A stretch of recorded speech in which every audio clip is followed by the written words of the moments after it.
Fitz and dope addicts are here. Because Bill's a wimp. Because Bill's a wimp. That's what because. Sure. Yeah. Because a drummer for Tom drummer. Petty. You can't even say his name. You don't even know who it is. I closed the website. Okay, fine, Gina. Let's listen to the song you wanted to open the show with, and let's just see what people feel about that. Shall we do that? Stan Lynch is who you're looking for, Bill. I'm not looking for him. Tom Petty. I don't care. I'm rethinking that choice now. I think Leo Sayer, you make me feel like dancing. Much better choice to open the show with. Isn't this? This is fun.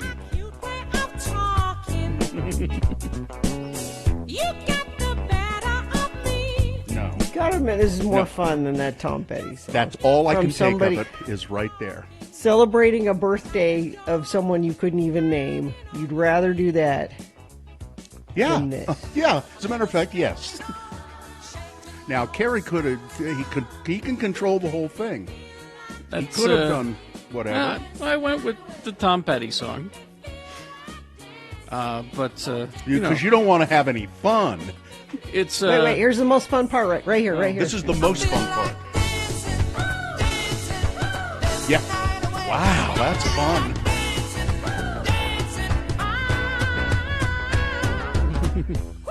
Carrie, you could have played this, Carrie. In the morning. I think we really should have played his other hit, and I can't even remember the name of it now. And I said it 5 minutes ago. Oh, here it is. These songs are crimes against humanity. Leo Sayer's birthday today. Yep. Kiss of 97. Exactly. It's When I Need You.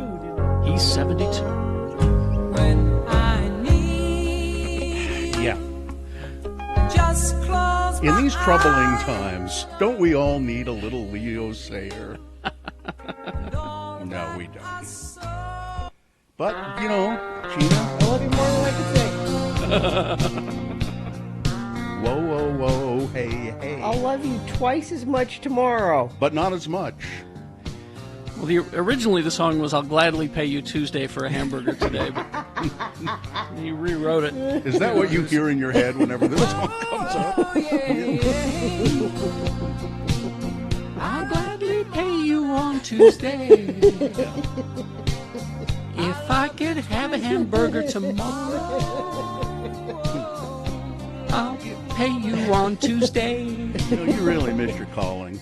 You need to get a hold of Robert Lund and just say, Bob, here in the waning years of our careers, let's...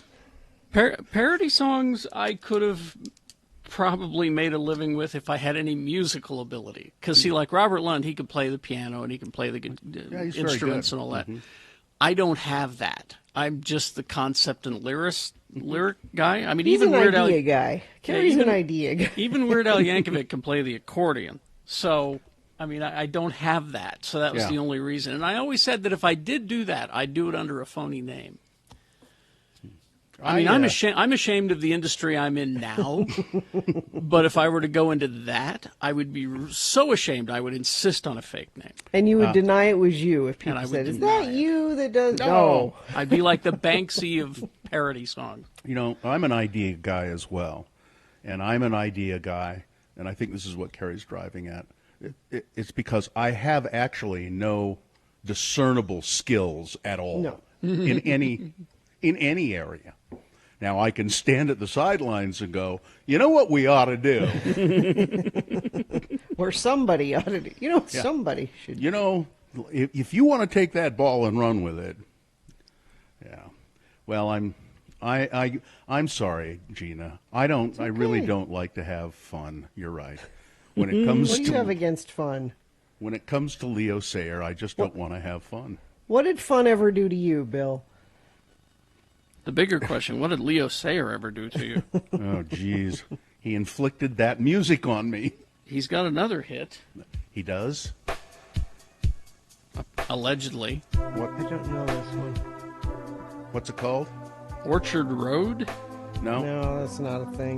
This is I don't Leo think Sayer so. trying to make it seem like he had another hit. 3 hits is plenty, Leo. That's more than most people get. Especially with the lack of talent. Tell the truth, it's really such a No, sad no, affair. no. No, that's I actually bad. like it better draw than those the others. line. I like it better than those other ones. No, you don't. Yes, I do.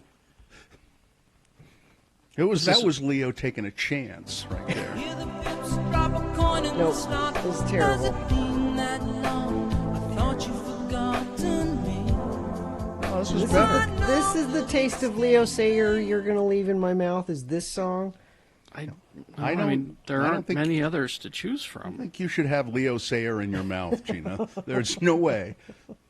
How about, You like dancing. you know, I'm looking at the track list from his most famous album, Endless Flight. That's the one Of where course. him. Of, up in yeah, the oh air. yeah. That's the and- one musicologists point to.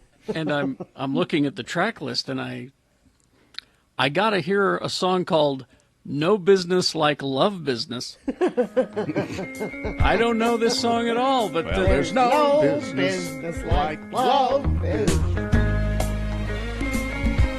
Yeah, no. this is a nice little '70s pop tune. That's no business like love business. No. There's no business, I know. Oh, yeah, that is he's what not it- kidding. Yeah. That is what he- You wanna hold on forever. The next you wanna let it go. Yeah, no. Yeah, no. No. Yeah, that's not good. No. Yeah, but you're right. But Bill was mean- very anxious to celebrate Stan Lynch's birthday for some reason. Well, I just rather hear a song that has something to it. Not Leo Sayer is it's like a cotton fart in a windstorm. It was just like and off it goes. Leaves a little smell behind it. And I'll be honest, that Tom Petty song, I couldn't understand anything he was saying except for the chorus. So it was a Tom Petty song. Yeah. No, usually I can understand Tom Petty songs' words. Usually that one was, well, it sounded good though. although Meg the manager loved it, had Yeah. me drumming my steering wheel and singing along, so she knows the words. Good. I don't. Good. I don't know the words to that one. Well, it's time to stop having fun and got get serious. 5 hours of this. Yeah, 5 it's- hours of no fun? Because wanna you do- insisted. Well, that's because we've decided that it is our mission. It's important to bring everything we have to offer and then some to the audience. So we're on until 11 o'clock today. And I would appreciate if you would check in with us at 877-602-9696. Check in with the Radio from Hell show and let us know how you're doing. We had an interesting meeting yesterday with the consultants. And one thing that kept sticking in my mind from that meeting is people think that, when we start getting back to normal of some sort, it will never be like it has been. The new normal will be something different than it has been. I see Katie nodding her head. But I don't have a clue what that would be. Does anybody? Do you have some? Check in with us at 877-602-9696. Yeah, we think it'll be different, but how will it be different when we get that? Or will we ever get this behind us? 877-602-9696. Check in with the Radio from Hell show. We like to hear from you. We like to know you're there. Yeah, there was ham and there was turkey, there was caviar and long tall glasses of wine up to here. Somebody grabbed This What is is that? I remember song. this is the other Leo Sayer Yeah. hit that we forgot about, but it Yeah. was a hit. Long tall glasses. glasses. Yeah, otherwise, no, I can't dance. I can't dance, you know I Oh, can't yeah. dance. You know this one, Jimmy. It was the follow-up to "You Make Me Feel Like Dancing." But you know I can't dance. You But make me you know feel I like can't doing dance, it, but I really but I can't do it. The tragedy that is Leo Sayer's life. And then he did a song, There's No Business Like Dance Business. Really, yeah. Yeah. Oh, it's going to be a good show today. I can feel it. 877-602-9696. I always go into these shows with optimism and hope, Gina. But you can Yeah, absolutely. Scott Hale, Plumbing, Heating, and Air. Scott Hale, Plumbing, Heating, and Air. That is a guy we trust, we know, we like. I've met Scott. He's been in the business for, I think he's 30 years along the Wasatch Front. Scott is, right now, because of what's going on, he's offering these virtual technician visits. You can call Scott at 264, that's 801-264-HALE, 264-HALE, and he can diagnose most issues with your heating and air conditioning over the phone. And then he can send somebody over, and they'll put it right. Also, right now, Scott Hale is offering $39 air conditioning tune-ups with a free leak check, and often they don't even have to come into the house to do those. Also, $500 off a new furnace and central air system, plus free standard size air filter and seasonal air freshener. So call Scott Hale today, 801-264-HALE, or go to the website, scotthale.com. 23rd century, humans have left the lowly confines of planet Earth and have sought their destiny among the stars. While many things have changed, one constant remains: the need for young men to venture forth and do the work of the Lord. This is the tale of two such men who at the age of 19 have answered the call of their general authorities and are embarking on a 2-year mission to spread the gospel throughout the galaxy. This is the story of Space Elders! Today, we join our elders as they are about to encounter the Borg for the second time. Man, these Borg ships sure are sparsely decorated and poorly lit. Well, I sure hope we get to spend more time with the Borg this time. I mean, last time we didn't even get to the first discussion. I am 5 of 7. I am here to show you the way. Hey, that's why we're here too. Hello, Mr. 5 of 7. We met your cousin 3 of 7 last time. I'm Elder Christiansen, and this is Elder Jensen. Hi. We represent the Church of Jesus Christ of Latter-day Saints. You know. The Mormons. Oh. Yes, your exploits are known throughout the collective. Hey, Lehigh, we're famous, huh? All Borg are one. Whatever one experiences becomes available to all. Well, that would speed up fast and testimony meetings. Say, where are you taking us? To her chambers. She is expecting you. I don't like the sound of that. Welcome, elders. I have been anticipating your arrival. Hi, ma'am. I'm Lehigh, and he's Butch. Hi. I have wonderful plans for you boys. Together we will rule over the perfect Borg galaxy. Well, I hope this can wait until after our mission is over. Ma'am, who exactly are you, and why do you have plans for us? I am the Borg. Well, I thought they were the Borg. They are, and I am. And once we assimilate you two, you will be Borg as well. Oh, I get it. He's a Borg, she's a Borg. Everywhere a Borg, old MacDonald had a Borg. Knock it off, Butch. Oh. We better come up with a plan quick or we're going to be assimilated. Okay, Ms. Borg, tell you what. I'll give you my new fender flares and the luggage rack off of Lehigh's bike, and we'll just be on our way. You will look cute in black rubber suits, and I have picked out some special prosthetic parts for each of you. Soon you'll be my lieutenants, my consorts, my special friends. Together we will assimilate the Federation, then the Romulans, then the Cardassians, and then whoever else we can find. And we will have fun doing it. Hook them to the assimilator. Hey, come on, let us go!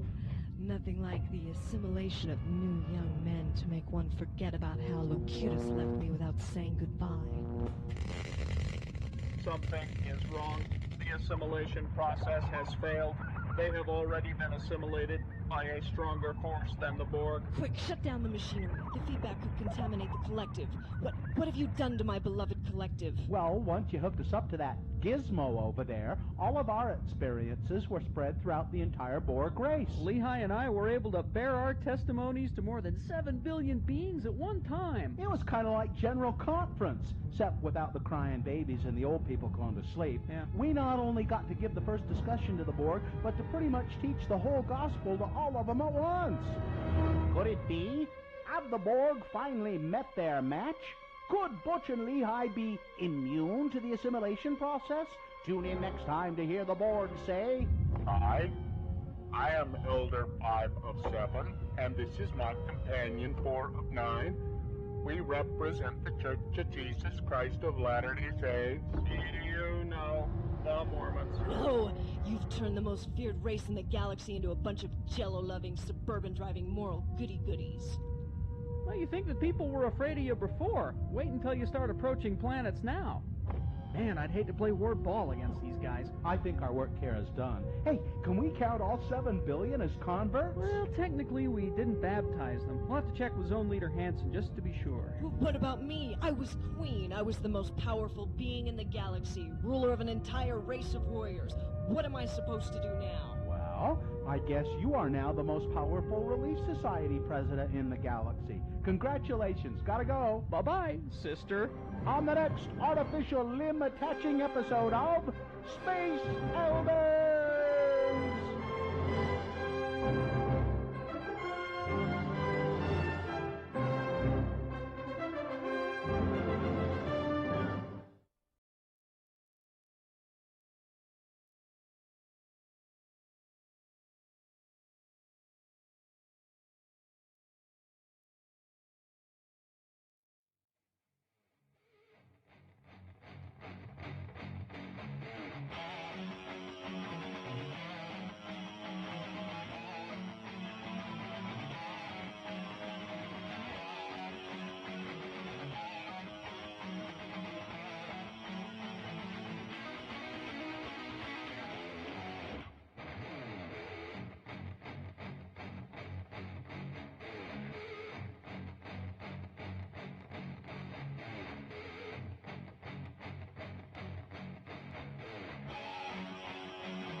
All right, it is 6:20 right now, and let's get this over with. Indeed, we will officially begin the show and then go to your check-ins at 877-602-9696. That's the phone number to call. And you can also check in by texting 33986. Let's do it. Brought to you by Stockton 12 Honda, the Honda Giant. Giant selection, giant choice. That's what makes them the Honda Giant. Come browse or visit at stockton12honda.com. The moon just about gone. It's 1.5% of full. The moon will set today at 7:52 p.m. Today being Thursday. It's the 21st day of May in the year of our Lord Jesus Christ, 2020. My youngest son, born on this day 21 years ago. And it's also Little Bill. It's also National Salad Month. So toss some salad today. This is the Radio from Hell show starring the Lords of Morning Radio. Carrie, how about a nice 3-bean salad Jackson? Ooh. Bill, salad Niçoise all red. And Gina, salad. That's rabbit food, Barberry. Katie, for short, is in charge of our salad bar in these troubled times. And our condiment station is manned by Cynthia, or personed, I should say, by Cynthia and Miriam. Personed? I'm personing this thing. Personing. It's not manned. I'm not sexist. So go to check-ins now. I got to have a check-in here, a quick one from Dick Clark, who sent a check into my personal text messaging. This will never go back to normal, but I think that's a good thing. We get to rethink about how we want life to be going forward, both from personal, familial, professional, and community perspectives. XOXO, your wingman, Dick Clark. Aw, good morning, Dick. All right, well, let's get this going. Let's start with check-ins. 877-602-9696. Navajo Nate is here. Yatta hey, Navajo Nate. Yatta hey. Yatta hey, lords and ladies. You've been down to the homelands, down to the Diné, the people, the reservation. What's going on down there? How is it? Terrible? Well, I see a lot of people doing their part in wearing like their mask and their gloves whenever they go into any convenience store, basically anywhere in the town that they'll wear them. Yeah. Now, which town Which town are you going to when you go down to the reservation? Through Kayenta. Kayenta. That's right. Okay. So people are doing that, but boy, it's pretty rough down there, isn't it? It really is, but fortunately, where I go, we're in the middle of nowhere, away. Like we're a good 20 miles from any town, so we keep our distance. Yeah. But we'll actually be making another trip down there tomorrow with more hay, more sanitary wipes, baby wipes, diapers, more gloves and masks that the Eagles Lodge up here in Brigham, 2919, has gathered some of this for me to take down. That's great. Nate, if you want to stop by my house, I'm not kidding. I'll let you do that. I have 5 packs of baby wipes that I bought at some point that I'm not going to use. If you want to take them Oh, really? down. Yeah, sure. All right. Well, I guess I'll get the address from you somehow. All you got to do is just email me. Just email me, bill@x96.com. Okay, I can do that today. And I'll and tell to you how go you with can get them. National Salad Day, I'm a Navajo taco salad. Oh, there you go. That's good. All right, Nate. Do we say, I know the greeting is Yatahe. Is that also when you're going away, do you say Yatahe?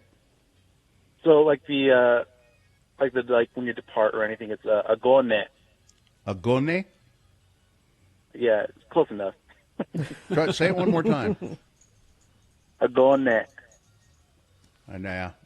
Agone. When you email me a pronouncer for that, will you? Agone. I'll try and find one. Okay. Say it again, Carrie. Agone. Agone? Yep, Is that's that pretty right? close. Okay. Carrie's got All right. Agone. All right. Thank you, Well, Nate. that, Nate. See you later. Thank you very much. Bye. Yep, All right. see ya. 877-602-9696. Virgil. Hey, Virgil. Good morning, Lords of Morning Radio. How are you? We're good. well. How about yourself? I'm doing well as well. Thank you. Yeah. You're welcome. Have a comment? I do have a comment. Okay. Why are you bagging on Leo Sayer? Yeah, Bill. Leo Sayer never did anything to you. Oh, he knows what he If did. you want to bag on somebody who's living proof that God loses bets, wait till Neil Sedaka has his birthday. Then we're in trouble. Then we're in trouble. Yeah. Then what's with this new normal? Virgil, I don't understand this new normal. I disagree about that. Neil Sedaka. I would rather have a Neil Sedaka song than a Leo Sayer song any day. But Yeah, the guy who Have you been wrote... not yet. The guy who wrote "Love Will Keep Us Together." Yeah, that's who you want in your head. Well, he wrote that wonderful song "Calendar Girl." I love my little calendar girl. That just means he had a monthly subscription to Playboy. That's right. All right, Virgil. Back Thanks. when there were calendar girls. See you later. You have a wonderful day. Thanks, Agone. Virgil. All right. Oh, boy. We got big boy news coming up. Also, geek news in the same break. And at 7 o'clock, it's Beat Gina. Empire Strikes Back trivia today. Ooh. Yes, you'll get that. In geek news coming up, it's pretty much going to be Snyder Cut 101. Yeah, I asked Kerry to help explain it to me, and he said, "Why don't we do it on the radio, and I'll explain it to everybody." I have to bring everyone in on what this is and why All it's right. why it was a thing even to begin with. Okay. Coming up, stand by for that. Traffic, Gina. Yeah, a little bit of wet roads actually this morning. Rain showers are moving east over the Wasatch Mountains. Roads from Logan to Kaysville are still wet. Drier from Layton onward, but no accidents to tell you about. Perhaps you see an accident or something lying in the road. You can text it to us, 33986. All right, so we will take a break. We'll be back. Big boy news and geek news in the next break. Gina, Volkswagen Southtown. That is where I went with my son Festus, and they give us different cars to drive and test out. And the one they gave us most recently was the 2020 Volkswagen GTI. It is so cute, and they told me not to say it's cute because they mean it's tough, but it's cute. Titan black leather, red stitched interior. It's just a fun car to drive and a fun car to be seen in. You want to be seen in this car. And they've made it much easier to do. They've got some wonderful deals going on. Buy a new car at Volkswagen Southtown, make 0 payments for 4 months, and then Volkswagen Southtown decided to add 2 more car payments on top of that. That's no payments for 6 months. Plus, you can get as low as 0% APR for 72 months on approval of credit. That's 0% for 6 years at Volkswagen Southtown. We haven't seen rates this good in a long, long time. So you want to go to Volkswagen Southtown, the #1 Volkswagen dealer in Utah, and the top 3 in the country, VolkswagenSouthtown.com.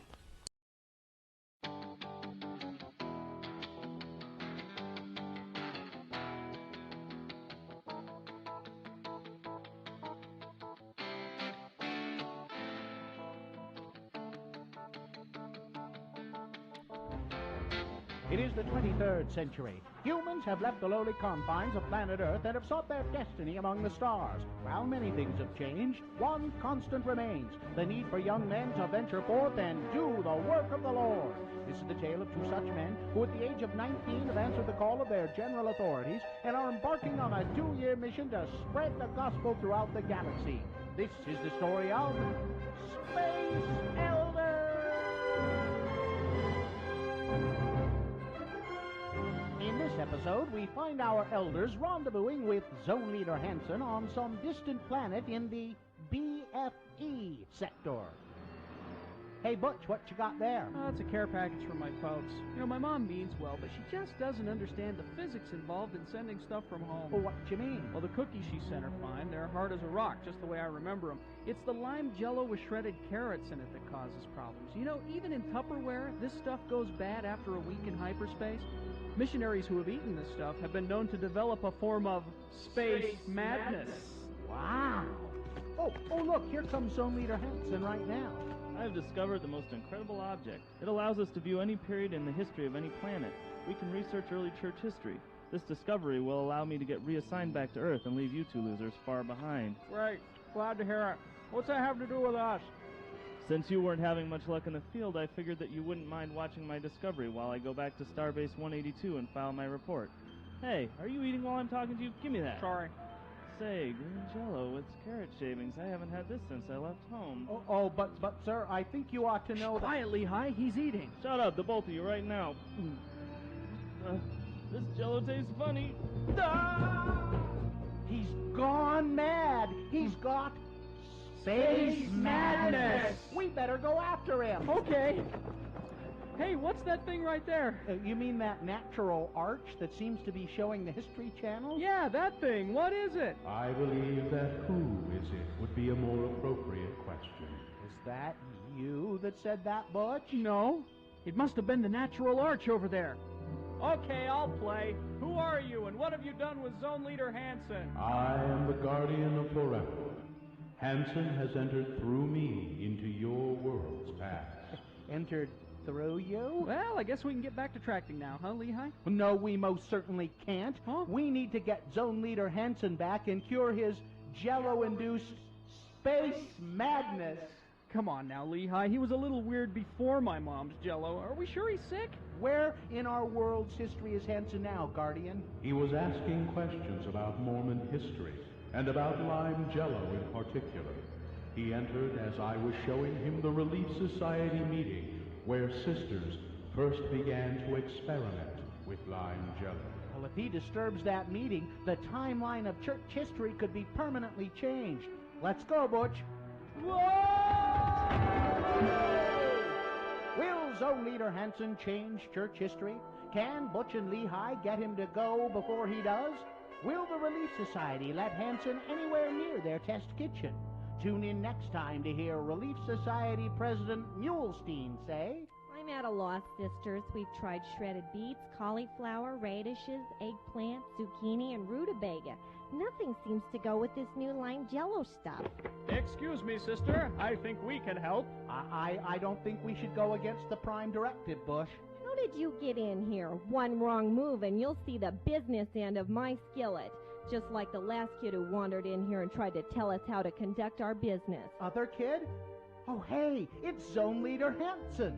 She's knocked him out cold. Nice going, ma'am. Wish I'd have been here to see it. Tell you what, we'll get him out of your way and you can go back to doing what you were doing. Oh, yeah, and you might want to try shredded carrots. I warned you about meddling. She's got a skillet. Run for it. Run.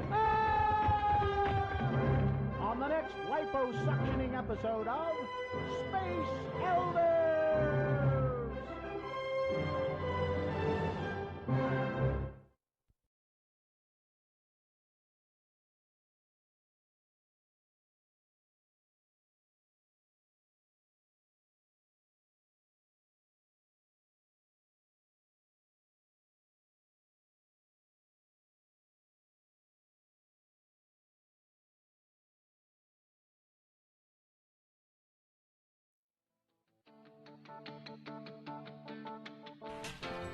All right, 6:34 right now.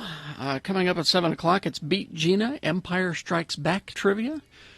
I've got geek news coming up in this break. It's Snyder Cut 101. And you can hear us on your smart devices and on your radios, and you can watch us at x96.com/live. We're broadcasting live from our homes. Hello. And you can see Sue made me my whipped coffee. Oh, nice. Your Today. RSL mug. In my RSL sippy cup thing. Yeah, it's so you can listen on any of the Google, Echo, Alexa, any of those things, right? Just all you got to do is ask it for X96. X96. Just ask for X96. All right, so let's begin.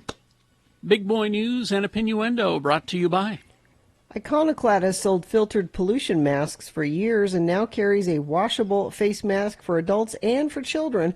Shop online at iconoclad.com or walk up to the window, 4th East, 3rd South. Billie Eilish, Grammy Award winner, of course, has reportedly watched The Office, the TV show, all the way through 15 times. But one of the stars of The Office, NBC comedy, NBC comedy, Rainn Wilson, says, you know, you really should move on and find another show. Having a bathroom is a privilege. It is called a ladies' room for a reason. And if you cannot behave like ladies, well, then you are not going to have a bathroom. That's Rainn Wilson playing Dwight Schrute. He recently appeared with Billie Eilish on an Instagram Live video where she divulged her quarantine comfort viewing habits. I just finished watching good quarantine comfort viewing. The Office is just a comfortable, nice place to tuck into once in a while. I just finished watching The Office for the 15th time, she said. Every time I hit that episode that says finale, I'm always like, gee, idiot. Wilson quipped that it was time to move on and find a different show. Please, really, move on, Billy.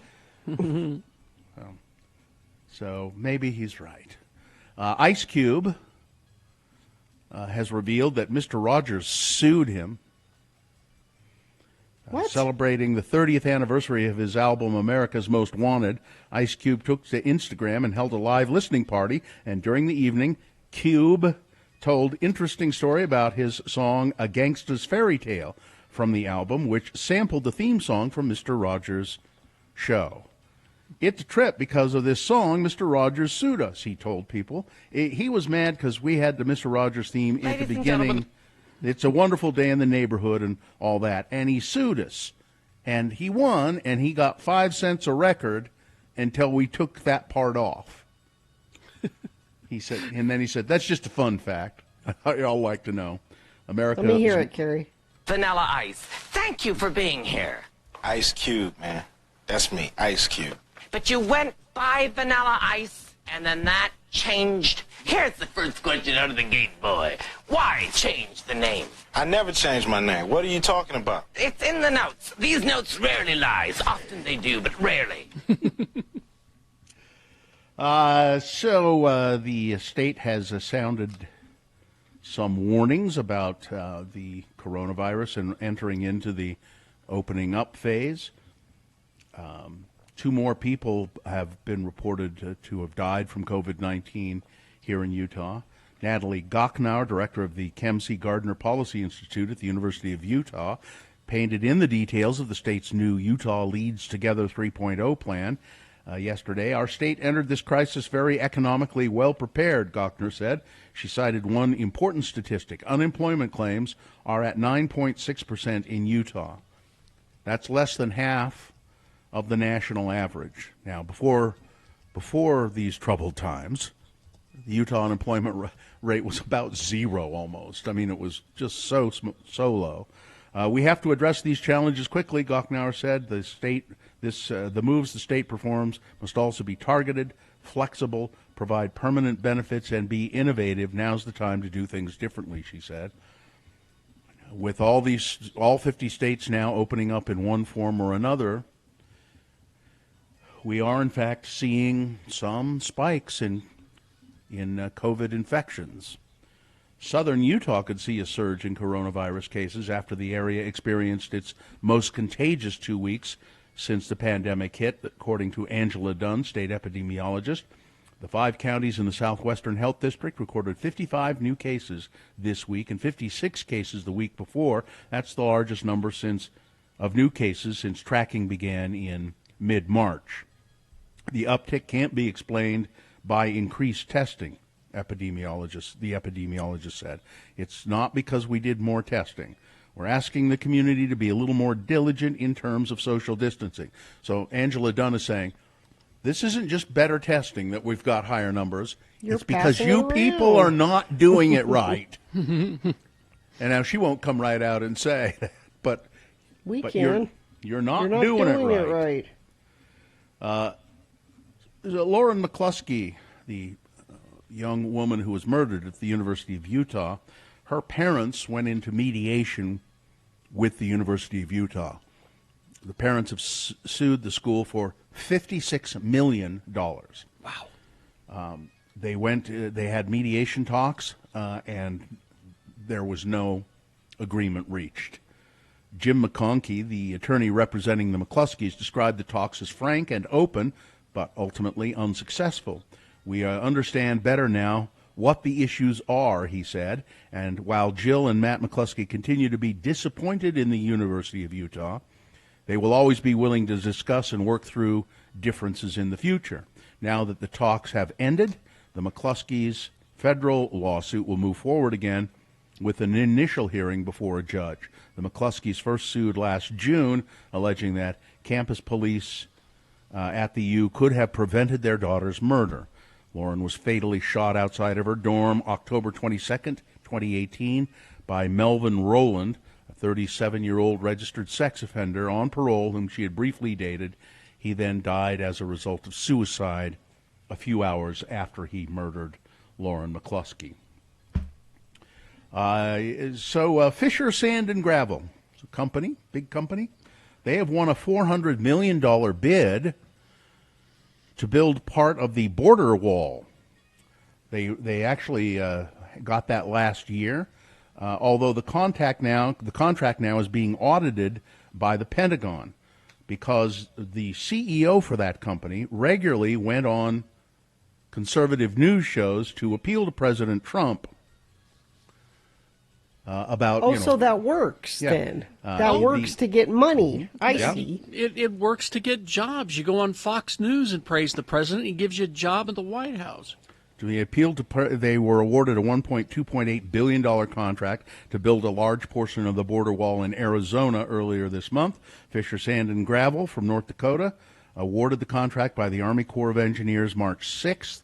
The Arizona Daily Star, which was the first to confirm the contract, noted that the funds will be used to build about 42 miles of, it's black, we're painting it black painted wall, part of Trump's campaign pledge to construct hundreds of miles of barrier along the southern border with Mexico. There you go.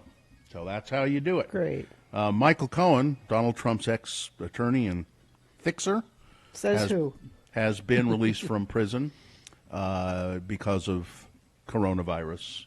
I don't believe he has it. They're just, as many places, as many jails are, they're releasing white-collar criminals.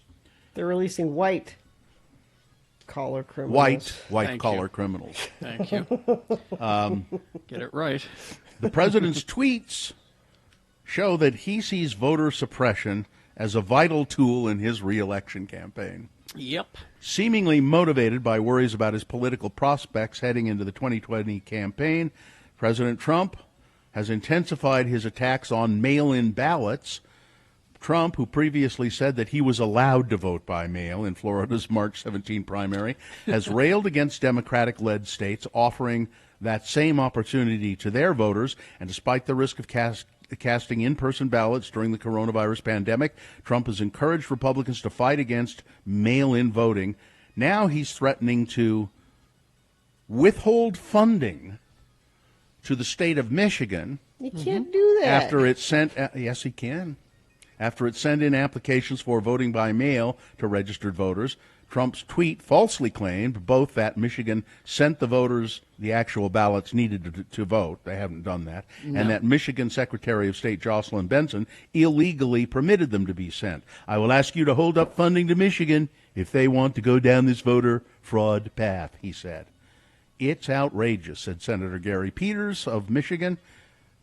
He said it's particularly remarkable given the fact that the president is voted by mail, so it's okay for him apparently, just not okay for everyday Americans. Do you have that, explanation by the way, that, Carrie?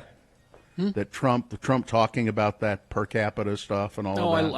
I let it go. I'm sorry. The press secretary addressing that, well, the president votes by mail, and her thing is, well, the president said that you should be able to vote by mail if, you have a reason to. How about, I don't want to catch the coronavirus, so I would like to vote by mail. Isn't that a reason? Anchor Dana Perino got more than she bargained for from Biden campaign advisor Simone Sanders. The Fox News host got an earful when she challenged Biden campaign advisor Sanders to provide one example, just one. You give me just one example of a lie from the White House on the coronavirus pandemic. Really? Perino played comments from presumptive Democratic presidential Joe Biden's virtual commencement address for Columbia Law, saying when Biden said, "You can build a truly representative democracy with more facts than lies." So I'm assuming that former Vice President Biden is saying that President Trump is the one he's talking about there and lies about the coronavirus. Well, what specifically would he be talking about? Well, Simone Sanders was right there. She responded that there has been a lot of information about the virus, and some of it, in fact, has come from the White House. She pointed out the Trump administration's failure to act quickly with urgency in January and February. Biden would continue to call those failures out, Sanders said. But you don't have a lie off the top of your head. I bet you can't think of one, Perino said. I would like just one example of a lie from the White House. Sanders quickly listed two things Trump lied about: testing availability and access to personal protective equipment. Everyone that wants to get a test, how about that lie? No. Because everyone who wants or needs a test in this country is not able to access testing, she said. How about the governors have all the PPE and the ventilators that they need? Nope. We know that's not true. There are folks in places from California to Michigan, Florida, and in between who are sewing masks for frontline workers because they don't have the stuff. Perino conceded that the lack of PPE was an issue, and then Sanders noted that those were just a couple of lies from the president, adding, "I don't want to take up this whole interview to run through them all." Well, I don't either, said Dana Perino. Realizing, I'm going to hear about this later, that I even brought it up. Yeah, I don't know. Sports weather traffic. Well, rumors suggesting that Walt Disney World could serve as a temporary home for the NBA amid the coronavirus pandemic continue to circulate. It's looking like they're still talking about it. Disney's open to welcoming both the NBA and Major League Soccer if those leagues require hub locations. There is optimism that the NBA and Disney could form at least a temporary partnership, so they would host all of the games there at Disney World, have the team stay at Disney World hotels, and they are actually discussing it. So we'll see what happens with that. It's chilly this morning and rain overnight. Scattered showers possible throughout the rest of the day. Sunny mostly by the afternoon. High of 68. Tomorrow a little warmer, and then Friday night into Saturday we'll have another chance of rain. Sunday looks to be really, really nice and sunny. It's a holiday weekend, remember? So yeah. you get your Monday off, and that's looking like a good weather day also. Got the whole day off and no place to go. Yeah. You could wander around your yard, Bill. I have not been in my yard for 2 days. You haven't even been outside in your Nope. yard? Nope. When it gets warm, I'm going to take that big stack of comic books I have over there and take it out to the patio and read them all. That's my big plans. Woo! I did have a visit from an exterminator yesterday. I got to visit with an exterminator. I'll tell you about that later. All right. Looks like most of the rain showers are moving east over the Wasatch Mountains, but there are some wet roads remaining and not causing any accidents or slowage so far. But if you see something, please text it to us, 33986. Diversion Eatery offers brunch weekends from 11 to 3. Try the steak and egg poutine with a Bloody Mary or a mimosa. It's the best. Open daily for dine-in or takeout, 535 North 3rd West. Check out the menu at diversioneatery.com. All right, we got Beat Gina. You can call and line up now, 877-602-9696. It's Empire Strikes Back trivia today. If you think you can beat Gina, line up now, 877-602-9696. Geek News brought to you by Scott Hale offering a $39 AC tune-up with a free leak check. Call Scott Hale, 801-264-HALE. Thank you. Okay, I'll get to the Snyder Cut in a minute. Snyder Cut 101 coming up in a moment. But that's the second of the big Geek News stories this week. The other one was earlier this week on Tuesday. 2 days after the show's season finale, Ruby Rose announces, I'm not going to be playing Batwoman anymore. Now, is that because of the injury? That was the speculation. That is not apparently correct. There is no real answer. It leaves the series without a lead actress for the time being. A timeline for a new actress to take over the historic role has yet to be determined.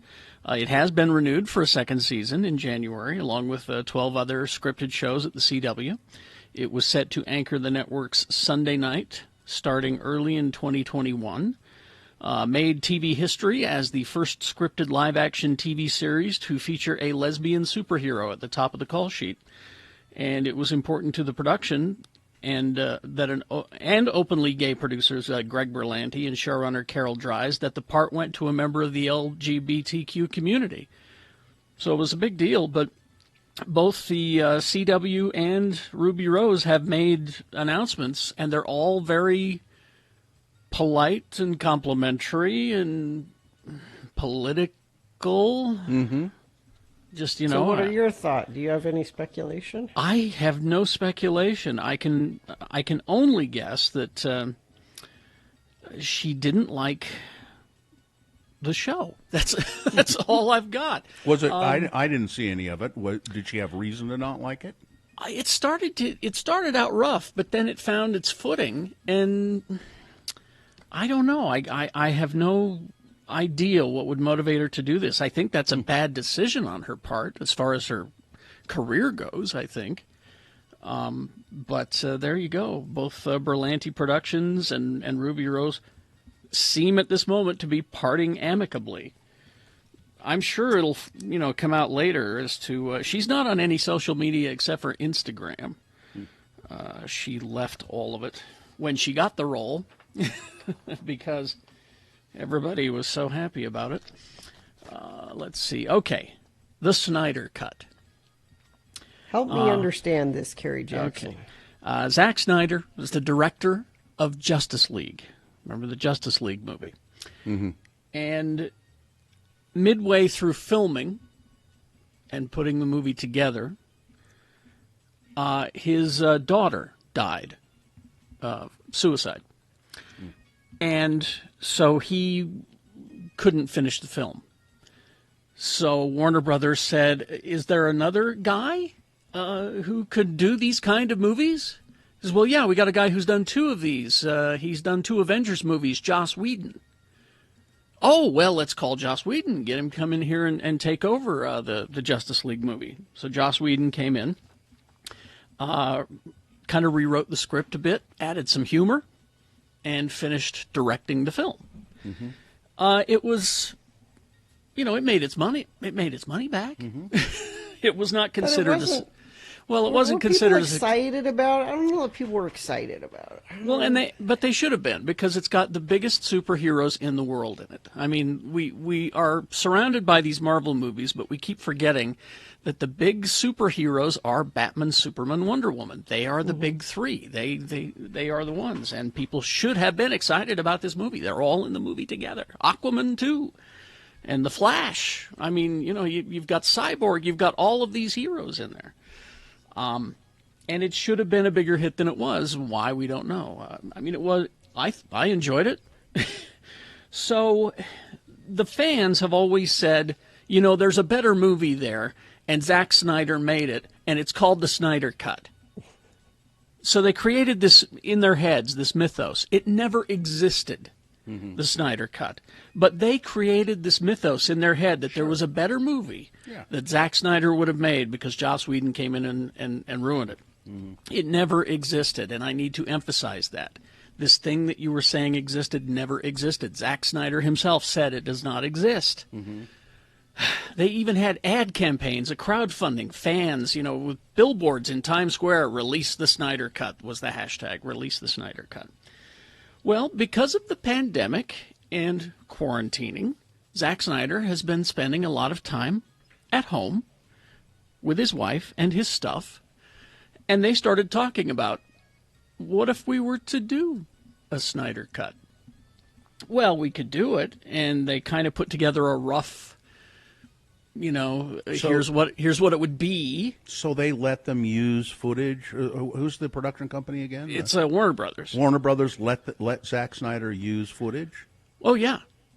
Well, I mean, he worked on the film. I mean, you know, it was his film originally, and but I mean, they didn't have to do that. No, they didn't have to. But he put together kind of a rough cut as to what a Snyder Cut would be. Was it just rearranging what was already there, or was it pulling old video that wasn't in the original movie? Stuff that hadn't been seen. It was stuff that was in rough stages. You know, special effects weren't finished. Some just footage that was not used in the film on the cutting room floor type stuff. And he had all that stuff. And he assembled a Snyder Cut, showed it to the folks at Warner Brothers, and they said, yeah, that's kind of cool. We can't release that, though, in the movie theater. But wait, we have this HBO Max thing. That's the perfect place for this. Sure. So why don't you go ahead and do it? So again, I say the Snyder Cut did not exist, and technically it still doesn't, because he's putting it together now. All there is assembled right now is rough footage. And what that's going to be when it's done, they don't know. Whether it'll be like a 4-hour movie or whether it'll be like a TV series type thing where they'll release it in segments, it's still unknown. That's why I say there is still no Snyder Cut, but it's coming. It's being assembled now. It might be split into 6 chapters or a 4-hour director's cut. The cost of the endeavor is going to be $20 million in that range, because they got to bring in the special effects crews and reshoot some things. They got to bring the actors in to voice some lines and maybe shoot some extra scenes and all of that. He says, you probably saw 1/4 of what I did in the movie Justice League, talking about Whedon's version. He says, I always thought it was a thing that in 20 years maybe somebody would do a documentary and I could lend them footage, little snippets of a cut that no one has ever seen. But with this new platform and streaming service, you can have something like this. You can't release something like this theatrically, but you could with a streaming service. It's an opportunity that wasn't there 2 years ago, to be honest. 2 years ago, when everyone was talking about the Snyder Cut exists. Okay? So anyway, that's what they're going to do with your HBO Max, and you're finally going to get to see his version of his film, Justice League. Did you mention a date for this? No. There is sometime, no date. Sometime next year. Again, if it existed, we'd have a date, but it doesn't exist yet. Jason Momoa has been pushing for it. Yeah, they all have. They all That's want to because do. I understand they mostly cut him out of that movie, didn't they? He was not in it very much, so there's He a lot had of some good- but there's a lot of footage that nobody has seen of him. It was just the right amount. I'm a big Jason Momoa fan, and there was just the right amount of Jason Momoa. If anybody should be happy that Joss Whedon got involved, it should be Jason Momoa, because from what I have read, the part for Aquaman before was minimal and not very interesting. And he had funny lines. Yeah, Joss Whedon came in and added the humor. That's what he does. All right, anyway, so there you go. That's Snyder Cut 101. Traffic, Gina. Freeways are mostly dry now through Weber and Davis counties. Some city streets still look a bit wet, but no accidents. Everyone's moving along at speeds they should be moving at, so that's good news. If you have good news you want to share, you can text it to us, 33986. All right. It's 6:58. Beat Gina. Line up now, 877-602-9696. Play Empire Strikes Back trivia with Gina Barberi here on the radio after these messages. X96.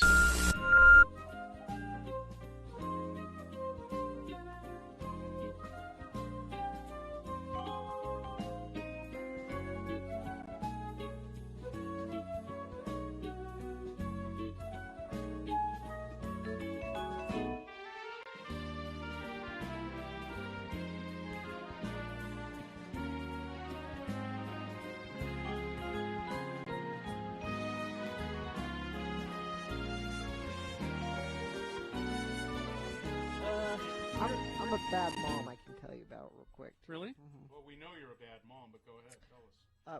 Quickly, we're at Gray Whale. You can come by and see us, Gray Whale, up by the U. Come and get a first-hand look at a really bad mother. Yeah, I'm right here. So last night was country fair at Festus's school. Now, country fair is not like chickens and cows and like you would. pies. Yeah, that's why they call it a country fair, because it has nothing to do with that. No, it's a country fair.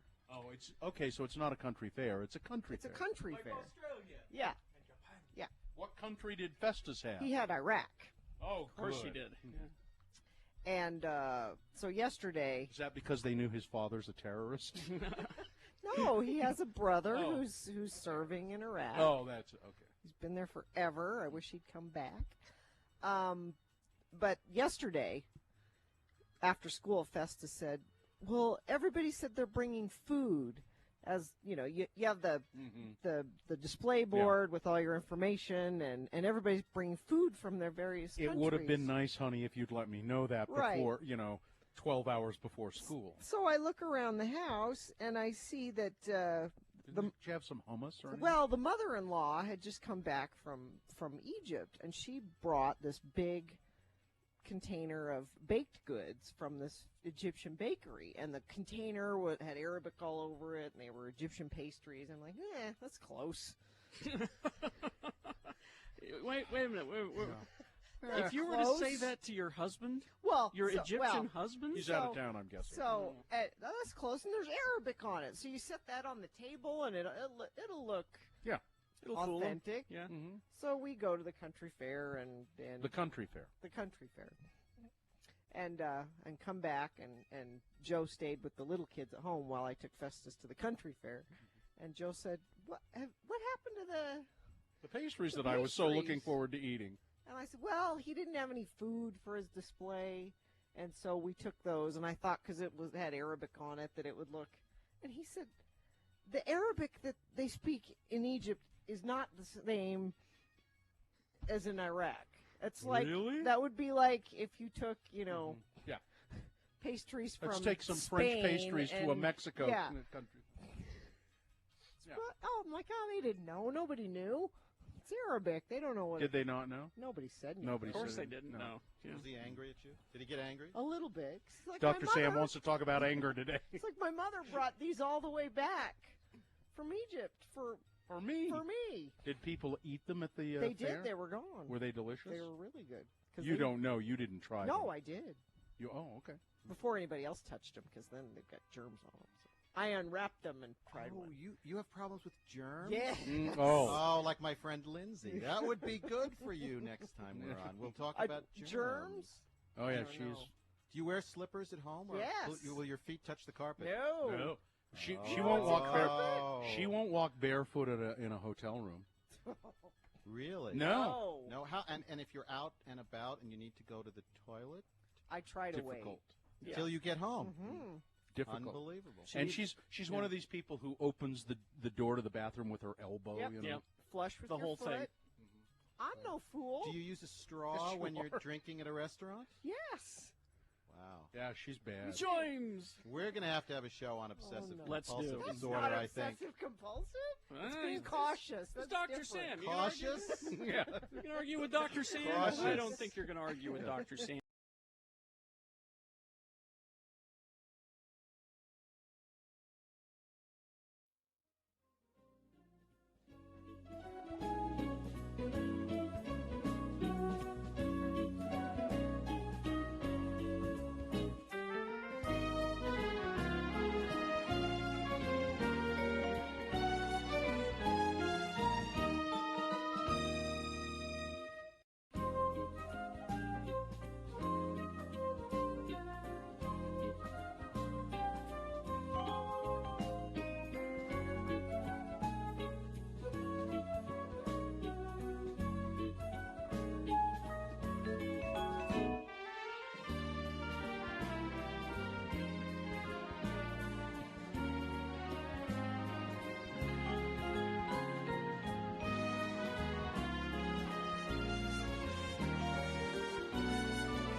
And now, in these uncertain, trying, difficult, we're all in this together times, don't we all want something that can bring a little light into the darkness?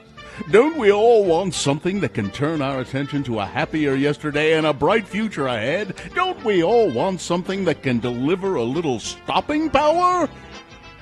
Well, of course we do. But for now, it's Beat Gina. A game show for... A game show... A game show for the rest of you.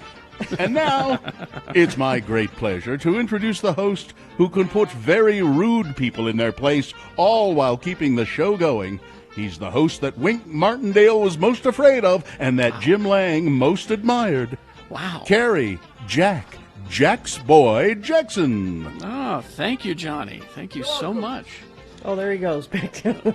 No, don't leave yet, Johnny. We need you for the whole thing. I had to get my score pad. Oh, good. Because you do need to keep score for us. Yes. Keep track of the game. It's Beat Gina. And we do have a contestant on the phone. Katie, I didn't catch the name when you were saying it earlier. Navajo Nate is going to be our contestant. Oh, excellent. Hey. Hi, Navajo Nate. Got the hay again. There you are. Okay, well, that's great. I'm glad you called back. Let's toss a coin, see who goes first. It does give you an advantage in the game. Heads or tails, Nate? Let's go ahead. All right, let's see what it says. Coin toss app says heads. You go first, Nate. All right. Yeah. The game is simple. The first question is yours to answer exclusively because you won the toss. If you get it right, you get the point.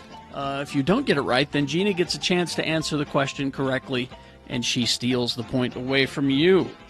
The Empire Strikes Back was released on this day in 1980, and I remember it didn't open in Utah County.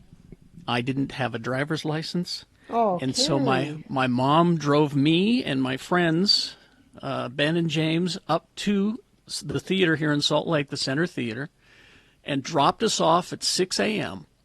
to stand in line to get the first showing, which was at noon.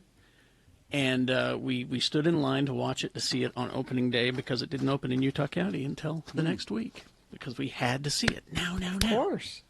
And there was a bookstore right next to the theater, and they were selling the paperback novelization of the movie. And I bought one when they opened at 10. Carrie. Is that where all of the game show questions come from? And I turned it to the back of the chapter, where it says, Luke, I am your father. And all my friends were looking at me like, what? What? I said, you don't want to know. You don't want to know. Anyway. All right, Nate, here we go. Your question. Let's begin. What is the name of the creature on Hoth that attacked Luke and killed his tauntaun? Was it A, a wampa, B, a loofah? What, Nate? It's protocol to let the host get through all of the, because he's cleverly crafted some joke answers that he'd like you to hear. Nate, was it A, a wampa, B, a loofah, C, a varactyl, or D, a Karen? I want to say Karen, but it's Wampa. A. It is or Wampa. There we go. You killed my tauntaun. It's 1-0 for Nate. Gina controls the question. Now, Gina, Nate, don't answer my question. This is my turn first. All right, Gina, who is the director of The Empire Strikes Back? Is it A, George Lucas, B, Irvin Kershner, C, Tim Burton, or D, Alan Smithy? B. Irvin Kershner is correct. That's a trick question. It is. 1-1. Why is it a trick question? Irvin Kershner did direct it. Because you want to say George. Well, no, you don't, because it's Irvin Kershner. It's 1-1, and now Navajo Nate has the question. Nate, how many languages is C-3PO fluent? How many? A, over 6 million. B, about 20, 25. C, 963. Or D, the limit does not exist. That would be A. Over 6 million forms of communication, correct. Nate is ahead 2-1, but Gina now has a chance to tie with her question. Gina, finish this line from Han Solo on Hoth. Okay. There isn't enough life on this ice cube to fill a blank. Is it A, a big-ass mug, B, a cantina, C, a space cruiser, or D, Vader's meditation chamber? A space cruiser? That is correct. Okay. I don't think you even have to see the movies to know these. It's 2-2. Nate controls the question, and if he gets this one right, Nate wins the game. Oh, Nate. pressure. All right, Nate. What planet does Luke visit to find Jedi Master Yoda? Is it A, Dagobah, B, Endor, C, Mordor, or D, Planet of Hollywood? A, Dagobah. It is Dagobah, and Nate... No, wait a minute. What? Isn't that is that a planet or a system? It's the planet in both. the Dagobah system. It's, the Dagobah It's system. the planet of Dagobah in the Dagobah system. Well, okay, let's take a look at these other answers. Endor, Mordor, or Hollywood? No, I'm being nitpicky. Yes, you are. And you're trying to shoehorn poor Nate out of his just win. Oh, what did Nate win? Tote bag. Radio from Hell tote bag. Sure, Okay. why not? All right, Yes. Nate. All right, Nate, thank you for playing the game. And now, if you'll excuse me, I've got to go. All right. Thank you, Johnny. Crawl back into the basement. Nate, hang on, and we'll get your information in just a moment. Okay. Traffic, Gina. Traffic in the Dagobah system is a little wet, but moving well. No accidents to report, no slowage. Everyone's playing nice in the galaxy. So there's that. If you see some trouble in the galaxy you want to share, you can text it to us, 33986. Do you realize how you sounded like a geek on pub quiz night just now? Hey! Well, is it a system? Excuse me. But I'm right? Isn't... Okay, Robert Neal in the chat room. Wiki, Dagobah was a planet in the Dagobah system and one of the purest places in the galaxy within the forest. A remote world of swamps and forests. Anyway, there you go. Outer Rim territories. So, no, you weren't right. Okay. Planet in the Dagobah system. All right. Boners, yes. Round 1. Here are the titles. Stay down. Number 2, go topless. And number 3, just getting my reps in. Okay. Round 1 of your boners coming up, along with Big Boy News and Opinioendo. Stand by for that. Oh, and now a message from the state of Utah about voting. Yeah, the COVID-19 Community Task Force would like you to know about this. Utah, I have the wrong copy in front of me, but I can get it in just a second. You want to start that over? I picked the wrong one for. Yeah, this is about the voting, is what we need this to is talk the voting section. I have 2 pieces of copy from the same entity, so all right, here we go. This year, your front porch will be your polling place, and your mailbox is going to be your ballot box, okay? So it's time to get registered and update your voting information because Utah's 2020 primary election is June 30th. That's a little more than a month from now. To help with public health and safety, the election will be conducted via mail. To see if you're going to receive a ballot or to update your voting information, make sure you go to vote.utah.gov by June 19th. The primary election is a little different from the general election. Unlike the general in November, not all registered voters automatically get a ballot. You have to make sure that you are registered with a party. That's why it's important for you to check your registration. It's pretty easy to do. All you have to do to receive a ballot, learn about the candidates, or update your information online is go to vote.utah.gov. That's vote.utah.gov.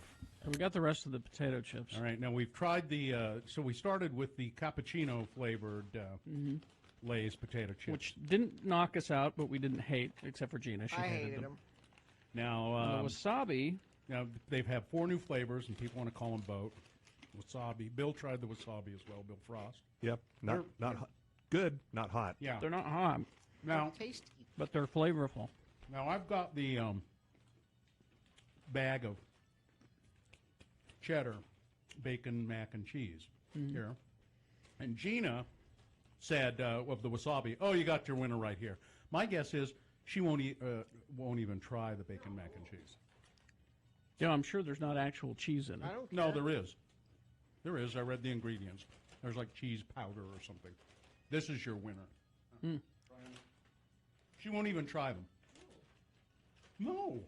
I thought you didn't like cheese not because of the flavor, but because it's cheese. And this is it's a principle. No, I'm not gonna. And this is far enough You're gonna love it. removed You're gonna love it. from cheese do it. that She has standards and principles. I have totally arbitrary rules. That's exactly. I think that's your winner. Now there's one more there. What's that one? Mango salsa. Which Those are- somebody in the chat room said tasted like potpourri. Right. this isn't bad. Yeah. Maybe it actually is potpourri. Although if you eat a few of those, the bacon mac and cheese, they get kind of too salty. They're not bad. And here's the wavy mango salsa. Wavy mango salsa. Wavy because I like the idea of mango salsa. No? No good. Potpourri? Too sweet? yeah, Let's see. too artificial. Am I right then, without even tasting the bacon mac and cheese, that the wasabi is the best? No, the bacon mac and cheese is better. Well, I think your winner is the bacon mac and cheese, because mainstream America will love that flavor. Let me see the wasabi again. No. Yeah, You potpourri. love those. I bought them. What do you Potpourri. mean no? Yeah. Mango salsa is a hard sell. Yeah, that's no good. I don't like it. You can put it on the back of your toilet tank. Why would you? Yeah.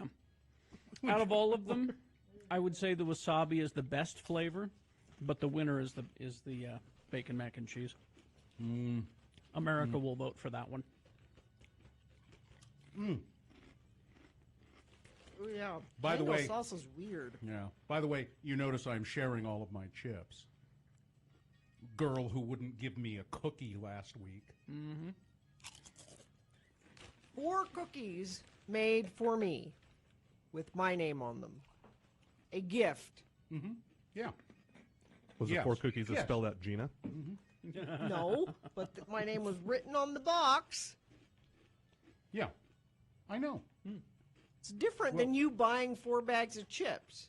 It's not the same thing at all. I know. It would have been You a could gift. replace these chips at any moment It would have several been times over. It would have been a gift from your heart, which you were unwilling to make to someone who argued for equal wages for you. You can't drag that out. Yeah, why not?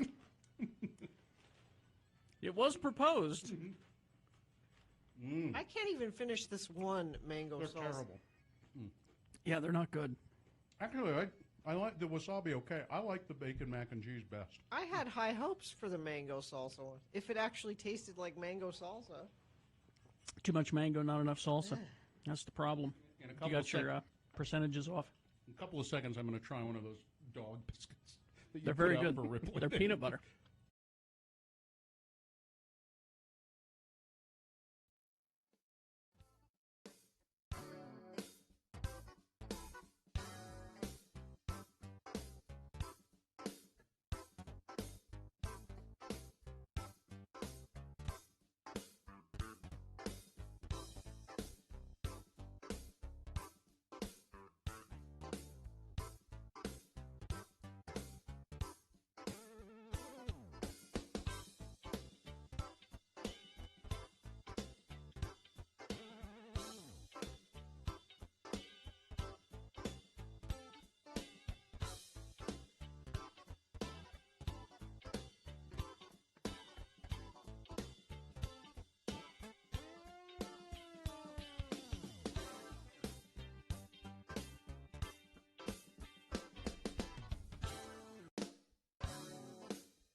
All right, 7:20 right now, and it is time for round one of your boners. Presenting to you now 3 news stories. These are examples of bad, stupid, funny human behavior. You will decide with your vote of these 3 candidates which one is the worst, which one deserves to go forward to boner fight and possibly become boner of the day. If it wins here, it'll go up against the winner of round 2's voting. We'll do that in an hour, 8:20. 3 more candidates. We get a winner there as well. We take both of the winners and put them against each other. Boner fight happens at 9:20 this morning. That is when you will actually decide boner of the day. Right now, pick your champion for round 1. Who should go forward? 2 candidates now, a third after the news. Once you've heard all 3, then you will vote, and one of you lucky random boner voters will receive. I can't buy it, gotta win it, pick it up someday. Radio from Hell boner t-shirt. Boner candidate number 1, stay down. A woman posted on Reddit over the weekend that her campsite, and this is here in Utah, outside of Grantsville, was riddled by gunfire. We started hearing bullets hissing and whizzing through our campsite, said the woman named Jillian, who only wanted her first name used for fear of retaliation. Those 30 minutes were probably one of my most terrifying moments of life. Luckily, no one was injured. Jillian and her boyfriend and dog were camping in a meadow at a higher point in the canyon outside of Grantsville. The bullets came from a campsite in a lower portion of the canyon. Thankfully, nothing hit the truck, but definitely loads of bullets landed all over the meadow and the woods around us, said Jillian, who recovered one of the bullets and posted a photo of it on social media. We all just want to be able to be outside and enjoy this really beautiful area, but something like this definitely, well, I don't know if I'll go back. Jillian said that neither she nor her boyfriend or dog was injured after taking shelter during the gunfire. She claims to have yelled and screamed numerous times to try and signify to others in the canyon that they were camping up there. Now, they're not sure whether this was intentional or it was just yahoos shooting guns. Target shooting is legal on federal land, however. There are posted no shooting signs in various areas of this canyon, including near the campsites. But this was 30 minutes of danger, and they said before we left, we picked up all of this brass, all of this. They have evidence of all of it, but Can you imagine being pinned down by gunfire in your campsite? Boner candidate number 1, stay down. Boner candidate number 2, go topless. Oh, yeah. They really know how to do it in Texas, don't they? A raucous Texas beach event known as Go Topless Jeep Weekend. It's a Jeep thing. You wouldn't understand, you guys. No, I don't. Nearly 200 people were arrested on various charges. Galveston County Sheriff Henry Trucasset,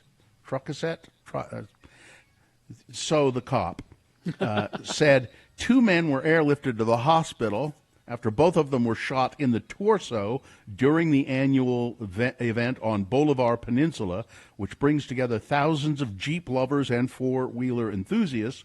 A group of men and women were arguing when the fight escalated and gunshots rang out. The conditions of the 2 men who were hospitalized haven't been released. This event, Go Topless, now it's take the top off of your Jeep. Oh. But there are plenty of other people who do other things as well. I don't know why it's so hard for people not to show up and just to have some fun these days, said Justin Weaver, a resident of Bolivar. It disappoints me to see this kind of stuff come here because it's usually real quiet. Of course, except when they have Go Topless event. Yeah. Beach Week on Bolivar Peninsula. Boner candidate number 2. Go topless! There are pictures of Jeeps, with "Don't Tread on Me" flags. Of course. Yeah. All of that. Coming up in a moment, boner candidate number 3. I'm just getting my reps in. All right, it's boner candidate number 3 for round 1. Coming up after this Big Boy News and Opinioendo, brought to you by... Moochie's would like to thank their loyal customers for supporting their locally owned and operated stores. Moochie's is offering free delivery or pickup within designated areas. Call your local Moochie's to order.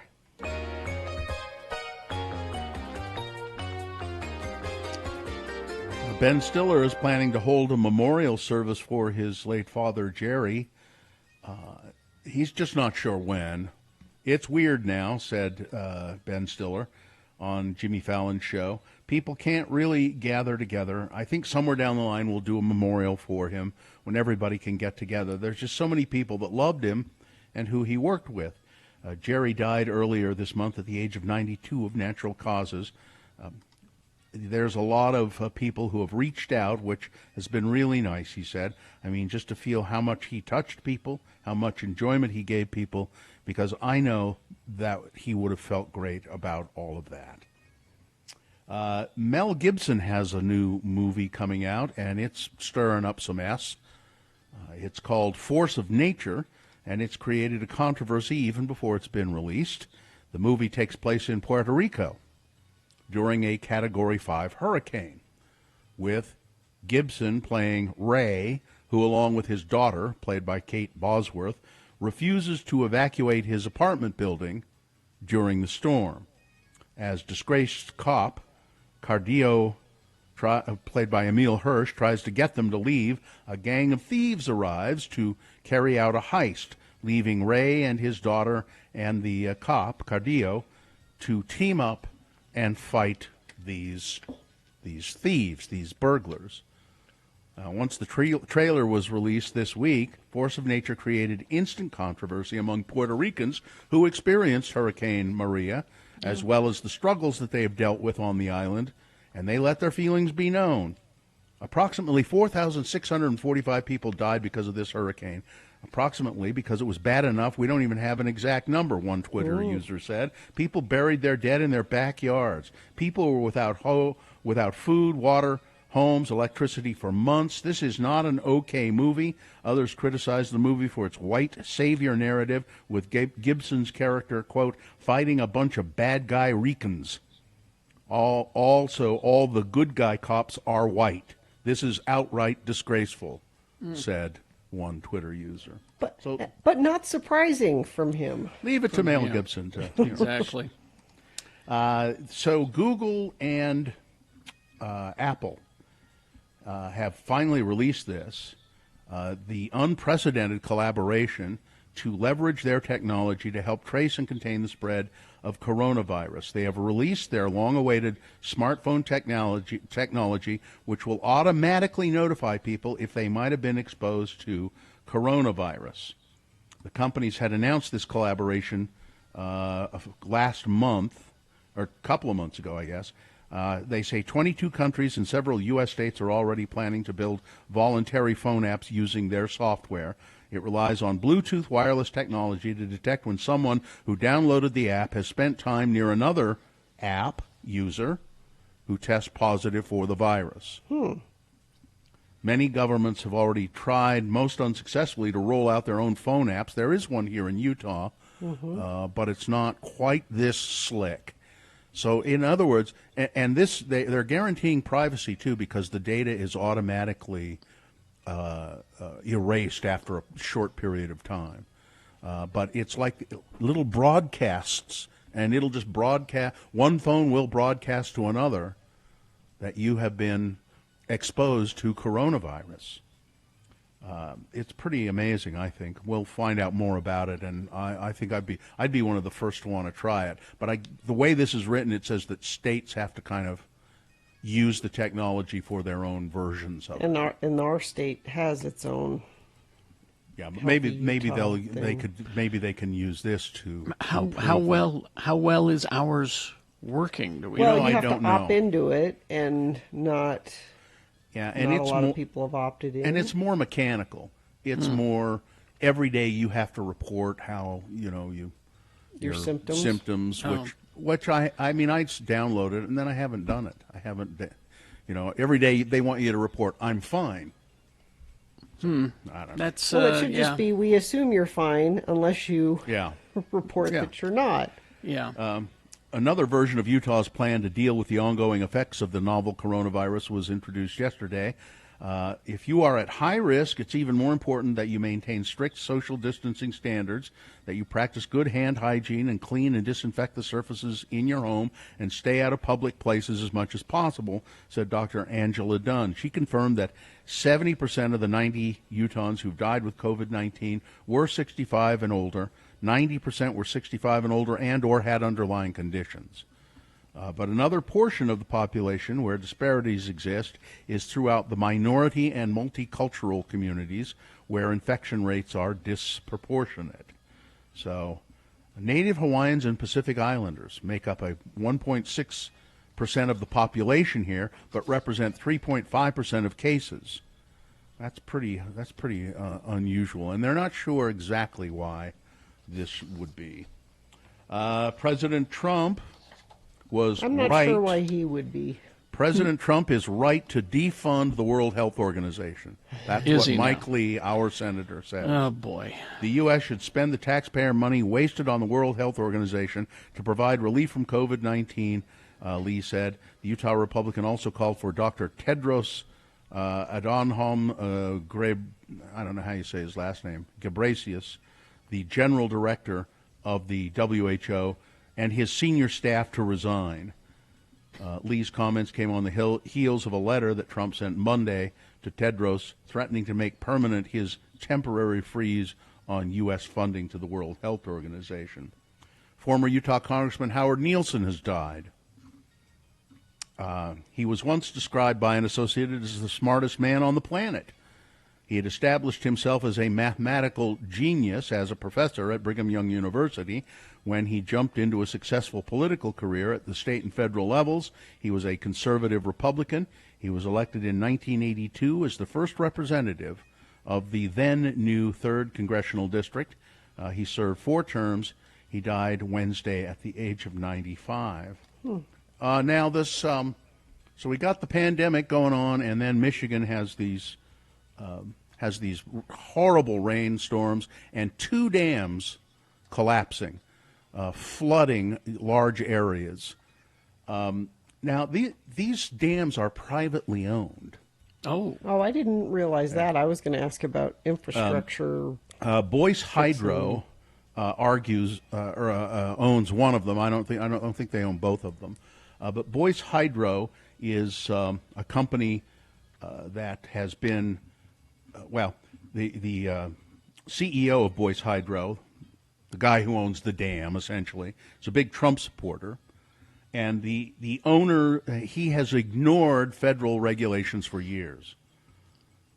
There have been federal regulators coming in all the time saying, you have to improve this dam, conditions are terrible, you've got to fix this, you've got to fix that.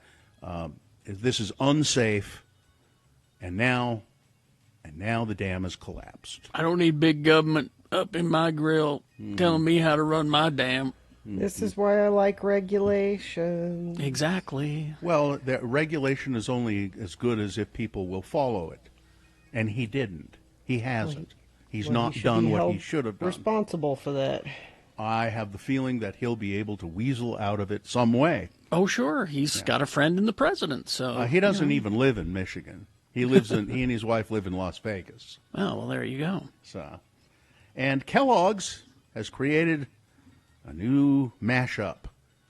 It's a new, it's called, these are called mashups. They combine sweet and crispy flavor of Kellogg's Frosted Flakes and the bright color of Fruit Loops.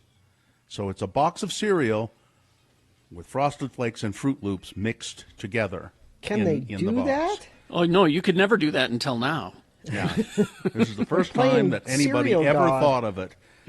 After eating both of these cereals separately for years, I think this is the first time you can pour out a bowl of this and your mind will be blown, said one eater. Kellogg's confirmed the release. The product is also, I guess it's going to be widely distributed. There's one that's called Tiger Paw. Oh, no, those are different things. So it's a mashup. They're called mashups. Frosted Flakes and Fruit Loops. You know they'll do it with some others as well if this. Oh yeah, they have. If this proves popular. Yeah. So, all right. Okay. Weather, traffic. Brought to you by Iconoclad. They've always sold face masks for Salt Lake pollution, and now they have you covered. Shop online for masks at iconoclad.com. Curbside pickup and shipping available. Iconoclad.com. So it's a little cool. This morning you had some afternoon or overnight showers that could still have some wet roads for you, but it will clear up. Be mostly sunny this afternoon. 68 for a high, 55 for a low overnight. Friday we'll have another slight chance of showers during the day and a better chance overnight. And then the rest of the weekend looks great. Sunday, Memorial Day, in the mid 70s, sunny, looks just great. Well, what else looks great? Traffic looks great. I see zero problems. I'm looking at the UDOT website right now. I've got green cameras all up and down the Wasatch Front, and I don't believe anyone sent anything in. Well, let's see. Weather and traffic, smooth sailing on Silver Avenue in Stockton. Except for the old fart in a Chevy that flipped me off for no reason. Well, that's not very nice. Rude. If you want to report rude people on the road or traffic incidents, you can text it to us, 33986, and I will happily pass it along to other friends of the program. A clean home is a healthy home. Zero Res is cleaning carpets right now for just $25 per room. Call Zero Res today for details and restrictions. Boner candidate number 3, just getting my reps in. Calling it reckless behavior, the Milwaukee Police Department is asking for the public's help to track down a man who was caught on video doing push-ups on top of a moving vehicle. There is a video. You can see the man. Is there a specific law that says you can't do that? You can see the man. Yeah, it's called you are exhibiting reckless behavior. In the video, you can see the man climb out of the rear passenger side window. Yep, there he is. And onto the roof of the moving car. The shirtless man then does about 2 push-ups. Well, that's not much of a workout. Before the video ends, police said the incident was captured by a driver who was in the area. It's been circulating on social media.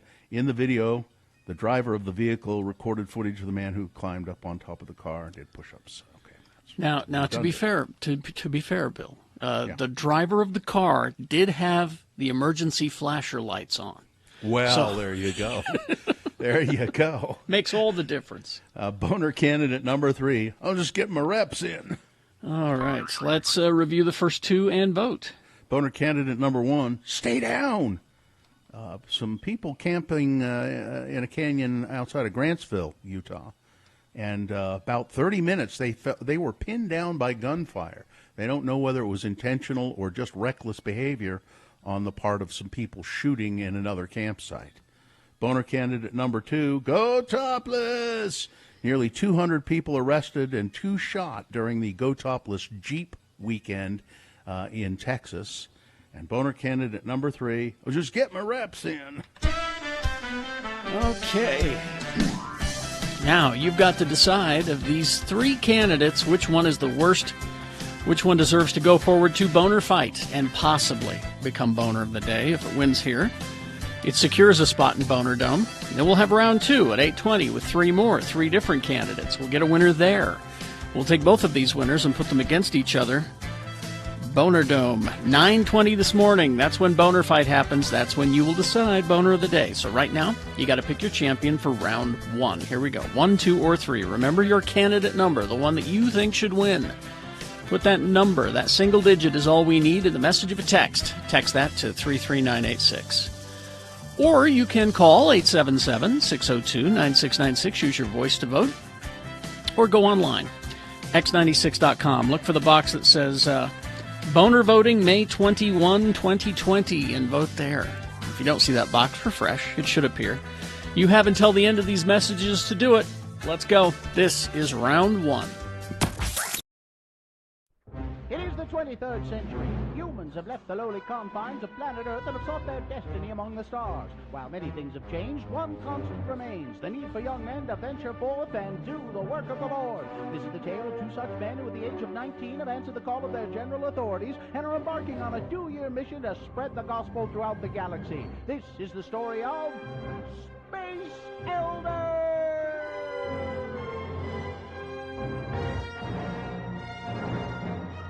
Today, we find our elders tracting on the ice planet Hoth. Oh, man, it's cold out here. Why is it so cold? It's an ice planet, Lehigh. What do you expect? Well, I'm sure glad my mom sent me these mittens. And Zone Leader Hansen has sent us to some pretty dismal places before, but this has got to be the worst. I hope that this Wampa fella lets us in and offers us some piping hot postum. You know, these tauntaun thingies smell funny, and they're just not very comfortable to ride. I wish our hyperbikes hadn't frozen up. Let's see, 3rd cave on the left, just past the 2nd snowdrift. Yep, this must be it. Hello? Hello, Mr. Wampa? I don't suppose his first name is Willie, do you? See, Willie Wampa. What? Hello, anybody home? Hey, pal, that's my ride home you're having for lunch. You must be Mr. Wampa. Hi, I'm Elder Christiansen, and this is my companion, Elder Jensen. Hi. We represent the Church of Jesus Christ of Latter-day Saints. You know, the Mormons. Look out, Butch! Oh, man, he knocked you down. That's going to leave a mark. Excuse me, Mr. Wampa, all we want is just a couple minutes of your time. Oh!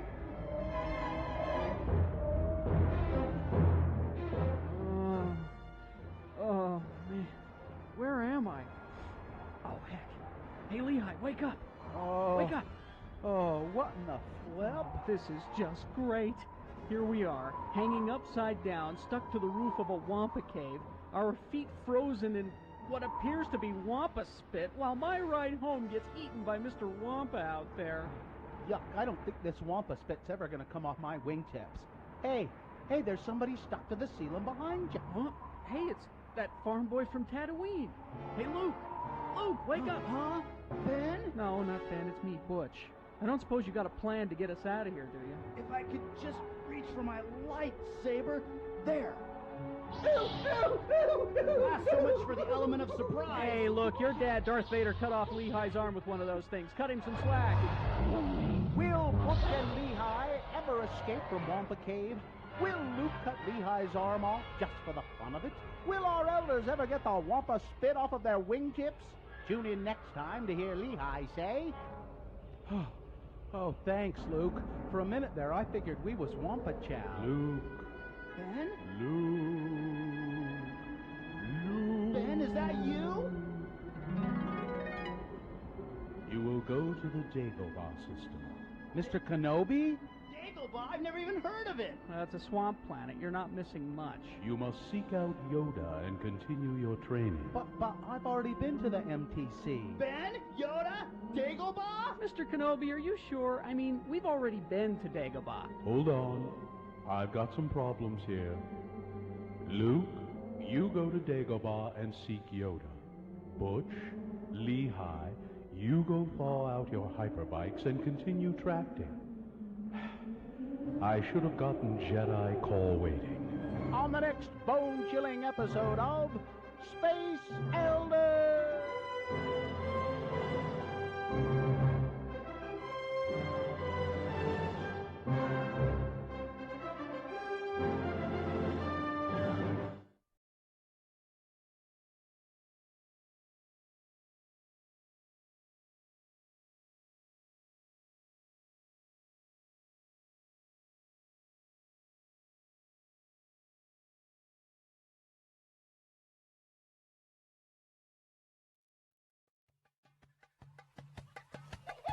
Now, don't forget, coming up at 8 o'clock, Justin Furstenfeld from Blue October is going to be calling in. He's got a movie out, and he'll tell us about it. I think it's pretty much about his life. It is. It's part sort of of his life. Sort of a documentary about his life. So that's coming up at 8 o'clock if you're a Blue October fan. And we'll talk to Sean Means in a moment. But first, let's award round one of your boners. And that's brought to you in part by Fish Tacos. Okay. Fish tacos. What?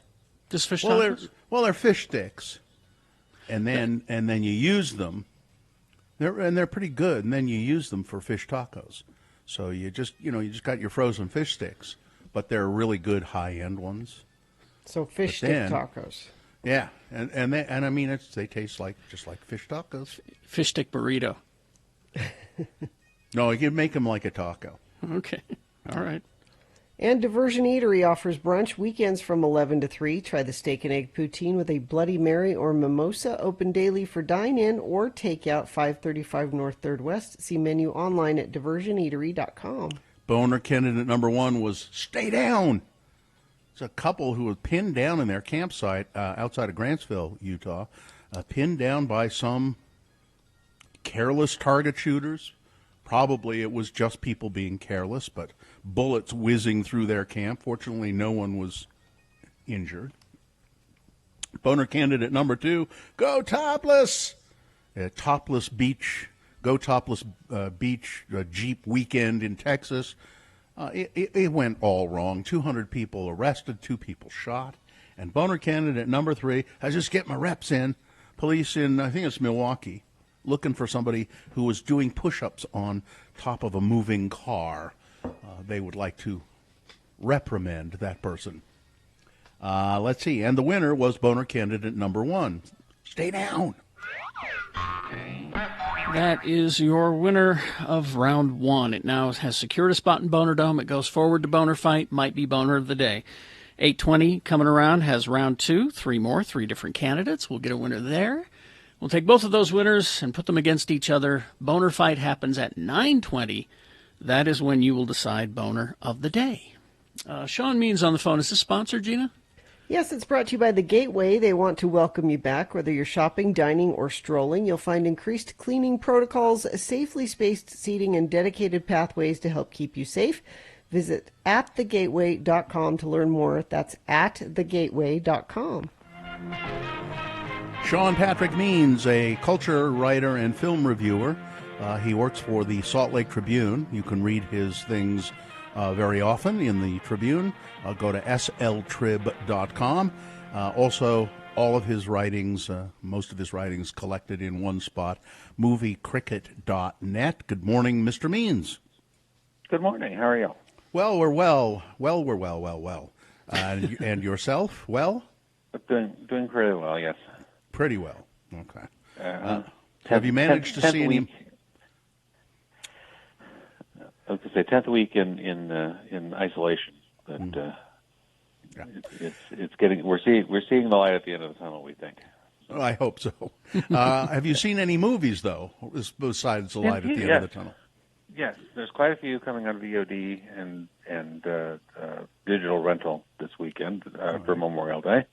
The most Memorial Day-ish of them all is one called Military Wives. This is a British comedy drama inspired by the true story of the spouses of soldiers sent to Afghanistan who have to sort of keep everything together at home while their husbands and occasionally wives are away. And one of the things they decide to do is form a choir, which allows them to have some time together. This does not sound very exciting to me. Productive. So they form a choir. They form a choir. This is done by the same guy that directed Full Monty, and it's that sort of British, stiff upper lip sort of formula, and it works the same way. What makes it worthwhile is the cast here is pretty good. Kristen Scott Thomas is one of the leads, and the other is Sharon Horgan, who most people would know from the series Catastrophe with Rob Delaney. It's got, there's parts where you laugh, there's parts where you cry, and it's got a big thrilling finale. So very predictable, but worthwhile for the cast. So 3 stars. Okay. Where can you see these, by the way? Just do you look for that one is available on most streaming sites, or most streaming or video on demand platforms. All right. You can find Amazon and Hulu and all the other the whole list that you always find. There's 2 that are on the Salt Lake Film Society's at home platform that are worth checking out, and they both involve crotchety old ladies.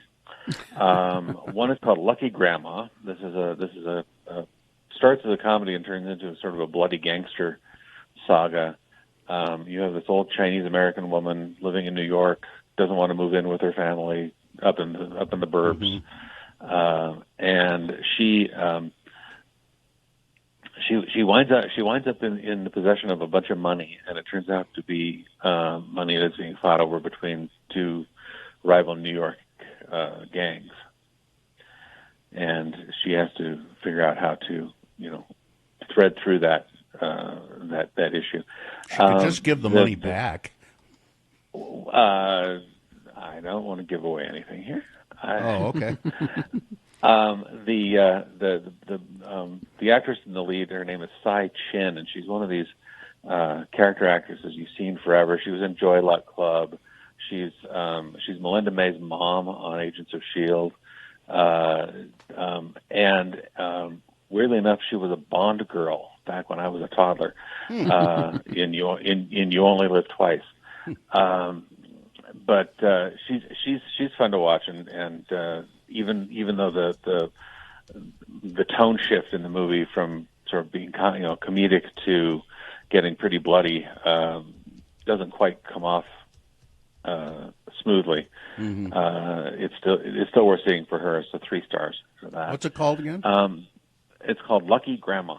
Lucky Grandma. Okay. Yeah. And then the other one is a documentary called Diana Kennedy, Nothing Fancy. Diana Kennedy is this 97-year-old English woman who's lived in Mexico for the last half century, who is the undisputed expert on Mexican cooking. She has written the cookbooks that have defined Mexican cooking for the last since the 70s, because it's not just the sort of Tex-Mex style, but like regional styles of Mexican cooking. Other ways of using beans and rice. All even better than that, and she's she and the reason she's become this expert is that she did the research. She went to all the little towns all around, talked to the people, and gives them all proper credit in all of her books. And she's very respectful of the culture. And there are people. I mean, Jose Andreas is one of the people interviewed in here, and he's also one of the producers of the film. And he gushes about her like she's the one who's made Mexican cooking what it is around the world, because she paid attention and because she, cares enough about the culture that she has, gotten deep inside to explain, to get all this information. She's this crusty old lady who drives around in her Nissan pickup truck, going to markets, going to villages, talking to people. That sounds interesting. Yeah. She's very delightful. Anyway, so that documentary called Diana Kennedy and Nothing Fancy, 3.5 stars. Yeah, and mostly so that one and Lucky. Mostly what we think of Mexican food, people would say, "Oh, Mexican cooking," and we're thinking, "Oh, just tacos and burritos," but Mexican cuisine. Some of it is just absolutely just heavenly with a lot of different ingredients, and it can be really great. So I'm interested to see that. Right. And then the big one, maybe if there's a big one this week, it's the trip to Greece. This is the fourth in the series where Steve Coogan and Rob Brydon go traveling around, hitting expensive restaurants and seeing the countryside. This is the fourth one. They say it's going to be the last one. And they are following in this one. They are following the path of Homer's The Odyssey, and commenting on the ruins and whatnot as they go. But the main reason to go is to see, watching all this cool food being made and everything, but also to hear Coogan and Brydon just joking and insulting each other and trying to one-up each other with impersonations. Here's a sample. Here's an example. Well, broadsheet journalists have described my impressions as stunningly accurate. Well, they're wrong.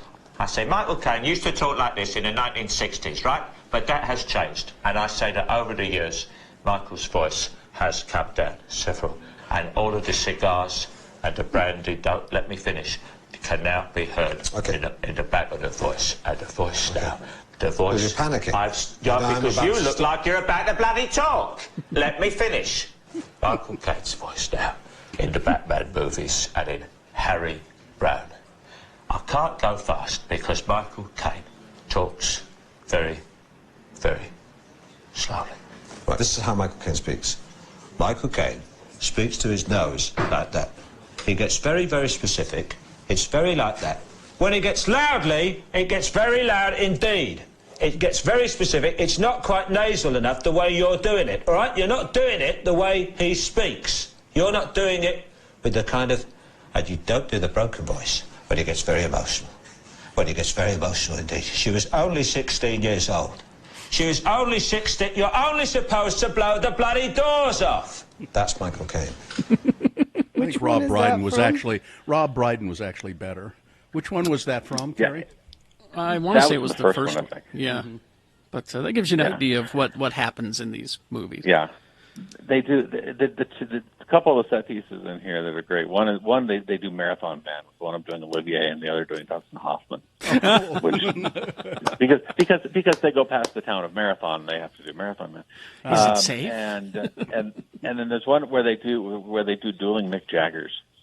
That is just astonishing. It's kind of the weird thing about those is it's kind of melancholy. It's like you hope that this is going to be a nice escape, and you get to see see all the you get to go to places and go to restaurants, which of course none of us have been able to do for the last 2 months. And but there's still some like serious undertones to this. As there were in the other one. I remember the one Steve Coogan, and he's always calling his girlfriend in New York. In the last one, it was so sad. It was very melancholy. A lot of it. So. Right. What do you give 3.5 stars for that? 3.5 for that. That's on, like I said, on VOD and streaming platforms for digital rentals. So. All right. Okay. Thank you. Thank you very much. Okay. All right, Sean Means. Thank you. We'll talk to you next week. All right. Thank you much. All right. Stand by. We have Justin Furstenfeld from Blue October calling in. Stand by for that. Traffic, Gina. Yeah, friends of the program reporting a crash. I-15 southbound near Park Lane in Farmington. Delays are backing up into Kaysville. And I believe that's the only accident being reported. And it's thanks to you, friends of the program. So you reported it via text at 33986. And I appreciate that. Send along your traffic if you see any. All right, so we will take a break. And like I said, Justin Furstenfeld from Blue October next. Round 2 of your boners and more on the way. GinaHomie.com, HOMIE.com. Yeah, you've heard me talk about Homie for a while now. They're a tech-based real estate company. They help you save thousands. There's lots of reasons I love them, but one of the big reasons lately is they're committed to helping people stay in their homes during this difficult time. And here's what they're doing. Homie is committing up to $100,000 to the United Way by establishing the Homie Fund. This will assist those impacted by COVID-19 to avoid home foreclosure, pay rent, utility bills. For every home bought with Homie over the next 90 days, they're going to donate $500 to this fund. Thanks, United Way and Homie. Their first priority is to keep our community safe. Homie makes it safe and easy to buy or sell your home. Your dedicated Homie agent can show you a home right from your couch through a live video chat. They make it very safe and easy. How do you learn more? Well, text Gina, that's Gina, to 88588 to buy or sell with Homie. Stay safe and save thousands. So many people here in Utah. It is the 23rd century. Humans have left the lowly confines of planet Earth and have sought their destiny among the stars. While many things have changed, one constant remains: the need for young men to venture forth and do the work of the Lord. This is the tale of two such men who at the age of 19 have answered the call of their general authorities and are embarking on a 2-year mission to spread the gospel throughout the galaxy. This is the story of Space Elders! Today, we join our elders as they are about to encounter the Borg for the second time. Man, these Borg ships sure are sparsely decorated and poorly lit. Well, I sure hope we get to spend more time with the Borg this time. I mean, last time we didn't even get to the first discussion. I am 5 of 7. I am here to show you the way. Hey, that's why we're here, too. Hello, Mr. 5 of 7. We met your cousin 3 of 7 last time. I'm Elder Christiansen, and this is Elder Jensen. Hi. We represent the Church of Jesus Christ of Latter-day Saints. You know. The Mormons. Oh. Yes, your exploits are known throughout the collective. Hey, Lehigh, we're famous, huh? All Borg are one. Whatever one experiences becomes available to all. Well, that would speed up fast and testimony meetings. Say, where are you taking us? To her chambers. She is expecting you. I don't like the sound of that. Welcome, elders. I have been anticipating your arrival. Hi, ma'am. I'm Lehigh, and he's Butch. Hi. I have wonderful plans for you boys. Together we will rule over the perfect Borg galaxy. Well, I hope this can wait until after our mission is over. Ma'am, who exactly are you, and why do you have plans for us? I am the Borg. Well, I thought they were the Borg. They are, and I am. And once we assimilate you two, you will be Borg as well. Oh, I get it. He's a Borg, she's a Borg. Everywhere a Borg. Old MacDonald had a Borg. Knock it off, Butch. Oh. We better come up with a plan quick or we're going to be assimilated. Okay, Ms. Borg, tell you what. I'll give you my new fender flares and the luggage rack off of Lehigh's bike, and we'll just be on our way. You will look cute in black rubber suits, and I have picked out some special prosthetic parts for each of you. Soon you will be my lieutenants, my consorts, my special friends. Together we will assimilate the Federation, then the Romulans, then the Cardassians, and then whoever else we can find. And we will have fun doing it. Hook them to the assimilator. Hey, come on, let us go! Nothing like the assimilation of new young men to make one forget about how Locutus left me without saying goodbye. Something is wrong. The assimilation process has failed. They have already been assimilated by a stronger force than the Borg. Quick, shut down the machinery. The feedback could contaminate the collective. What have you done to my beloved collective? Well, once you hooked us up to that gizmo over there, all of our experiences were spread throughout the entire Borg race. Lehigh and I were able to bear our testimonies to more than 7 billion beings at one time. It was kind of like General Conference, except without the crying babies and the old people going to sleep. Yeah. We not only got to give the first discussion to the Borg, but to pretty much teach the whole gospel to all of them at once. Could it be? Have the Borg finally met their match? Could Butch and Lehigh be immune to the assimilation process? Tune in next time to hear the Borg say, I am Elder 5 of 7, and this is my companion 4 of 9. We represent the Church of Jesus Christ of Latter-day Saints. You know, the Mormons. Oh, you've turned the most feared race in the galaxy into a bunch of jello-loving, suburban-driving moral goody-goodies. Well, you think that people were afraid of you before. Wait until you start approaching planets now. Man, I'd hate to play word ball against these guys. I think our work here is done. Hey, can we count all 7 billion as converts? Well, technically we didn't baptize them. We'll have to check with Zone Leader Hansen just to be sure. What about me? I was queen. I was the most powerful being in the galaxy, ruler of an entire race of warriors. What am I supposed to do now? Well, I guess you are now the most powerful Relief Society president in the galaxy. Congratulations. Gotta go. Bye-bye, sister. On the next artificial limb-attaching episode of Space Elders!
All right, 8:05 right now, and I hope that everyone got their time zones correct.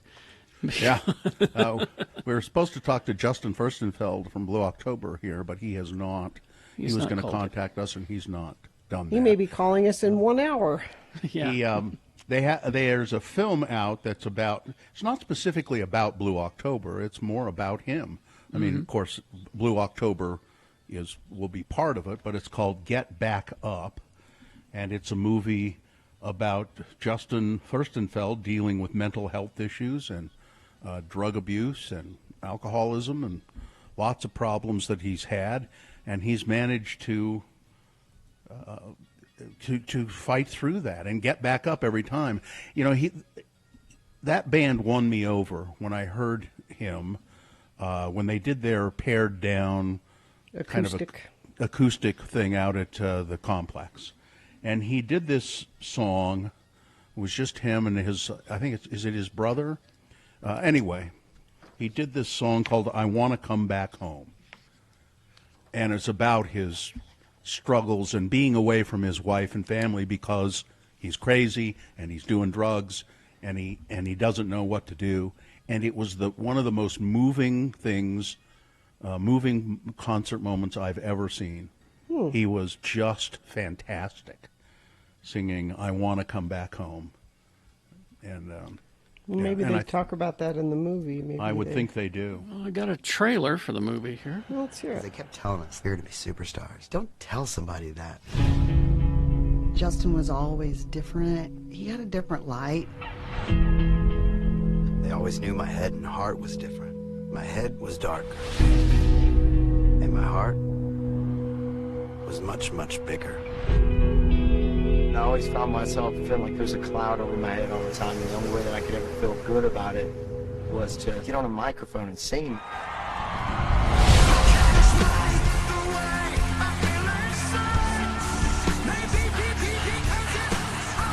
I just remember hearing him going, wow, this is amazing. This guy's on a whole nother level. Anyway. Have people come up. Yeah. The lyrics for that song, "You Want to Come Back Home," I Want to Come Back Home. Just let me read just a couple of those lyrics.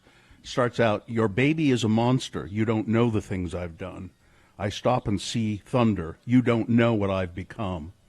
All in all, I'm not the same, and I try to tell you everything, all of the things I've done, but you never come back home. All in all, I'm not the same, and I'm scared to tell you everything, all the things I've done. Would you please let me come back home? I want to come back home." It's very, very moving. I'm sort of tearing up almost reading just those lyrics. Well, you can see the movie on your selected web-enabled device at, I think it's just Get Back Up TV. Yeah, getbackup.tv. Getbackup.tv. And it's... Well, we should play a little Blue October maybe in the 9 o'clock potty break. Yeah. Yeah, I think so. I think Todd sent us a song. Yeah, he or did. a suggestion for a song to play from Blue October. All right. Anyway, I guess, Utah's own Blue October. And then, although they're from Texas. And then when you meet them and talk, like I talked for a long time to their road manager when the last time they were around, when they were doing that acoustic tour. And God, I mean, he was just the nicest guy. Just what a, just genuine, not pretentious, just so nice. Anyway. The new song we're playing by them is called "Oh My My," so we'll play that for potty break at 9. Okay. All right. Here's someone who has seen the movie. I cried my eyes out watching the documentary. Yeah, we gave a Bill, bunch don't of, watch it. I won't. We gave a bunch of screenings of it away so people could go see it. So. Mm-hmm. All right. Anyway, apparently Todd is talking to the manager now to find out what the crossed wires were. I'm guessing time zones because that's usually. I bet. Yeah. We could talk to him tomorrow if we need. We could talk to him at 9 or later today. Yeah. Yeah. Mm-hmm. Time zones is usually what happens. Is there's a miscommunication on these sort of things. You know, we're on till 11. We've got plenty of time. We've got Yes. lots of show left. I think Justin knows we're on till 11, so maybe that's what he was. He was saying, "Oh, I got plenty of time. They're on till 11." They're on till 11. I'll sleep in. Yeah. We are on till 11 because we are broadcasting live from our homes. If you don't believe that's true, go to x96.com/live, and you can see us in our split screen, at our various bunkers and dining room. I'm in my dining room. Guest room. I'll never have a guest again, by the way. Never? Never? No. No one's Why? ever coming to my house, ever. I'll meet you on the porch. Never. I have no the one feeling. in my house. Have you ever had any guests in there to begin with? Really? Yeah. Aunt Nan has slept in this bed. Cousin Dominic has slept in this bed. Not at the same time. No. That would be weird. Because they're brother and sister? No, that's his mom. Well, I don't know. Uncle Dominic and Aunt Nan, that I could said be. Cousin Dominic and Oh. Aunt Nan. Well, Slept they in this could. bed. I guess they couldn't be brother and sister, could they? No. I don't know how things work after. I lose it after. Well, I'm the child of, and this is my child, and then I don't know family relationships. So I don't know how they You can't work. follow it. No. And then you bring in-laws into the whole thing, and it's just a horrible mess. It's confusing. Yeah. What about very. stepbrothers and sisters Oh, and that's- halves? We try and not mothers? to. We try not to refer to them that way. They're just brothers and sisters. Yeah, that's how we do it too. Yeah. My family would be way too confusing because we have yours, mine, ours, and theirs. We have every iteration of parental. Well, soup. the woman that married my father after my mom died, was always upset that I never referred to her as stepmom. I didn't care for her, so you know, I'm not accepting of that title. It's always the woman who married my father. Well, even if you did care for her, calling her your stepmom, I think you just call her by her name. Yeah, I usually did.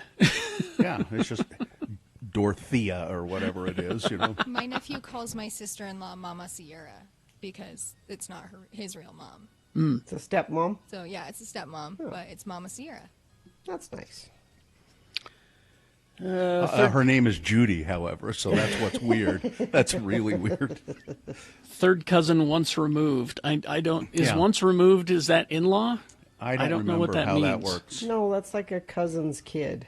A cousin's kid. Once removed and twice removed and thrice removed, and it can. Oh, it's confusing. Just say cousin.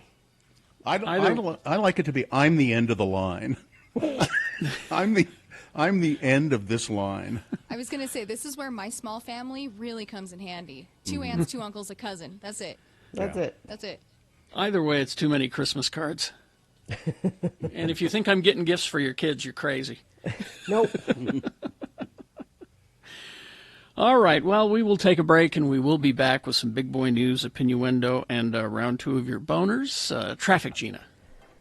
Yeah, there's problems in Kaysville this morning. Kaysville Police, Kaysville Fire Department, along with Layton City Fire and Farmington Fire are on the scene of a multi-vehicle fire. Please stay clear of Ice Pond Road at this time where they're dealing with that.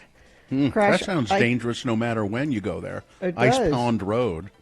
Crash I-15 southbound approaching University Parkway and Orem. 2 left lanes and the shoulder are blocked there. And crash I-15 southbound near Park Lane in Farmington. Looks like delays are backing up into Kaysville. And some of those traffic alerts were sent in by friends of the program. Thank you for that. Iconoclad has a variety of washable and filtered masks for adults and children. Shop online with shipping at iconoclad.com or at their walk-up window, 4th East, 3rd South in Salt Lake. I have 2 full siblings, 8 half siblings, and 3 step siblings. My parents just refuse to make things easy for me, says a texter.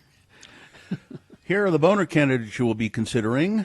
We've got boner candidate number 1, another kind and humane Republican. Number 2, well, because 1/4 of you are stupid. And boner candidate number 3, I just got out of the joint and I'm confused. All right, round 2 of your boners, along with big boy news, coming up after these X96.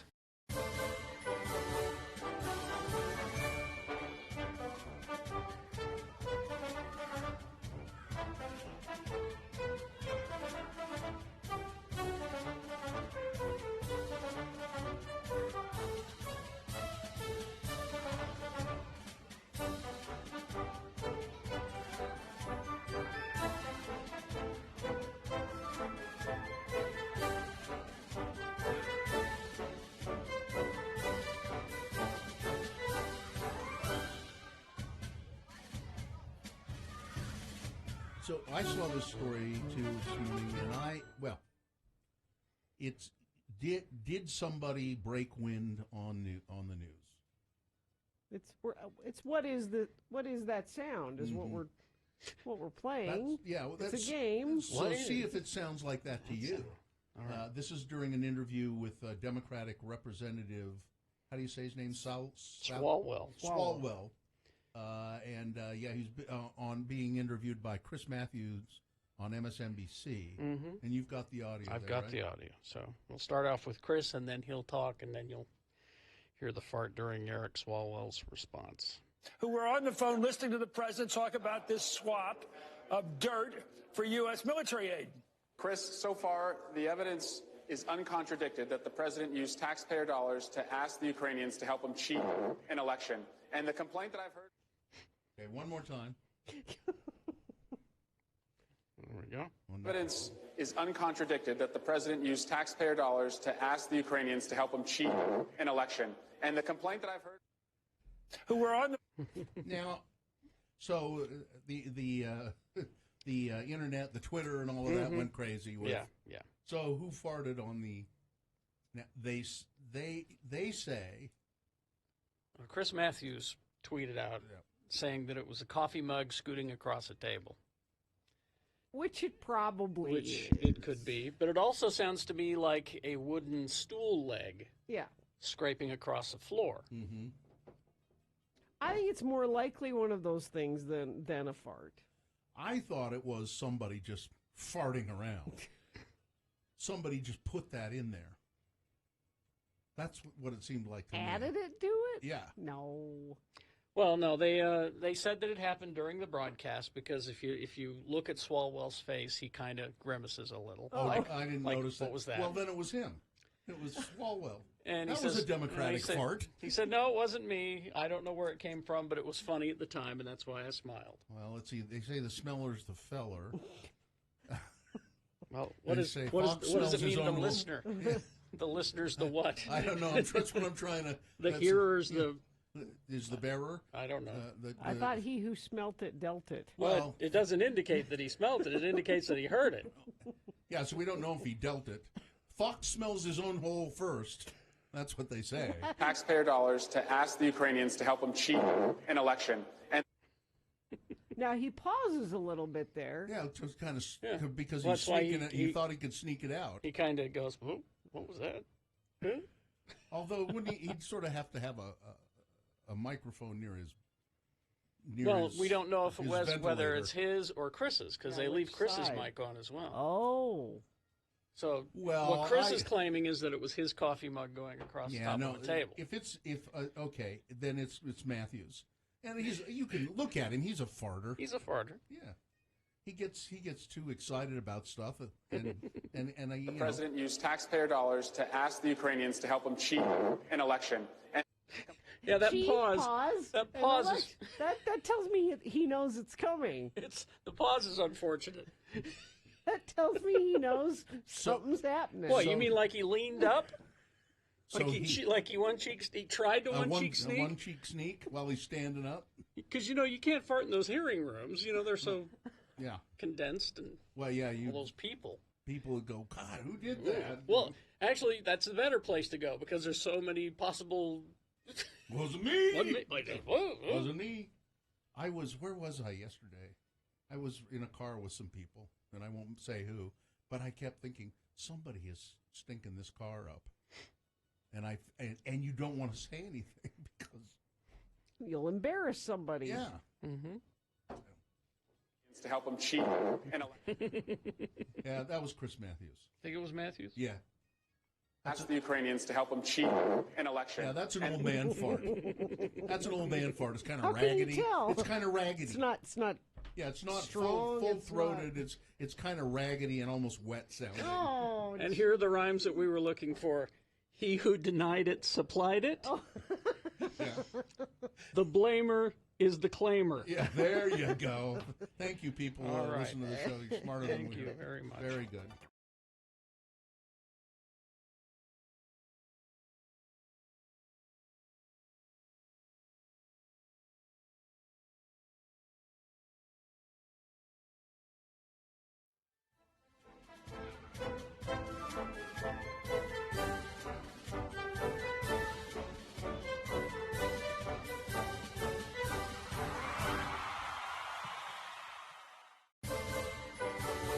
It is 8:21 right now, and time for round two of your boners. Here we go. 3 news stories. These are examples of bad, stupid, or funny human behavior. You'll decide with your vote of these 3 candidates which one is the worst, which one is the most deserving to go forward to boner fight to possibly become boner of the day. If it wins here, it'll go up against the winner of round 1's voting. We did that an hour ago. And, yes, we'll put both of them against each other, the winner of each round against each other, together at Boner Fight at 9:20 this morning. That's when you'll decide boner of the day for today. Right now, you're picking your champion for round 2. Here we go. Choose strategically. 2 candidates now, a third after the news. Once you've heard all 3, then you will vote, and one of you lucky random boner voters will receive. You want one of them boner T-shirts, well, you can't buy it. You've got to win it, and maybe even someday you'll be able to pick it up.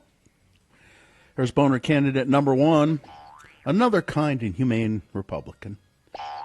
Republican congressional candidate Ted Howze, or Howze, Howze, said earlier this month, by the way, he's running for a district in Central California.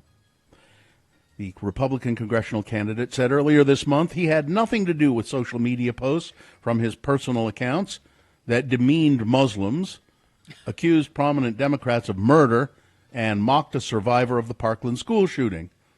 The negative and ugly ideas were penned by other people I just gave them access to my account. But he wouldn't say who it was. In the weeks since his denial, new questions have emerged about that explanation. At least a dozen additional posts from House's account over a 2-year period espouse conspiracy theories, suggest Hillary Clinton and Representative Debbie Wasserman Schultz are responsible for murder. Jeez. They denigrate Dreamers, Islam, and Black Lives Matter movements. And as of Tuesday afternoon, they were all accessible on his personal Facebook account. Housey, who is his Republican Party's nominee in a competitive Central California district, is endorsed by the National Republican Congressional Committee and Republican House Leader Kevin McCarthy. He explicitly signed his name to one of those posts and tags family members in others. They were interspersed throughout frequent life updates that include pictures of Housey and his family celebrating holidays and attending parties. Not with any brown people, though, I bet. In the they go to sporting events, so they have to be around those people sometimes. In the recently uncovered post, Housey accused the Clintons of having a trail of bodies as long as the Mississippi River behind. Really? He compared recipients of the Obama-era Deferred Action for Childhood Arrivals program to pedophiles. The Dreamers. Surely they understand that pedophiles are dreamers, too. Duh. Yeah. Yeah, he's and he's not owning it. He's saying somebody else posted these things on my account. I gave them access, and I shouldn't have done that. Muslims cannot be good American citizens. And the Facebook posts are signed Ted Housey, American citizen. Okay, just own it. You know, the FBI was ordered by the Obama administration to lay off Muslims after the Orlando Pulse nightclub shooting. Holy cow. So, and a conspiracy theorist as well as a racist. Wonderful. Boner candidate number 1, another kind and humane Republican. Here's boner candidate number 2. Because 1/4 of you are stupid. 1/4 of Americans, 25%, have little or no interest in taking a coronavirus vaccine. That's according to a Reuters Ipsos poll published today. Some voicing concern that the record pace at which the vaccine candidates are being developed could compromise safety. While health experts say a vaccine to prevent infection is needed to return to life to normal, the survey points to a potential trust issue for the Trump administration already under fire for its often contradictory safety guidance during the pandemic. Some 36% of respondents said that they would be less willing to take a vaccine if U.S. President Donald Trump said it was safe, compared with only 14% who would be interested. Most respondents in the survey of 4,428 U.S. adults taken between May 13th and 19th said that they would be heavily influenced by guidance from the Food and Drug Administration or results of large-scale scientific studies that show the vaccine would be safe. Less than 2/3 said that they were very or somewhat interested in a vaccine. So about 1/4. Can we just ship them all to an island somewhere that don't want it? You've won a trip to COVID Island. It's a new reality show. Boner candidate number 2, because 1/4 of Americans are apparently stupid. Coming up in a moment, boner candidate number 3. I just got out of the joint and I'm confused. Boner candidate number 3 for round 2 coming up after this. Big boy news and opinioendo brought to you by. For decades, Downtown Farmers Market has been the place to connect with our community, meet the people that grow our food, and celebrate Utah's agricultural heritage. Right now, the future of the Downtown Farmers Market is at risk. Learn more and donate by visiting slcfarmersmarket.org. I think I may just have barely heard of this, or maybe I haven't heard of it at all. A podcast called Call Her Daddy. It's been around for a couple of years. It's apparently a raunchy podcast about sex, dating, culture, and life in New York. It is. I think you would know this podcast then, Bill. It was a cult sensation. It has become a cult sensation, but it has, and I'm not going to go into all of the details about it. I bring it up only for one reason. It was started by these 2 young women Sophia Franklin, 27, and Alexandra Cooper, 26. They started the show in 2018 after coming up with the idea over vacation. The podcast was recently acquired by Barstool Sports about a month after the first episode aired and quickly began raking in hundreds of thousands of subscribers. I bring this up only because it tells us, now it's falling apart and there have been fighting and so forth, and I don't care. But I bring it up just to point out that these two young women doing this podcast, well, one of them has released how much money she made last year, $500,000 a year, in a year, doing this podcast. Bill, if your podcast were raunchier, you could make $500,000 a year. Can you, $500,000? I don't. This is pennies compared to what Joe Rogan just agreed to. Well, I know. Pennies. Joe Rogan. Oh, and Joe I don't. Rogan. Don't even get me started on Joe Rogan. Anyway. There are people I know who listen to and believe his conspiratorial stuff on that show, and I just want to shake them and just go, ugh. Now, I've listened to Joe Rogan's podcast on occasion, and I've heard him talk about historical events in an interesting way and things that are true. I mean, he's not dumb. But then he'll have Hugh Hewitt on. But then he gets into, then he'll also do these conspiracy things. So yeah. I don't get it. The body of former pro wrestler Shad Gaspard was found after it washed ashore on a Venice beach early yesterday morning. Mr. Gaspard was reported missing on Sunday after he was swept out to sea by a rip current while swimming with his 10-year-old son.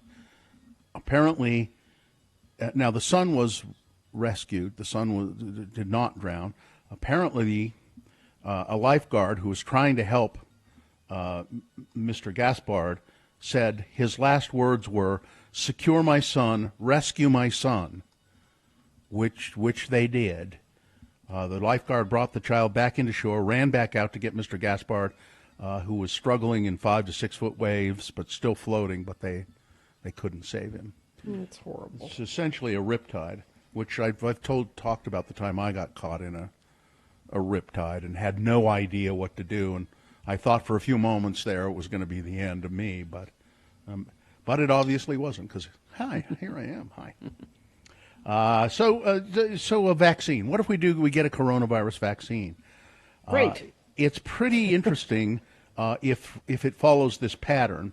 In 1955, a clinical trial of long-awaited polio vaccine proved it to be safe and effective. Reporters nearly rioted in their scramble to spread the word that at last they'd found a vaccine for polio. But what happened when they tried to distribute the drug? It was really difficult. And there's no reason to think that when they find a vaccine, which they will, for COVID-19, it's going to be tough. It's tough to roll these things out. First of all, there were manufacturing problems, distribution problems, political fights broke out over the polio vaccine. After several years, enough Americans, but it took several years to vaccinate enough Americans that polio rates finally started plummeting. But polio did persist in poor communities for over a decade after that. Polio's full story should make us wary of promises that we will soon have the virus under control and go back to normal just like that. Even with the vaccine, it's going to be a tough slog, as it was with the polio. But the good news is you almost never see polio anymore, ever. It's gone. Yeah, I was talking to my dad about the polio, and he said it was a few years where, like, your mom wouldn't let you go swim in a swimming pool because they weren't really sure that's how you could catch it, but they thought maybe. And every summer it would come around. It was waterborne, as it turns out. Well, it's a fecal, Mm-hmm. Yeah, and I mean, I had teachers in school who had polio. I knew someone who had polio, and I don't remember being afraid of it particularly, but. Yeah, it was devastating. Kids in iron lungs, it was terrible. Draper, Harriman, Riverton, and South Jordan are set to hold a multi-city fireworks show on May 30th. What could go wrong? To honor all the individuals who've been on the front lines dealing with the effects of COVID-19. Now, I haven't seen the story yet, but Gina said Ben Winslow at Fox has been reporting that the concert that was going to be in Kaysville, well, it's not going to be in Kaysville, but Grantsville has said, well, we'll do it. We'll have. We don't care about our health in Grantsville. So that political rally disguised as a concert. Governor Herbert has endorsed Spencer Cox to be the next governor. Just now? Yeah. Well, I've been I very assumed busy. that happened a long time ago. I haven't had a chance to do it yet. I've been very busy. This is par for the political course.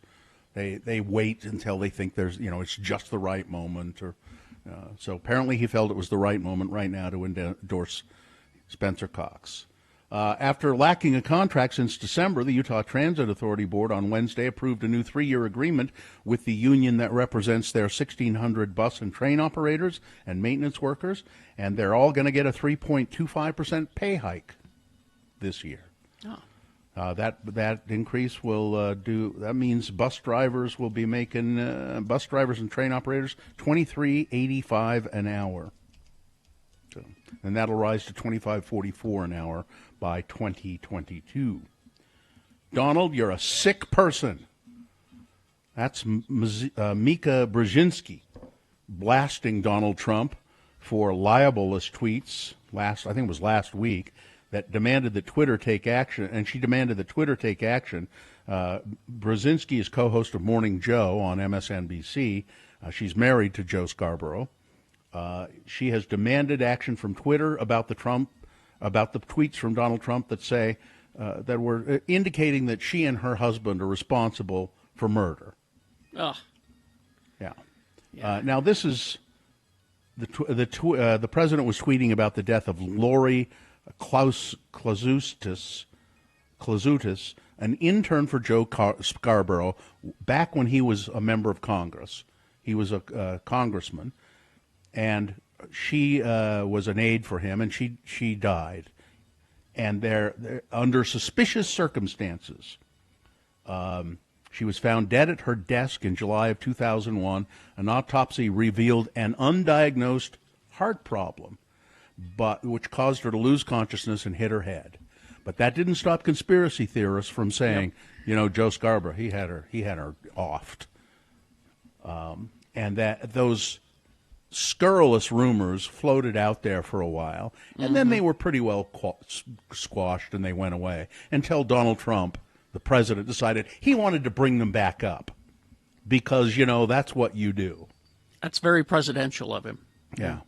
And, Mika Brzezinski, she's Brzezinski, was the Secretary of State under Jimmy Carter, I think. It's his daughter. Oh. I didn't know that until recently. Anyway, let's see, how much time do we have? Are we done? Oh, that's probably. Well, I got one other quick one. I told you yesterday that the Serving Time Cafe out at the prison, they're closing. After, and that's too bad, but they've left behind their recipe for peanut butter bars. So I'll try and make those. I'm going to tweet. I'll tweet out the recipe for Serving Time peanut butter bars. As I recall, that was a good peanut butter bar, as I recall. Yes, absolutely. Okay. Sports weather traffic. Brought to you by Cyprus Credit Union, offering a home equity line of credit at an introductory rate of 1.99% APR for the first 6 months. Visit them online at cypruscu.com.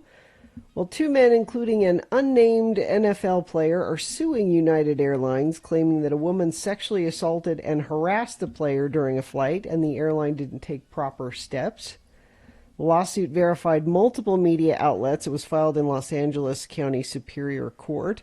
According to the lawsuit, the incident occurred on a February 10th flight from Los Angeles to New Jersey. So this NFL player was sitting next to this drunk woman who kept touching him and grabbing his knee. And will you please stop doing, flight attendant, this woman won't stop. And then the flight attendant didn't do anything. And apparently the woman at some point started doing more than grabbing his knee. was just groping him while he was sitting there. And he stood up in the middle of the aisle and said, "This woman won't stop touching me. Will you please move her to another seat?" It took him complaining 4 different times for them to finally move her to a seat. Well, he's suing now. Well, you blame him. Stop touching me. Weather, still a slight chance of showers today, and then mostly sunny this afternoon, high of 68. Tomorrow we'll have another slight chance of showers, mostly overnight, and a high of 73. Warming up over the weekend, Sunday, Monday, Memorial Day, looking to be in the mid-70s, and just beautiful weather for there. Traffic, we've got that crash, I-15 southbound near Park Lane in Farmington. Delays are backing up to Kaysville. We've got northbound I-15 ramp on Timpanogos Highway. SR92 has been reduced to 2 lanes. Drivers should use caution when navigating that area. Crash 90th South, 13th West in West Jordan. Westbound and southbound lanes are affected, causing delays through that area. And Kaysville Police, Fire Department, Layton City Fire, Farmington Fire, all on the scene of a multiple vehicle fire. Please stay clear of the Ice Pond Road at this time. And if you see anything else you want to share with friends of the program, you can always text it to us, 33986. Dr. Volt's Comic Connection is continuing to serve our beloved community. Dr. Volt's intends to remain open for our customers, and we're offering curbside pickup. Stay safe and read comics. All right, here's boner candidate number 3. I just got out of the joint, and I'm confused. A Clearwater, Florida man awoke to his dogs barking on a recent morning. And he got up and he went into the kitchen, and there was a naked man standing there. The man's dogs woke him up about 6:30. That's when the homeowner found the naked man. He told the intruder, "Get out of my house," which, at which point the naked man grabbed 2 knives and then ran away. Police, with the help of a canine, found the man nearby in an enclosed screen porch, hiding under a swing. Officers arrested him on 2 charges of armed burglary. Police said that 3 people were in the house on Berry Street at the time of the intrusion. Police identified the intruder as Jesse Ramon Conover. He had appeared to be under the influence of drugs when he was arrested, had an arrest history that included charges of strong-arm robbery, aggravated battery, domestic battery, drug possession, and drunk driving. He had been sentenced to 7 years in prison on the strong-arm robbery charge. He was sentenced to 20 months in prison on drug charges last year. His release date was May 8. And then it took him a few days, a week or so, to decide that, well, I'm going to do drugs and get naked and stand in somebody's kitchen. I just got out of the joint, and I'm kind of confused. Boner candidate number 3. Let's review the first 2 and vote. Boner candidate number 1, another kind and humane Republican, a Republican House candidate in California demeaning Muslims and comparing dreamers to pedophiles. Boner candidate number 2, that's because 1/4 of Americans are just stupid. A new poll out today shows 1/4 of Americans are hesitant about a coronavirus vaccine. And boner candidate number 3, I just got out of the joint and I'm confused. Okay, you've got to decide of these 3 candidates which one is the worst, which one deserves to go forward to boner fight and possibly become boner of the day. If it wins here, it'll go up against the winner of round 1's voting. We did that an hour ago. But we'll take both of the winners, one of each round, put them against each other.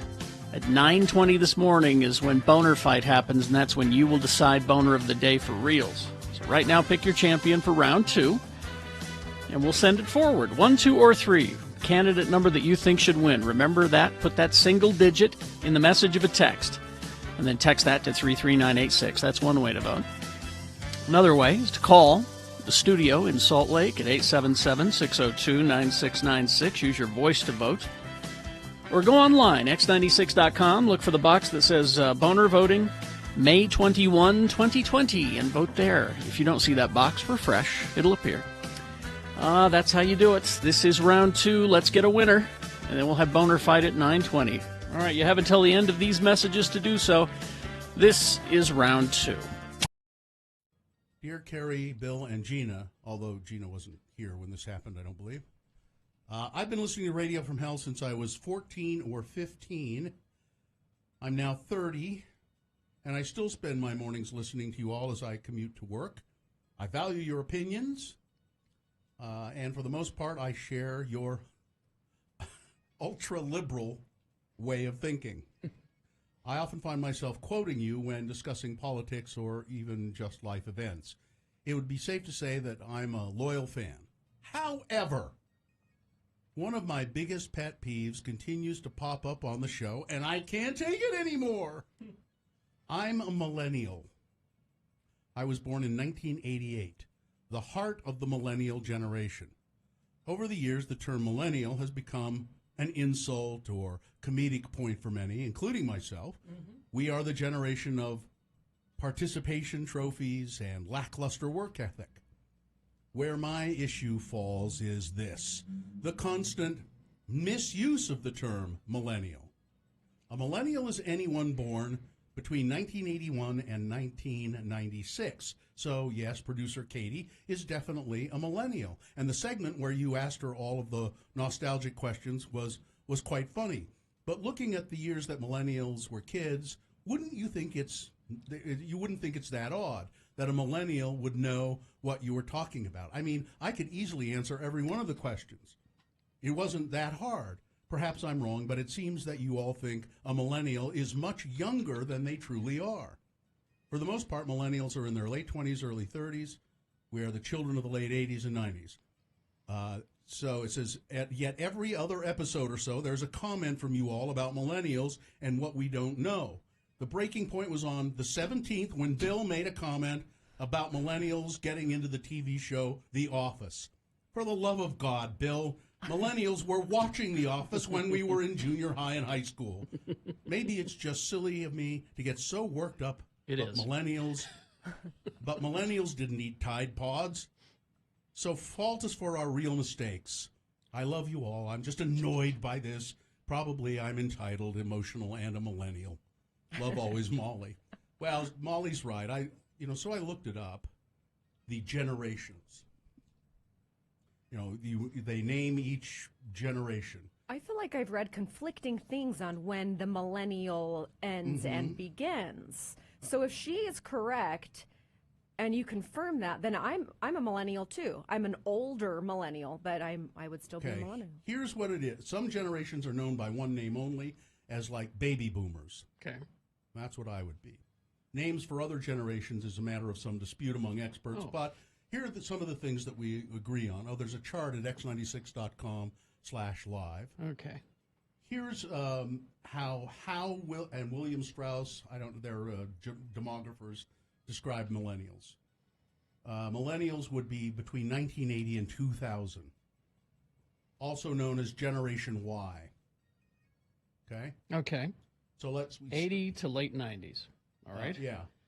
Let's see. So people from 2000 to the present would be known as either the silent generation, the new silent generation, or Generation Z. Okay. But so then there's another one, the Population Reference Bureau. They have a little different. So there are different ones, but generally millennials are between 1980 to 2000 to late 90s. Yeah. Yeah, and that one is pretty set in all of these. But then there's the silent generation, the baby boomers. That's 1946 to 64. Generation X, that was 65 to 79. And millennials, then present, they're calling the present new silent generation or Generation Z. So, but she's right, millennials, we just have I have the tendency to think of anybody who's really young is a millennial, and that's not true. From now on, you're all young'uns. Gen Z. There you go. Yeah. You're young'uns. That's the title. That applies to everybody. Young'uns? Young'uns. Okay. My dad would say.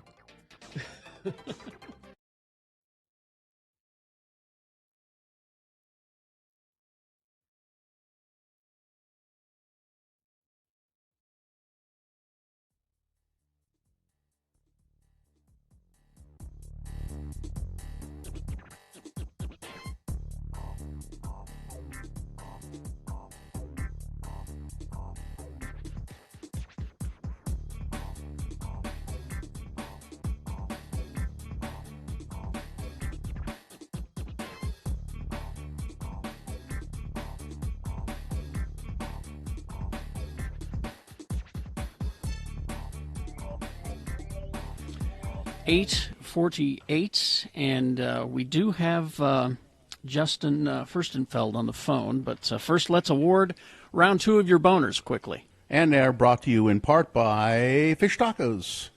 And Diversion Eatery offers brunch weekends from 11 to 3. Try the steak and egg poutine with a Bloody Mary or mimosa. Open daily for dine-in or take-out, 535 North 3rd West. See menu online at diversioneatery.com. Boner candidate number 1 was another kind and humane Republican, and we don't need to go any further than that. This California congressman with his racist views on Facebook. He's a Republican congressional candidate in California. He's demeaning Muslims and comparing the Dreamers to pedophiles, and he handily wins boners round 2. And that candidate now goes forward to boner fight. It might be boner of the day. We'll put it up against the winner of round 1's voting, and you will decide between the two of them at 9:20 who is boner of the day. All right, let's get Justin on the phone here. Justin Furstenfeld, Blue October, are you there, sir? I am here, and I thank you very much. Justin, we just lost you. Are you there? Can you hear me? Can you hear me? Yeah, we can hear you now. We just did your sentence cut off halfway, but we can hear you now. I'm so happy to be here. Thank you, guys. It's lovely to have you here. Of course, Blue October, great favorite of people in Salt Lake and people who listen to X96. And Justin, before we go any further about your movie, I just want to tell you how much I enjoyed your acoustic set at the complex. And when you did that song, I Want to Come Back Home, I was a convert to Blue October for life. That was one of the most moving. You just gave me chills. That's one of my favorite songs I've ever written. So thank you, buddy. It was really one of the most moving concert moments I've ever had. Bill started crying just talking about it a few minutes ago. I read a couple of the lyrics to these guys, and I started tearing up. But yeah, that's what life's about, like things that I think we take for granted, things that actually touch our soul these days, like seeing kids with their families and seeing kids' smiles on their faces, or hearing a song that just touches you like a good movie. Like I miss that, the nostalgia of feeling something for art, and going to a museum and seeing something that just goes, oh, that guts me. That's what I honestly live for. So thank you for saying that. That means a lot. Now, I know some of our listeners, we gave away a bunch of codes so that they could watch this movie, Get Back Up. It's available for people to see if they want to watch it now I lost the website. What is it? Getbackup.tv. Getbackup.tv, yeah. So tell us a little bit about the movie for people who haven't seen it, and does it relate to that song that I love so much, I Want to Come Back Home? Oh, yeah. That's that. If there was a song that was the soundtrack hit off of that, it would be Come Back Home. 8 years ago, I decided to change my life. I decided to try sobriety and recovery, and to seek some really good therapy for my depression. And 8 years ago, my life was changed. There is a solution out there for people who want to change their life for the better. I no longer live with self-pity, with my ego running my life. I now have found a true path to freedom and peace and serenity and confidence and family values. And I wanted to make a documentary of the whole time, the moment that I made that change to 8 years later, of how recovery looks and how you get there from the bottom rung on the ladder to the top one. That the whole point of the documentary is not to get popular and not to, oh, look at what poor guy, is to show people that no matter how far you have fallen down that ladder, you can always start one step at a time and move forward in life again. Nothing is an excuse. Nothing should be an excuse. I get the feeling from what you're saying, and that you had mental health issues, and that led you to self-medication with alcohol, drugs, yes, whatever, sir. that sort yes, of thing. Sir. Were you afraid that if you stopped doing all of that you would also lose your creativity? Yeah, that was one of the biggest worries in my life. But you know what I found out later is that's the biggest cop-out. Oh, man, I've got to be high. I've got to be messed up. I've got to live a tortured soul in order to make this good music. That's a cop-out. That is BS. You know why? Because most of the people that I had looked up to were tortured artists, and they all passed away because of this disease of addiction. Amy Winehouse, Scott Weiland, Kurt Cobain, Shannon Hoon. I can go down the list. Painters like Jean-Michel Basquiat. But just think, just for a second, if they would have found the ounce of freedom and the ounce of beauty that I've been given and had the opportunity to feel, they might not be considered tortured souls. Just think of the catalog that they could have written about things like passions, intimacy, love, relationships, marriage, kids, children. They never got the chance to write about that because they were such tortured souls that their candle burn out, you know, as Elton John would say, long before they were supposed to. And that's the disease of addiction right there. Is Get Back Up now? This isn't just a movie about that. I mean, there's music in it as well, and the band. Oh, yeah. And Blue October's part of it, right? Oh yeah, Blue October is the vessel that all of this takes place on. So it is like a music rockumentary. Also, it's full of music, full of all of the supporters and fans that have joined us over the last 23 years of our career, and it's just it's. I wanted to make something that ends with a positive note. I'm so sick of seeing all these sob stories and sad stories where everything ends sad. I want to see some hope in my life, especially during a pandemic. I want when this world opens back up, I want to be a light that shines bright. I don't want to be this person that's sitting there whining in the corner. I don't want to do that anymore. So that's what it's about. It's called Get Back Up. You can see it on where again, Carrie? What's the getbackup.tv. Yeah. Getbackup.tv, and it's available there. And there's music, Blue October music, and the story. Did you? I know you didn't direct the movie. Somebody else did. But yeah, did I didn't have any. I didn't get to watch it till it was done. Oh, really? So the director and the people, they came to you and said, "Let's make a movie about you and this and Blue October, and we'll put it together, and then you can see it." No, I said I want to get cameras on me in the first year of my sobriety because I know if cameras are watching, I won't use again. Oh, that's good. But if the cameras aren't watching, I might slip. So put cameras on me for a year. Let's make a documentary on what it takes to stay sober in the music industry. And after a year, I said, you know what, director, why don't you keep filming for the next 6 years because this is really turning out beautiful. Cool. And then they said, well, you can't be a part of it. You can't be a part of the editing. You can't be a part of it. I'm like, that's fine. So it's a true tale of recovery and family, and I'm super grateful and blessed. Right. Well, it's so nice to talk to you. And again, thanks for all the music. Thanks for being and fans in Salt Lake just adore you and Blue October. So thanks for taking a few minutes with us. Thank you, buddy, and I want to come back home. Oh, jeez. You're going to make him start crying again. Don't do that to me. Come back. Well, I think you've rescheduled for September is what I'm hearing to be here. All right. Cool. And I can't wait because I'm going to ask where you are, and then I'm going to sing that song to your face, and we're going to look at each other like, man, why we got to do that? There it is. There it is. All right. Thank you, Justin. We'll Don't do talk me to like you. that. Okay. You have a great day, guys, and God bless. See you later. See you. Thanks, Justin. All right, traffic, Gina. Stalled vehicle southbound I-15 at milepost 299. That's I-215 in Murray. The right lane is blocked there. Crash 90 South 13th West in West Jordan. The westbound and southbound lanes affected, causing delays. Northbound I-15 on-ramp at the Timpanogos Highway. SR-92 has been reduced to 2 lanes. Drivers should use caution when navigating that area. Scott Hale offering a $39 AC tune-up with a free leak check. Call Scott Hale, 801-264-HALE. All right, we will take a break. We will be back. We're broadcasting live from our homes, and while that happens, this show goes to 11 a.m. We got Boner Fight coming up in the next hour, Boner of the Day, reasonable amount of news, all that's on the way. X96. Soldier.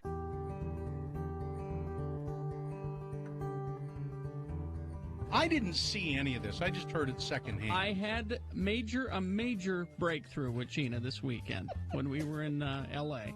I got her drunk 3 times. He did. And it wasn't hard. Really. It cost him a total of $10 for all 3 times. Each time. He's a cheap drunk.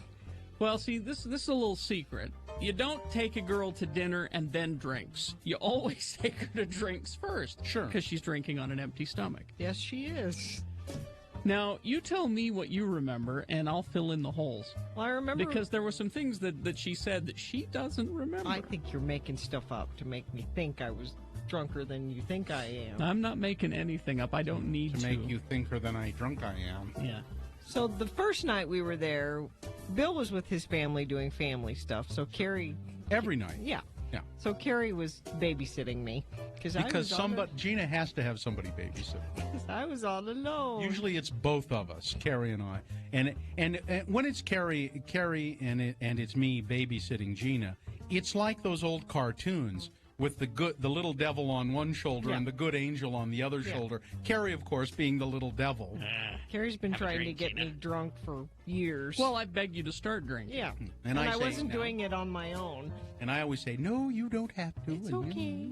So we go to Trader Vic's, which is in the hotel. It's connected to. It's an old hotel, so there's no straight route to get to Trader Vic's. You have to wind through hallways and... Because they never do things like that in new buildings. No, well, it just... Sure been around a lot, haven't you? It was a circuitous route to get there. Sure. And we sit down, and Ben, the bartender, brings over the menu. And this is the menu of the drinks, not the menu of the food. Trader Vic's famous for its big frou-frou. Fruity drinks. Drinks served in coconuts with parasols and giant chunks of, watermelon and pineapple. You can buy Trader Vic's syrups and things Yeah. for drinks. And I said, well, I'd like a margarita, because that's whenever I do actually have a mixed drink, that's the one I have. And I said, do you think I can get And she one doesn't here? have a real margarita. She has a snow cone, essentially. Yeah, because a real margarita is not blended. No. So I said, well, I'd like that. And Carrie said, well, I'm sure he can make you that. And I said, no, I'm here. I'm going to order something off the You menu. go, girl. So Empowerment. So she ordered, what was it? I don't remember know. what it was It called. Some kind of rum punch thing. Yeah. Come on. Well, you don't know what I don't remember what it was called. Okay. It was it was in a tall glass. It was red. It looked like Hawaiian punch. Had umbrellas and Had a fruit chunk of and- pineapple and all that stuff. Okay. And I had one. Yeah. And this is before the food. And then Carrie ordered another, and he made me get another. And that was it. That was it. She was gone. Where did she go? Empty stomach, drink and a half. She was in outer space. I was giggling, and I kept leaning on you, I think. You did. Did I touch you a lot? Mm-hmm. Yeah. But then you told me after the fact that No, I was saying I want you to things. tell me what you remember. Then I will fill in the holes. What do you remember after that? I remember I ordered a steak. Uh-huh.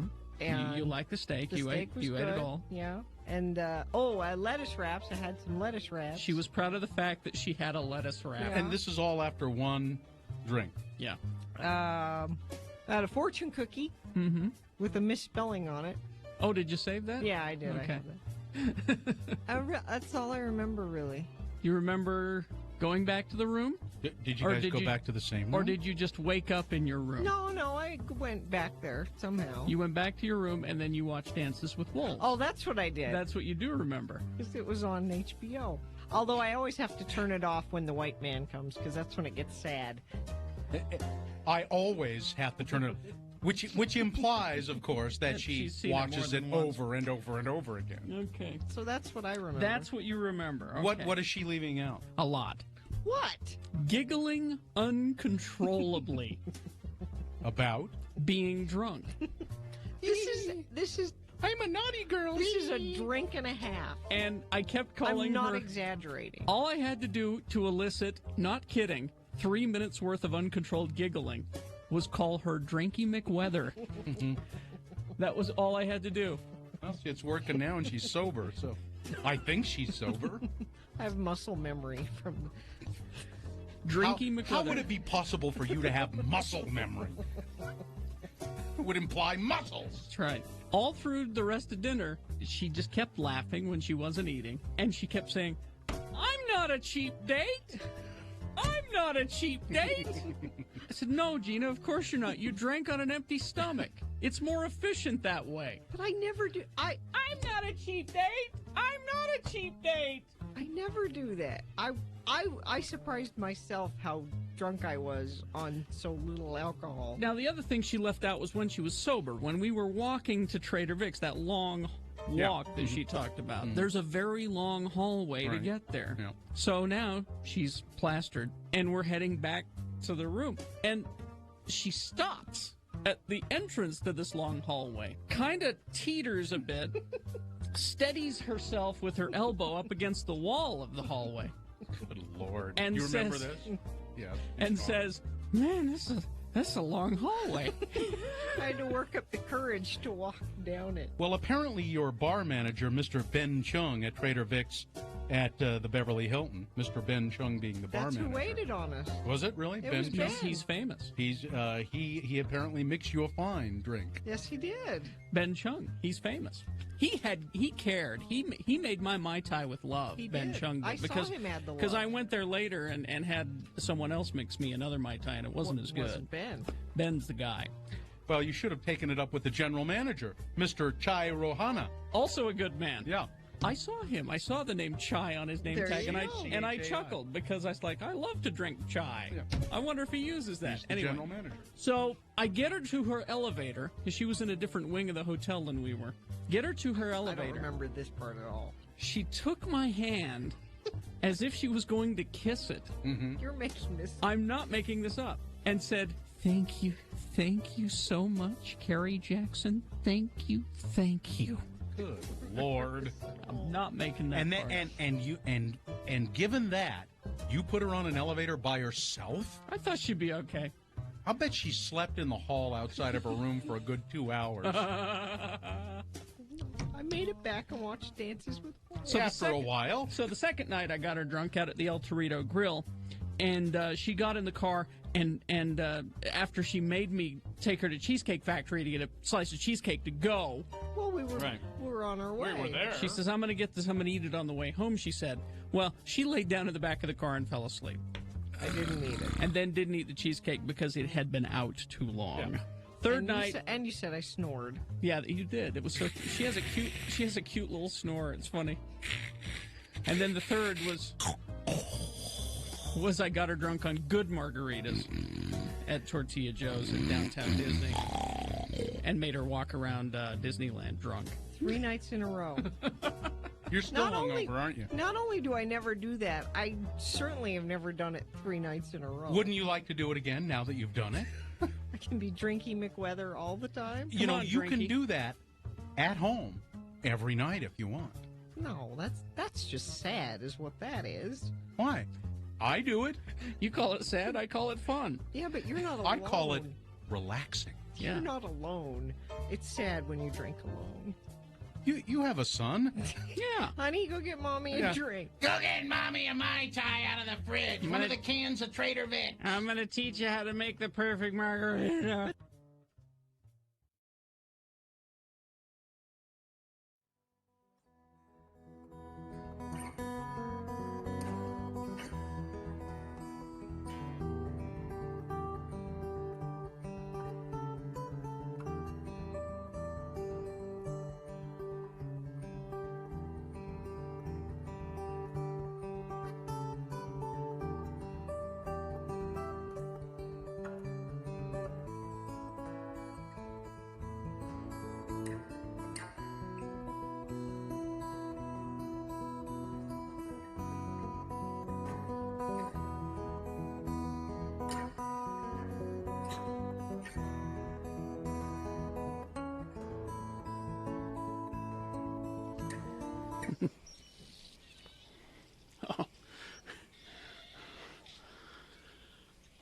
Thanks for catching that for me, Katie. I wasn't ready for the ending of that song. She's on it. That's nice. That's Blue October. What was the name of that song? Is it Oh My My? Oh, okay. I didn't know for sure, but it seemed logical. Yep. It was gonna be my guess, but I didn't want to go there. Right. Listen, I've been having trouble with. So you're supposed to wear your mask in public, but I'm having trouble functioning with it. What do you mean functioning? I'm really. It's just too difficult. For sight gags, go to x96.com/live. For sight gags, go to x96.com/live. It's pretty difficult to function out in public wearing a mask. I've found. Karen. I find. Why do you have an eye mask, Bill? Huh? It's a sleep mask. I know. Why do you have a sleep mask? Do you use it? No. Oh. I have used it, but no, I don't use it. No, it's just so I'm just wearing one of those sleep. For those of you who are not watching, I have one of those sleep masks over my eyes, and so it's a mask. It's pretty difficult to function in public. Yeah. Right? He wears those to he doesn't use them to sleep. He wears them to those eyes wide shut parties. If I put one of those on right now, I would fall asleep instantly. It was a good sight gag, though, wasn't it? Yeah, it was fine. Speaking of the masks, just one other quick thing. You were talking about that football player that was said that he was assaulted on a flight by a woman. There was a line in the story I read that was, I just loved the way it was written. So it was this NFL player. He's unidentified, but he's suing the airline because he said a woman started touching him, and first she just started talking to him in a way that he didn't care for and wouldn't leave him alone. But then she kept touching him, and then it says she started to grope him and massage him, and then it said at one point, she began. She touched his mask and then grabbed his groin, and I thought, well, he's wearing it wrong. if she's fiddling around with his mask and then grabbing his groin, he's not wearing it in the right place. Is what I would think. But think of how horrible that would be. You're sitting on a plane and you ask the flight attendant, believe this woman me, I know. Can you please do something? No, I'm sorry, we can't. And finally, he stood up. He's like, move this woman somewhere. She's touching me. Believe me, I know what that's like. It says, the assailant grabbed John Doe's penis and ripped off his face mask. That's how it was written. That is one of those eyes wide shut parties, isn't it? Grabbed his penis and ripped off his face mask. He was wearing it in the wrong place. That's what I'm thinking. So, anyway, hi. So you just have an eye mask lying about. What? You just had that eye mask handy for this, or did you go looking for it? I just happened to notice it in a drawer yesterday, and that I said, "Oh, there's my eye mask." I mean, I have worn it, like I used to try and if I were taking a nap and it was too light in the room. Mm-hmm. But I think I got it from I don't know. This is a nice one too. It's really padded, and I don't know where I got it.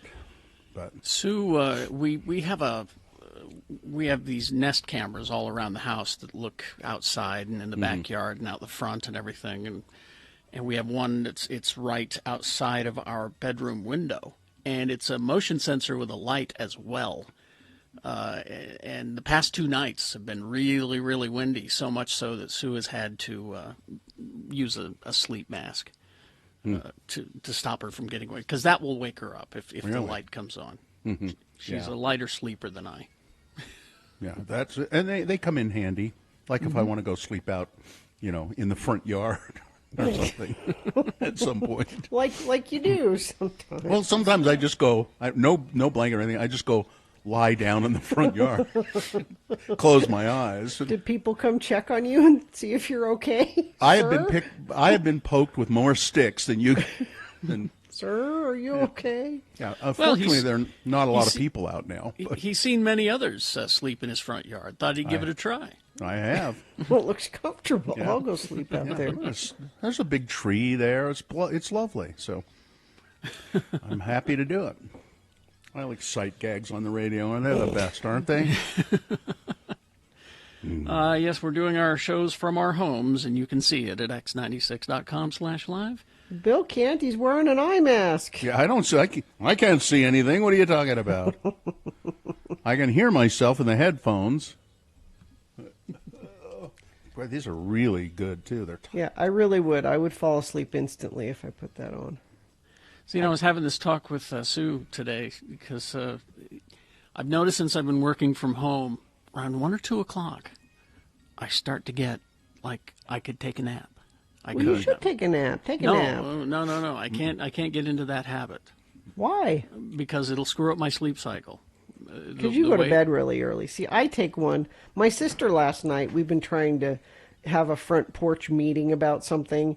And she's like, well, why don't you come over around 8 o'clock? And I said, no, we eat dinner at 8 o'clock. She said, you eat dinner at 8 o'clock? I said, yeah.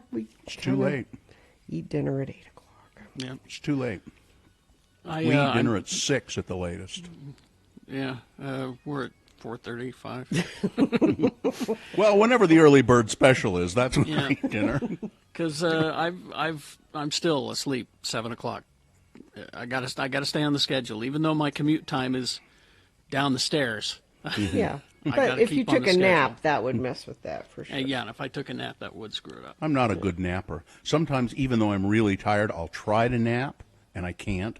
Or if I do fall asleep, when I wake up again, I just feel grumpy and groggy, and I don't care for it. 90 minutes, Bill. 90 minutes. What's that? You set an alarm for night. You don't sleep more than 90 minutes. That way you're in that. I read that sleep you can cycle half an hour. Zone. No, half an hour. It's you can do a half hour or 90 minutes. I'm not taking advice from you about sleep on any account because you don't get enough. Well, that's ever. Well, now Guy in the chat room says, according to NASA, the best nap time is 26 minutes. Yeah, that's what I've heard too. 26 minutes. All right. Well, let's take a break. We will be back. Boner fight is coming up. A reasonable amount of news on the way as well. Stand by for all of that. UtahAdvocates.com. Remember, the advocates are there to help you. Even in this time of pandemic, this COVID-19 time, the advocates are personal injury attorneys, and these things do not, unfortunately, stop in life. People have accidents, they get hurt, and due to their and often very often not due to their own negligence, but someone else's. And if this happens to you, you should contact the advocates. Now, they're a small firm, personal injury. They take only a select number of cases. So if you call them on the phone, 801-355-5550, they can probably determine on the phone whether you have a case or not. And if you do and they take your case, they don't charge you anything unless they get you a settlement. So if you've been hurt in an accident, you think it's not your fault and you just don't know how to proceed from there, call the advocates. 801-355-5550 or UtahAdvocates.com. I made a big mistake. Well, I didn't. It had to be done at some point. I haven't gotten on the scale, weighed myself, that is, since. So I had some back surgery to relieve some pressure on, excuse me, on the nerves in my back, and that has made it difficult for me to. Well, it's made it impossible for me to do any exercise. And I exercise a lot, usually. And then I went on vacation. Well, sure. And you don't ever weigh yourself after vacation. And you always put on a little weight on vacation. So a lack of exercise for a month, and then going on vacation for however many days to Hawaii, which involved a lot of pineapple, drinking. A lot of empty calories. Empty calories. Thank you. That. Would you please? Damn it, Gina. Could you start with the euphemisms? Would you not zero right in on the problem? Start with the euphemisms. I say, oh, is Aunt Flo here? I don't say what, John the Rag. You having a period? You trying to be funny? Start with the euphemisms, please. Before the reality? Yeah, don't let the reality just don't smack me in the face with it, please. So 10 pounds since the last time I weighed myself. So in a month you've gained 10. I think I'd have to look and see when that surgery was. You don't look like you've gained 10 pounds. Oh, I sure feel like it. And I don't? Really? No? You look fine. You always say that, though. Because I don't know, why does she always say that? Because I don't think it's true. I'm sorry, I was chasing down things that we have to take care of here. I'm, trying to fix the show. That's all. She always says, you look fine. I think it's you say that either because you don't really look at me or at people, because I look at you, and I wouldn't say that about you. I didn't ask your opinion on how I look or how didn't. much weight I gained on my vacation. I didn't ask yours either. You just offered it. I didn't ask your opinion. Okay, I won't say you look fine. I start out saying something nice when I get in trouble for that. I don't think I look. I think you can tell I've put on 10 pounds. Can't you, Carrie? Gina, watch and learn. Really? Can you tell that I put on 10 pounds? You hide it well. But you can tell, can't you? No. You can't? No.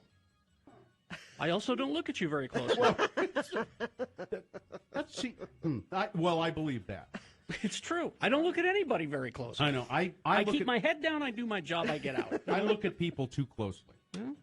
Yeah, would you quit looking at me so closely? I'm sorry, how's your eye? It's better. Is it really? That's what you said. That's what you said when it wasn't. But now it's just crusty, not puffy. What did your husband say now that he's seen you? Did he, when he got home and looked at it, did he go, "My God, why didn't you go to the doctor?" No, he's still saying it's fine, so it's fine. It's scabby. I think that if you had FaceTimed him, yeah, he would have looked at it and went, "Oh God, yeah, Boots, no, get in there." He was with me all weekend, and it was fine. But so again, he doesn't look at you very closely. He just keeps his head down and does his job when he's with you. Which I'm glad that he doesn't notice I've gained weight. No, so he just keeps his head down and does his job.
way worse.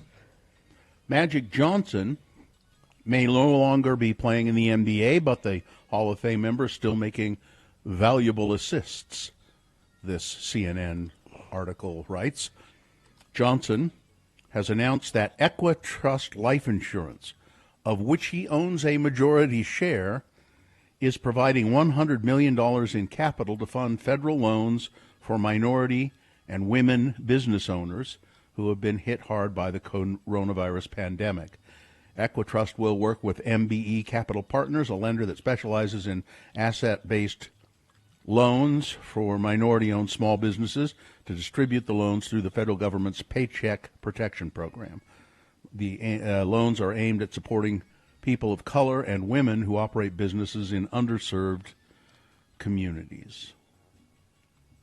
Let's see. Okay. This concert that Eric Mustos, former Salt Lake City police officer and now concert organizer and political activist, he tried to organize this concert, and he found a willing participant in the mayor of Kaysville, Witt. What was her first? Katie Witt. Katie Witt. And she said, "You bet." Now, she's running for Congress, and this was a good way for her to get publicity for that. "You bet you can come and have your concert right here in Kaysville in Barnes Park." Well, when people started saying, "Wait, what? No. The Kaysville City Council said, "Wait, what? No." And there was an uproar, and the council said, "We're not going to issue a permit." And so then it came. Eric Mustos and his group said, "We have moved this concert. People in Kaysville, the city council doesn't want us because the people they hate America." Yeah. So we're going to go out to Willow. We're going to go out to was it Stockton? I think Grantsville. We're going to go out to Grantsville and have the concert there. Well, our dear friend, sports reporter and reporter in general for the Deseret News, Amy Donaldson, has tweeted, "I talked with Tooele County commissioners just now and their health director, and they don't know anything about this event. Nope. No permits have been issued. Mm-hmm. No permits have been applied for. Concert that is scheduled for May 30th. They don't know anything about it." And this makes me crazy because all the message boards, if you have read any of them about the concert, people were saying things like, "I don't know what the big deal is. If you don't like it, don't go." It's not like it will all be self-contained in that event. All those people have jobs and families and grocery stores and places they go after that, and they take it with them. It spreads. And listen, if you don't test them, you don't know if it spreads. Exactly. If you don't test them, it won't spread. And there's some theories out there that this event will not happen, and they're counting the people putting on the political rally / concert are counting on it not happening because they want to stay relevant. They like being in the conversation. Just again proving to me that it's not about the music; it's about a political message. It's a red hat message. Well, they've said that all along too, though. They've said we're doing this to save small businesses in Utah. Yeah, right. In this, let's see, tourists going back to Yellowstone, they've opened up. And now they've tried to open up slowly, but some reports from Yellowstone National Park, there are all kinds of people hanging around Old Faithful now and other attractions at Yellowstone, and most of them not wearing masks. Most of them and not really observing social distancing very well. So if that's any example of how opening up the country is going to go. Is it really that hard of a concept for people? This is an honest question. That wearing a mask and not breathing on people can stop the spread. I don't know why this is such a problem for people. They don't like being told what to do. Well, that's part of it, as our good friend Phil Lyman from down in Blanding said. He's now a congressman, former Blanding commissioner, said, "I'm not wearing a mask unless Governor Herbert says that I shouldn't wear one, and then I will." But that makes no sense. It doesn't hurt anything wearing a mask. And maybe the other reason is, I find when I have to put one on and wear it in public, it's uncomfortable. I don't care for doing it. I do it.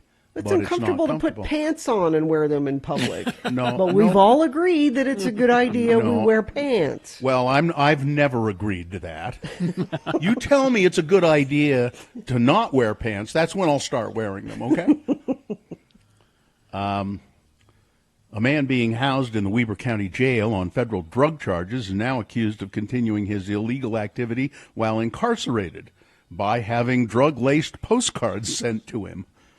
Joshua Lee Kendall of West Jordan, charged with 3 counts of drug possession.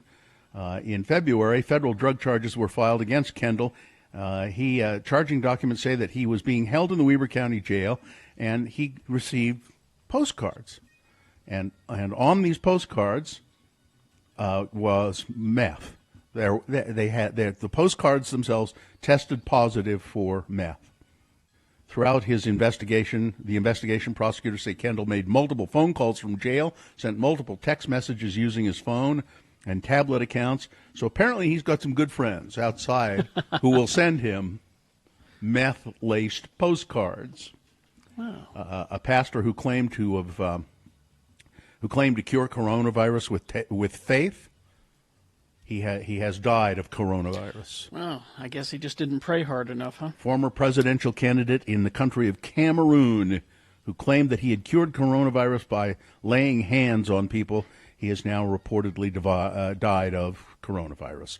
His name was Franklin Nidfor. He died on Saturday at the age of 39. It's Boner Fight.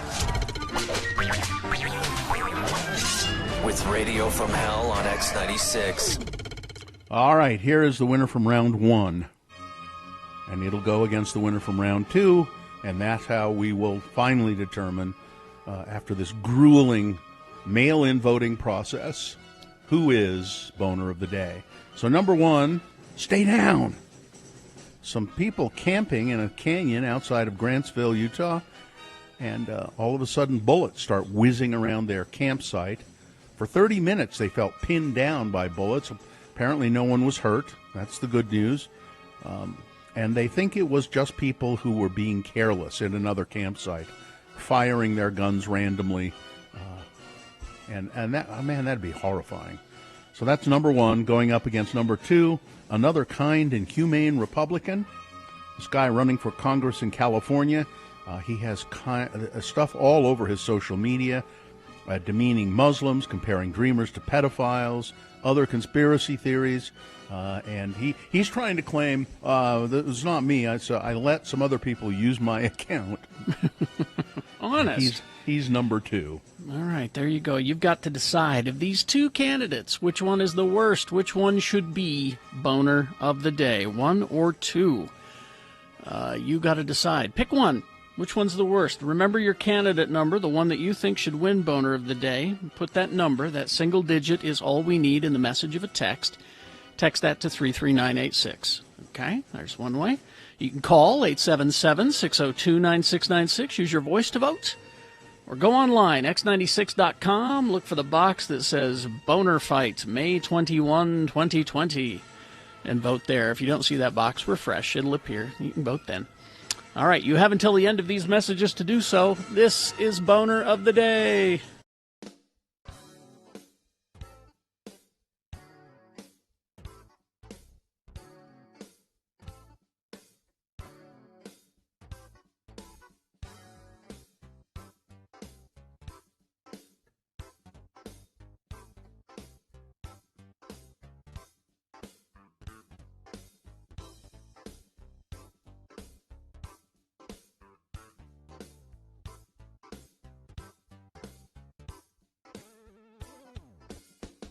From celebrities to moms right here in Utah, more and more women are consuming their placentas in pill form. Don't do that. Listen, I want you to hear these. Okay, wait, don't go on. Even if there's something about eating your placenta, you would have to do it the way your dog does it when she has puppies. Yep. If there's anything to it, drying it out and putting it in a pill kills whatever good thing you think it does. Medical expert Gina Barberi, listen to the testimonies of these women, All Gina. right. The placenta, for those of you who don't know, is an organ that grows inside the uterus while a baby is developing. The placenta gives nutrients to the baby, and some believe... Some believe. People are saying, and I'm hearing. Ms. Barberi, not among them. No. But some people are saying, and I'm hearing, and I have the tendency to believe when some people say and I hear, and then I believe, that it is also capable of giving mom key nutrients even after it, that is the placenta, and the baby are delivered. Quote, so what happens is, studies show that about 72 hours after delivery, once the placenta is delivered, hormone levels drop, said Rachel Talley, a midwife, Gina, and herbalist. Are you either of those two things? Wow, a midwife and an herbalist. Are you? I am neither of those. All right. All right, then. Are there any, you take out your credentials and show me. Are there any doctors or scientists around? Carrie? Studies, Carrie? Studies? Studies say, Herbalist. according to this midwife and a midwife study, and herbalist. A study could be, you know, I've studied things, and that's it takes 4 to 12 weeks statistically, said an herbalist and midwife, for the body to and the endocrine system to start producing these hormones again. So what we're really doing is natural hormone therapy. After Miranda Hansen delivered her second child, she said she felt the despair of postpartum creeping back in. The first 5 days was like a flashback, she said. But after taking her first placenta pill, she says, so here's evidence right here. Okay. The symptoms softened in just 20 minutes. It was like this fog that was lifted, she said. It was like a breath, like it was totally like, you know, I could just like feel like it was clear. It was couldn't like possibly amazing. be that you were thinking that would happen, so it happened. Oh, my God, you are so negative. Miranda says she bonded with her baby, got back on her feet quicker, and dropped her baby weight faster after taking the pills. Other moms, like Melinda Dratchell, also weighed in. I'm a big fan of Western, you know, like modern medicine, she said. I'm all about the epidural, which I know you are, Gina. Big fan of the epidural. But she said the placenta pills worked for her. It was a little strange at first when I started talking. And you know they kept the taking them. cougars away, and they kept Rachel Talley midwife and herbalist, charges. What are you charging for this advice, Gina? Huh? It's free. She charges $250. Okay. How much does she charge? What it's worth. And that's what it's worth. How much does she charge? That's what your advice is worth. Because her advice, midwife and herbalist, $250 for her services. She said a placenta typically yields about 200 to 300 pills. Some hospitals won't release the placenta, but if they do, and if it's handled correctly, the health department said they don't see a risk in consuming your own placenta, but they do caution folks not to share their placenta with somebody else. Please let me have some of your placenta. No. Come on. No, don't share. No placenta sharing out there, okay? Rachel Talley, midwife, herbalist, and placenta encapsulator. And making money off of it. She is. Wait, that couldn't possibly have anything to do. She is a placenta encapsulator as well. Okay. A placebo encapsulator. Yeah.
If you follow me on Twitter, I posted that story that had the peanut butter bar recipe in it the Serving Time Cafe peanut butter bar recipe. So, all right.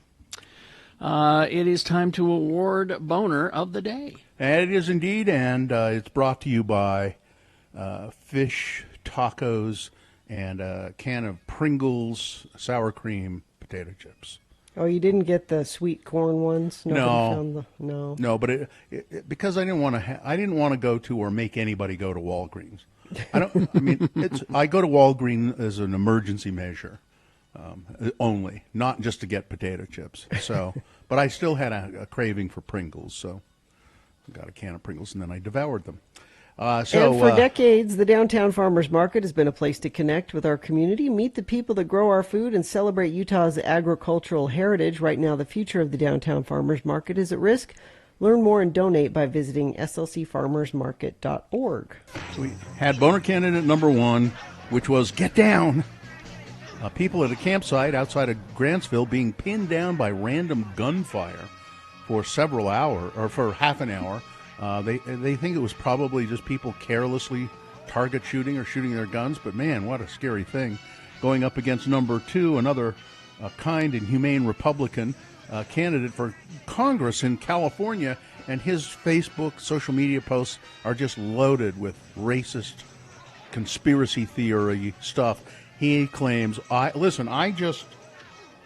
my account to somebody. It wasn't me. Honest. Yes. Yeah. And the winner was Boner candidate number 2, another kind and humane Republican candidate. Okay.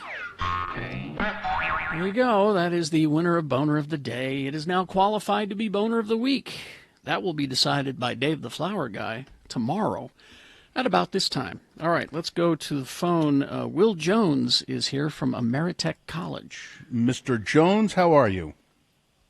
Good morning. It's an honor, although I'm a little nervous when I was told I'd be having a radio interview from hell. No, you're going to be just fine, I think. We treat someone who is a member of the Board of Trustees of Ameritech College, and also you're also a graduate, is that correct? That's right. We're a healthcare college. We've got over 1,000 nurses, and to learn how to make the program better, I decided to go through the program, become a nurse myself. Oh. And I'm just in the recent graduating class, and it was a wonderful experience. Pretty tough, but I'm now a graduate. Now, so you're on the board of directors of Ameritech College, and you have also now qualified to be a nurse. Do you anticipate doing any nursing? For about a year, I'd like to. I like acute adult care, like emergency and ICU. So I would like to get some experience now that I've received the training. I think that's just great, though, that you're on a board of trustees of Ameritech College, and you say, well, that's all well and good, but let's really get into it and talk about your experience. This is how a lot of people train to be a nurse. Talk about your experience.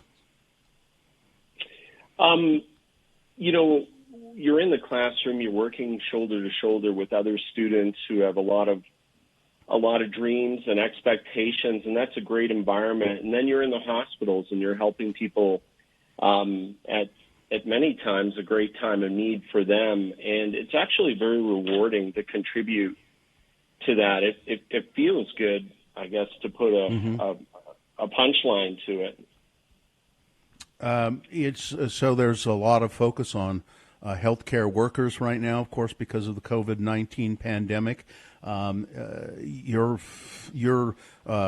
also interacting with students who are preparing to go out into the world and become a part of that frontline response. What's the mood among the students at Ameritech College? There's a mixture of a little bit of anxiety. Obviously, this is a life-threatening virus. At the same time, they're trained to go towards problems and to help people, and I think there's a lot of pride in serving your state and your country. There's certainly a sense of community among nurses, and so the feelings are also excitement to show what they can do and to contribute. It's the way I was raised, and I can't help it. My grandmother was a nurse, and I used to see her when I was a little kid in her, her crisp white dress, and it was still back in the era when they wore those little caps, those little nursing caps. And I'm still, because of all of that, and because of when I grew up, when I hear the word nurse, I almost always think first woman. There's a woman. But that's certainly not the case anymore. What percentage do you think of Ameritech College are men and women divided? That's a good question. Recent statistics show that up to about 25 to sometimes up to 40%, depending on the facility, will now be men.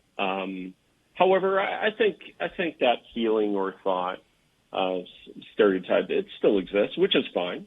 Mm-hmm. Yeah, I mean, it's when we say we're going to talk to a nurse, I think, oh, I wonder what her name is, and then I hear a man's voice, and I go, oh yeah, that's just me being stuck in that old-fashioned way of thinking of nursing. Bringing your own prejudices, Bill. Yeah, it's not just where it is. So if somebody wants to become a nurse and enroll in Ameritech College, when can they do that, and how can they do that? And I assume there's financial aid if they qualify. There's student financial aid through the Department of Education. Of course, we have a department that handles that. If they want to learn about becoming a nurse at Ameritech, they can go to ameritech.edu. We're very proud of our academic rigor and our high NCLEX pass rates. That's the nursing license exam at the end. But ameritech.edu. Okay. All right. And are you accepting students now? We are. We just have a new start, but there'll be another one in August. All right. Okay. Nice to talk to you, Mr. Jones. I think it's admirable that you decided to figure out for yourself what it was all about and become a nurse. Way to go, and a pleasure talking with you. And with you. I love your show. Thanks to the three of you. Thank you very much. Thank you. See you later. All right, we'll talk to you later, Will. Bye-bye. All right, we will take a break. We will be back. Broadcasting live from our homes. That means this show goes to 11 a.m. I don't know how the two are related, but that's just the way it is. You wanted more of this. I don't understand. Did they ask for more of this? I didn't. Well, maybe they wanted more of that. Okay. Well, I wish the research would get in here and tell us. We'll be back after these. X96.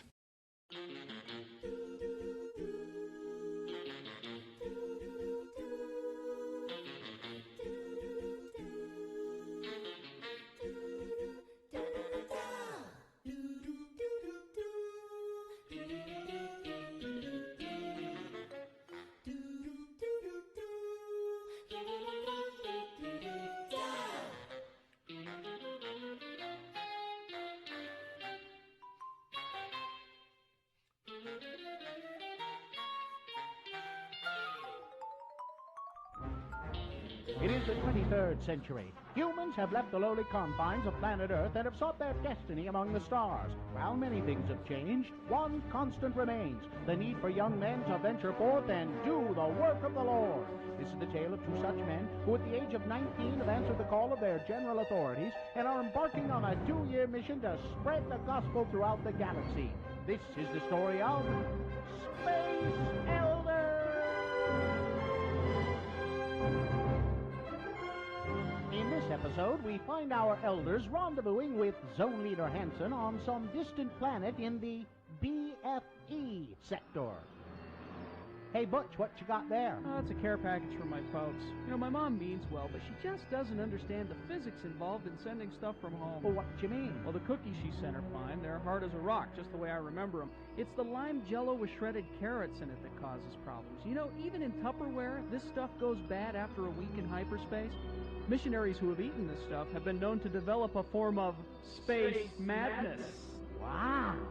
Oh, look, here comes Zone Leader Hansen right now. I have discovered the most incredible object. It allows us to view any period in the history of any planet. We can research early church history. This discovery will allow me to get reassigned back to Earth and leave you two losers far behind. Right. Glad to hear it. What's that have to do with us? Since you weren't having much luck in the field, I figured that you wouldn't mind watching my discovery while I go back to Starbase 182 and file my report. Hey, are you eating while I'm talking to you? Give me that. Sorry. Say, green jello with carrot shavings. I haven't had this since I left home. But sir, I think you ought to know that... Quietly, Hi, he's eating. Shut up, the both of you right now. This Jello tastes funny. He's gone mad. He's got space madness. We better go after him. Okay. Hey, what's that thing right there? You mean that natural arch that seems to be showing the History Channel? Yeah, that thing. What is it? I believe that who is it would be a more appropriate question. Is that you that said that, Butch? No. It must have been the natural arch over there. Okay, I'll play. Who are you, and what have you done with Zone Leader Hansen? I am the guardian of forever. Hansen has entered through me into your world's past. Entered through you? Well, I guess we can get back to tracking now, huh, Lehigh? No, we most certainly can't. Huh? We need to get Zone Leader Hansen back and cure his Jello-induced space madness. Come on now, Lehigh. He was a little weird before my mom's Jello. Are we sure he's sick? Where in our world's history is Hansen now, Guardian? He was asking questions about Mormon history and about lime jello in particular. He entered as I was showing him the Relief Society meeting where sisters first began to experiment with lime jello. Well, if he disturbs that meeting, the timeline of church history could be permanently changed. Let's go, Butch. Will Zone Leader Hansen change church history? Can Butch and Lehigh get him to go before he does? Will the Relief Society let Hansen anywhere near their test kitchen?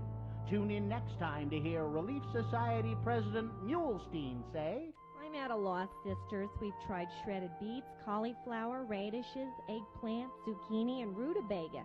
Nothing seems to go with this new lime jello stuff. Excuse me, sister. I think we can help. I don't think we should go against the Prime Directive, Bush.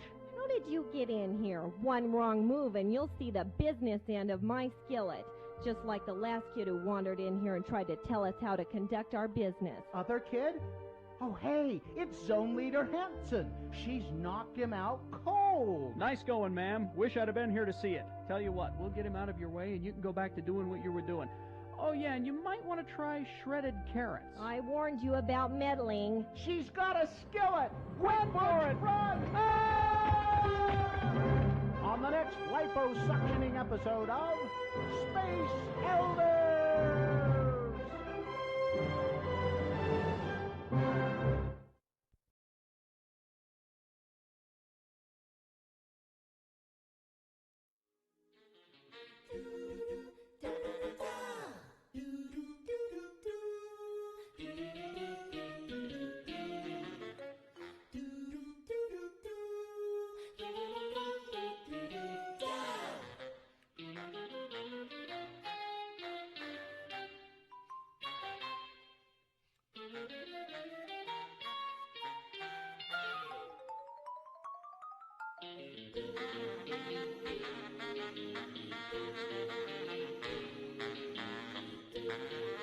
It's 9:50. We've had some ants in our house. Periodically. Don't let them get in your pants. I know, that's always terrible. So we've discussed, not a lot of ants, but with some, just a few here and there. We see them. Sometimes they're kind of big ants. We've discussed getting an aardvark, but that's probably not so easy to do. Just have them roam around the house and take care of them. But my wife was worried that they might be carpenter ants and doing some damage to the house. They're dining on your house. Yeah. So finally she said, I'm just worried that let's see if we can find an exterminator.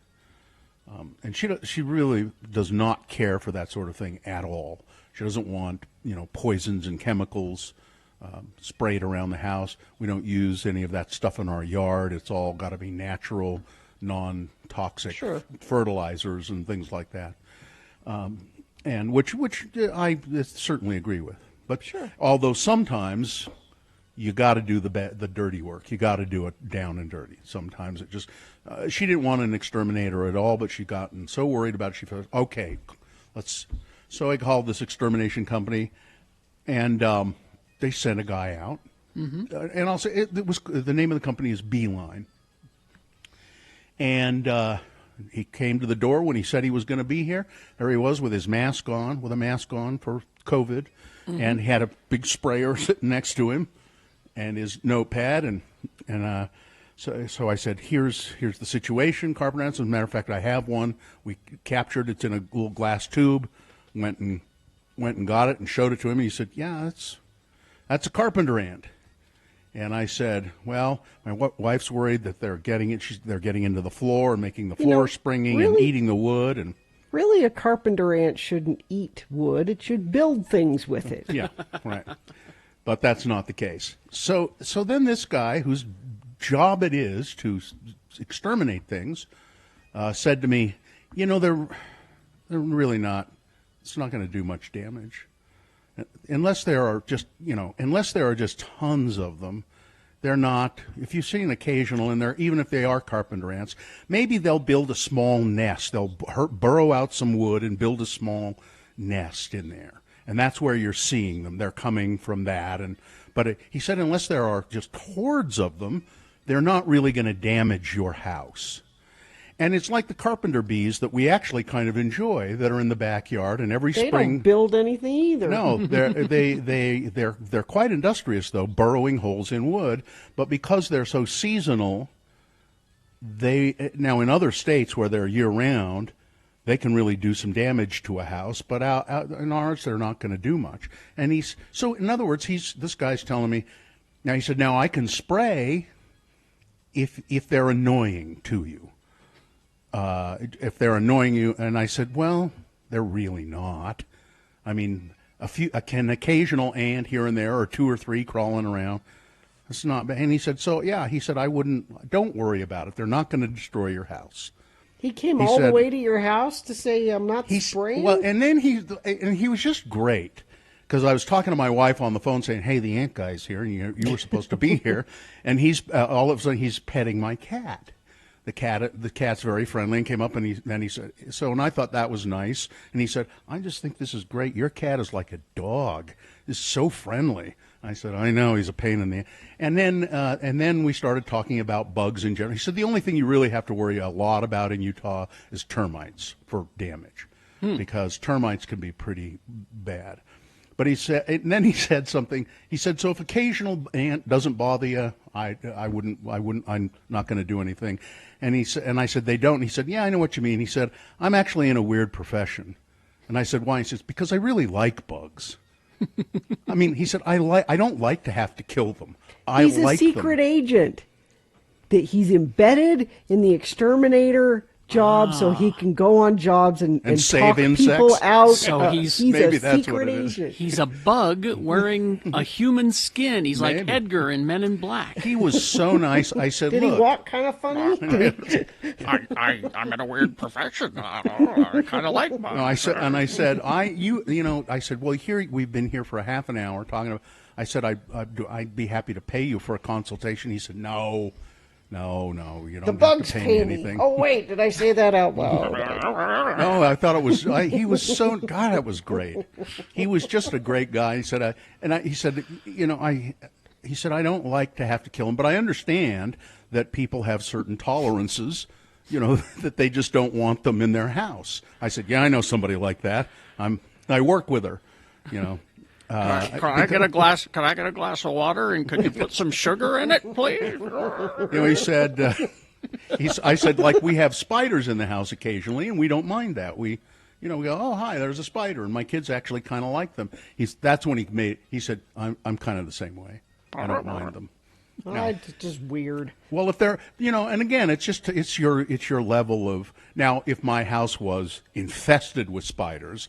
Like the time Carrie and I were in the studio back at the old KJQ studio, and hundreds of spiders started coming down out of the ceiling on webs. God, it was frightening. Hundreds of them. It was springtime, and they that was too. See, that's too much. That's too much. Then you say, we need to get somebody in here to take care of this. But if, there's occasional spiders around the house, that's okay. I don't mind. There's a texter who says, mix sugar with borax and cornmeal. Yeah, they will take it back to their nest, and it will kill them without having to spray. It doesn't.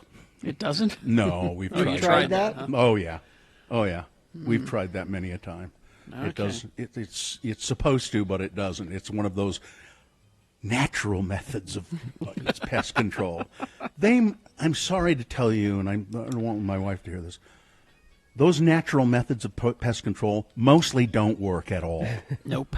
You know, people who put out those, what do they call them, verbena candles to keep mosquitoes.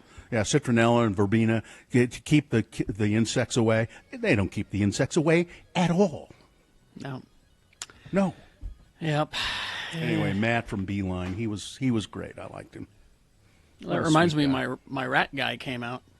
You know, because I wanted to get You still have a rat problem? Well, I want to get a start on not having a rat problem. Oh. You know, because they disappeared in the winter. I don't know if they die or if they sleep or what. But they came to my house because I don't mind them. I don't want to have a rat problem in the summertime. And he went through the rat traps and opened them up, and all of the poison bait in all 3 traps were gone. It was delicious. And so that just blew me away. So we refilled them, and hopefully we'll take care of that early so it doesn't become a problem. See, and I'm not crazy about this kind of stuff. If I have mice in the house, which I have had once or twice, I don't like that. I don't want them in the house. And so I have cats now, and the mice. But if they want to live outside, I don't care. If I see him occasionally outside, that's great. I saw a rat out on our compost. As long as he's not in the house, I'm okay with it. If he feels safe enough to get near your house, he may decide to go in your house. They like the kitchen, I understand. He had. Wait a minute. I gotta go look. All right, we're going to take a break. We will be back. We're broadcasting live from our homes. And, you can see that at x96.com/live. You want to do check-ins? We could do some check-ins in the next break, sure. 877-602-9696. I mean, we're all in this together, so you might as well call us at 877-602-9696. You're the reason we're here till 11, you guys. So call and tell us thank you and let us know that you're glad we're here till 11. Because if you don't, you know what you're going to get, don't you? You're going to get a wingding, buddy. Oh, I thought you were going to say you're going to get ants. No. Okay. 877-602-9696. Our 6.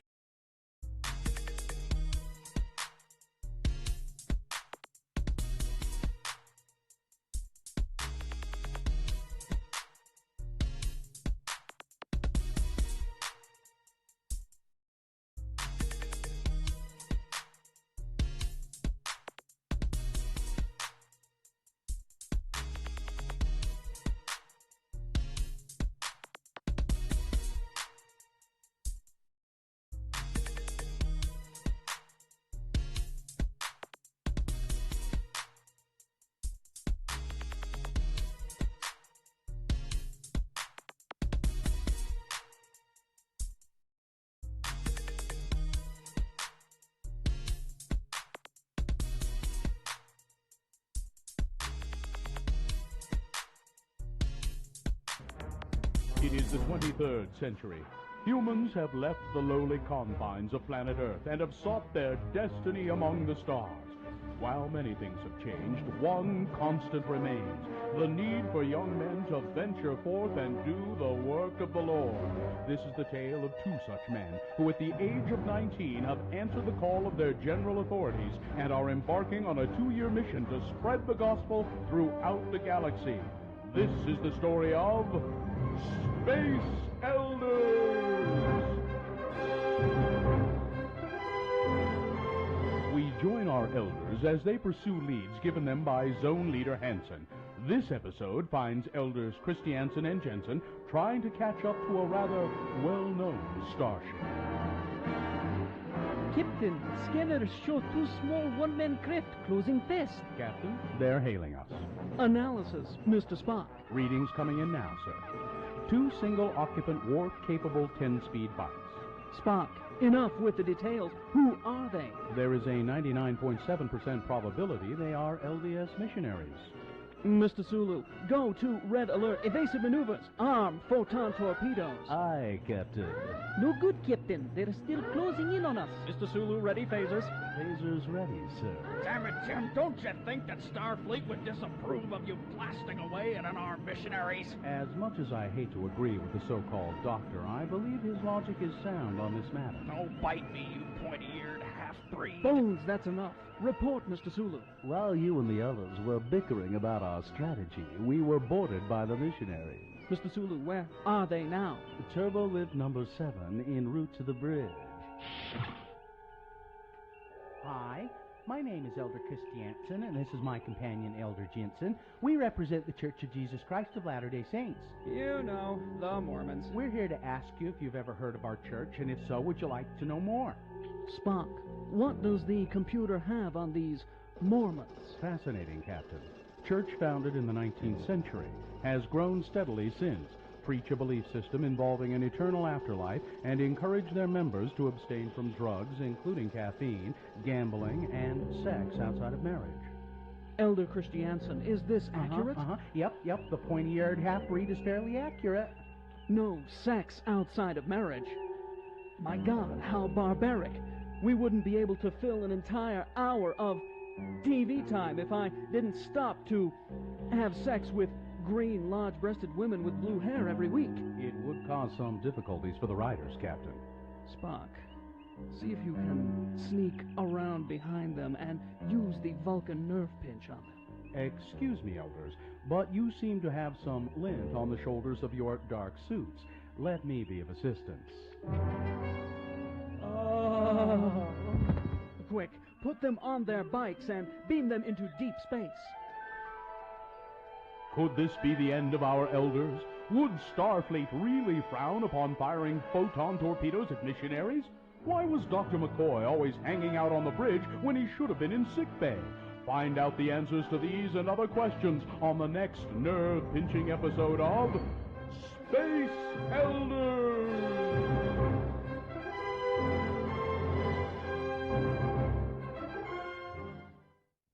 Played that for a reason. Well, either Gina knows. She's either not there or she's frozen. Yeah. Are you there, Gina? I know Gina is not here that I see. She's not there. Yeah. But I do know that the song was released on this day. I just don't remember what year. Ah, okay. So that's why we played it. I just know it was. I want to say 83. That seems about right.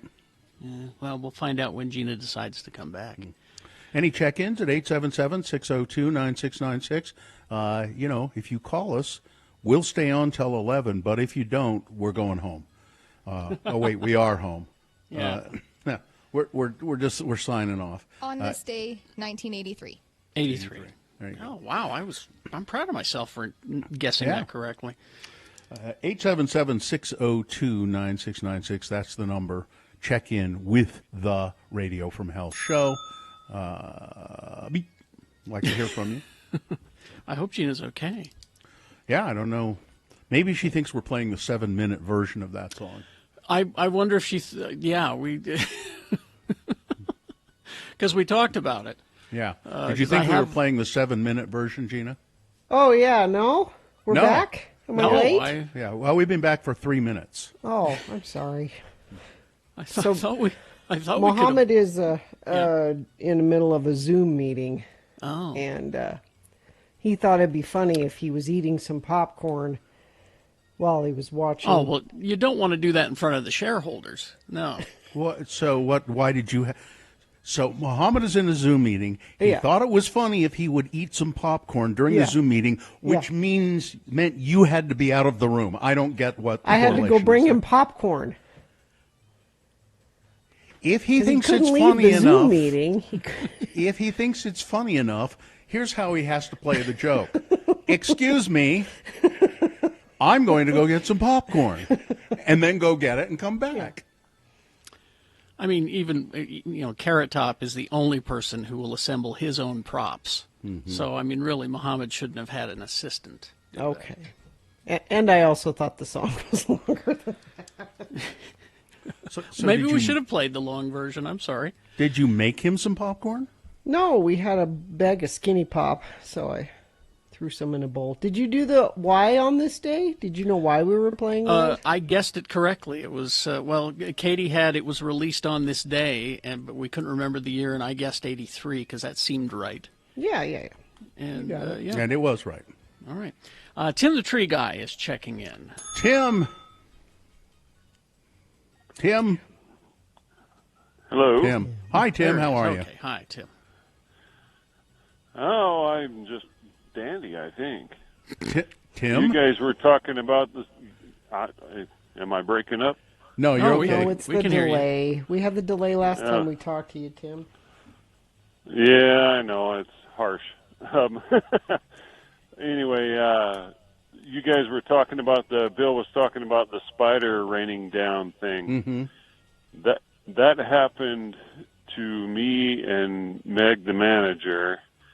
Oh boy, it would have been 13 years ago. That my youngest daughter was only an infant, and we come home and we come in and turn on the lights, and it was all the glistening. And Meg, the manager, refused to come back into the house until I had taken care of all of it. How did you take care of it? I spent a lot of time cleaning and spraying and what have you, but I mean, she literally took the daughter and left and said, "No, I am not coming back until this is fixed." Yeah. I don't blame her. She was livid about the whole thing. So anyway, that's all. I was just sharing that little story because. Well, thanks for calling. You betcha. Enjoy your day, and you all be safe. All right, see you. Thanks, Tim. And my friend Taylor, who I follow on Twitter, she says, I had a terrible dream last night about spiders falling down from the ceiling, and then I turn on the radio, and there you guys are talking about That's spiders weird. falling from the ceiling. I had another story kind of like that. Or do we have another check-in? We do. It's our old friend Kimmy from Wisconsin. Kimmy, how are you? Hey guys, how are you doing? I thought I could check in once, at least. Now working from home, I'm able to do it since I don't bother anyone in my office. It's nice so to you hear call from and bother us, right? Yeah. Yeah. I could bother you guys all I want. You know, my office, on the other hand, is one of those ones that you could drop a pin and hear it a couple feet away, kind of thing. So they like it pretty quiet in there. So things going okay for you? Yeah, I've been fairly lucky, staying safe. I actually go out paddling, so I get outside every now and then with my dog and everything. And who are you paddling? Who are you paddling and I why? What? I said, who are you paddling and why are you paddling them? Oh, I paddle on an SUP, a stand-up paddleboard. Yeah. Yeah, so I get out on the water on my paddleboard whenever I can, and it's been pretty nice. We've had some rainy weather, but it's going pretty well. Kimmy, it's a little weird. The paddleboard in my house is something entirely different than that.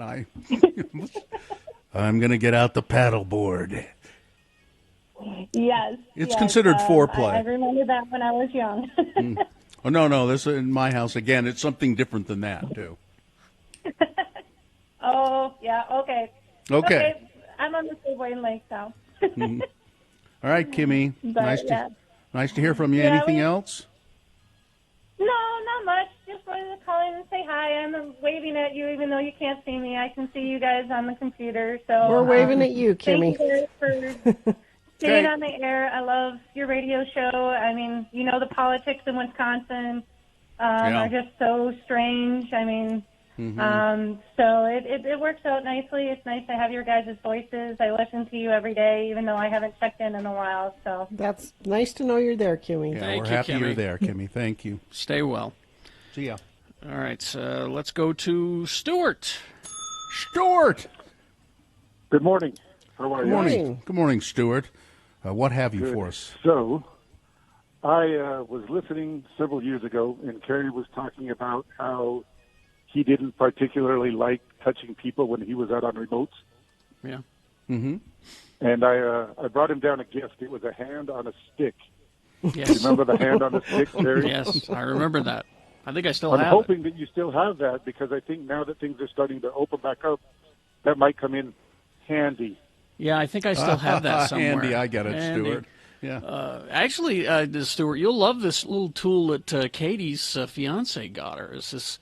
It's like a ring with a hook on the end of it, so you can open doors at stores. The pull doors with them, without having to touch them. And then there's a pokey end where you can buttons, elevator buttons, and screens and things I want like one. that. I really do want one. Don't worry, guys. I got all 3 of you one. They're on their way. Oh, thank you. Because Katie, I meant to ask you if they have one with a knife in it. I'd like. I wish, but no. Stuart, Right. I think I was thinking that, if you pull out the hand on the stick, that could become the new social distancing greeting. That you just you touch the hands on the stick from 6 feet away. Mm-hmm. Yeah, I've got that here somewhere. I think I'll have to dig that out. I think that our events in the future are going to be very different. Mm-hmm. I think I may have stopped handshaking in general. Yeah, unfortunately, I mean, I'm done with it. I always liked a hearty handshake, and now I'm probably never going to do it again. No. Sorry. Yeah. All right, Stuart. Okay, Thanks for Stuart. calling. It was good to talk Thank to you you guys. very much. See ya. All right, so we do have more check-ins if you insist. 877-602-9696. Hang on, Karen. We'll talk to you in a moment. But the rest of you can line up if you'd like. 877-602-9696. We're broadcasting live from our homes because that's just the way it is now. And that's the way it is. And as long as that happens, I guess this show goes to 11 a.m. That was a great Ed McMahon impression. It's not Ed McMahon. Oh, no? X96.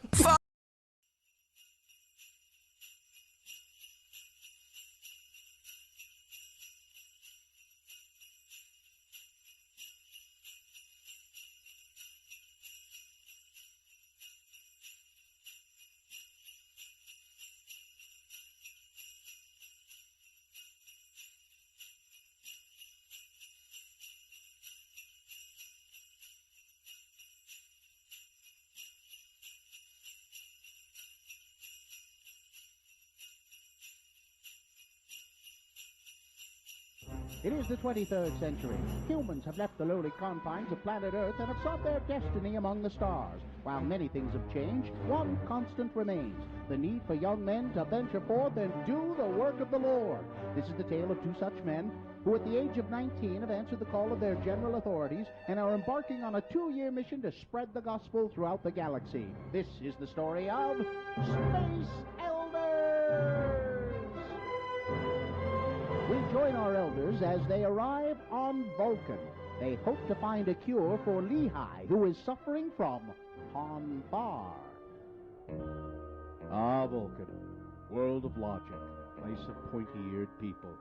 Here I will seek out my mates and find man who killed parents, settle down, and raise pointy-eared offspring. Knock it off, Lehi. You aren't a Vulcan. I was hoping you only had the 24-hour type of Ponfar. Dang it. Oh, here comes somebody. Excuse me, sir? Greetings. You are new to Vulcan? Hi, I'm Elder Spock, and this is Elder Jensen. Hi. We represent the Church of Jesus Christ of Latter-day Saints. You know, the Mormons. Spock? He is a legend on Vulcan. You mock us by using his name. Oh, we mean no disrespect. Lehi here is Spock. I mean, they mind-melded and something went wrong. Elder Spock here is suffering from Ponfar. Ponfar? This is almost illogical. We must meet with T'Pau. She will know how to proceed. This is Spock? He does not look like Spock. Fascinating. So the great son of Vulcan has sent you as his replacement? Joining will go on as scheduled. Joining? What joining? My parents chose my mate when I was 7. We were telepathically linked, and now is the time for us to be wed. Spock was joined with this woman. You haven't even gone to Snellgroves with her. You can't marry her. Talk about breaking the rules. We are all gathered. We shall proceed. We are here to complete the joining of Spock and T'Pring. Unless there is anyone here who objects, the ceremony will commence. Excuse me, T'Pau, ma'am, I have a problem with this. Only Vulcans are allowed to protest. One more word out of you and I will have you removed from this holy place. Now, shall we begin? I protest. To Pring, no. Why? I have chosen another to be my mate. I choose Elder Jensen. But I was to be the one you chose. A challenge has been made. T'Pring has chosen her companion and is her right. Let the combat to the death begin. Combat? To the death? Oh, come on, Lehigh Spock. You know I can take you in a fair fight. Be logical. Give up now before I have to hurt you. Hey, you cut my Mr. Max suit. Why, they ought to teach this at the MTC. Oh. We have our victor. Elder Spook shall wed T'Pring.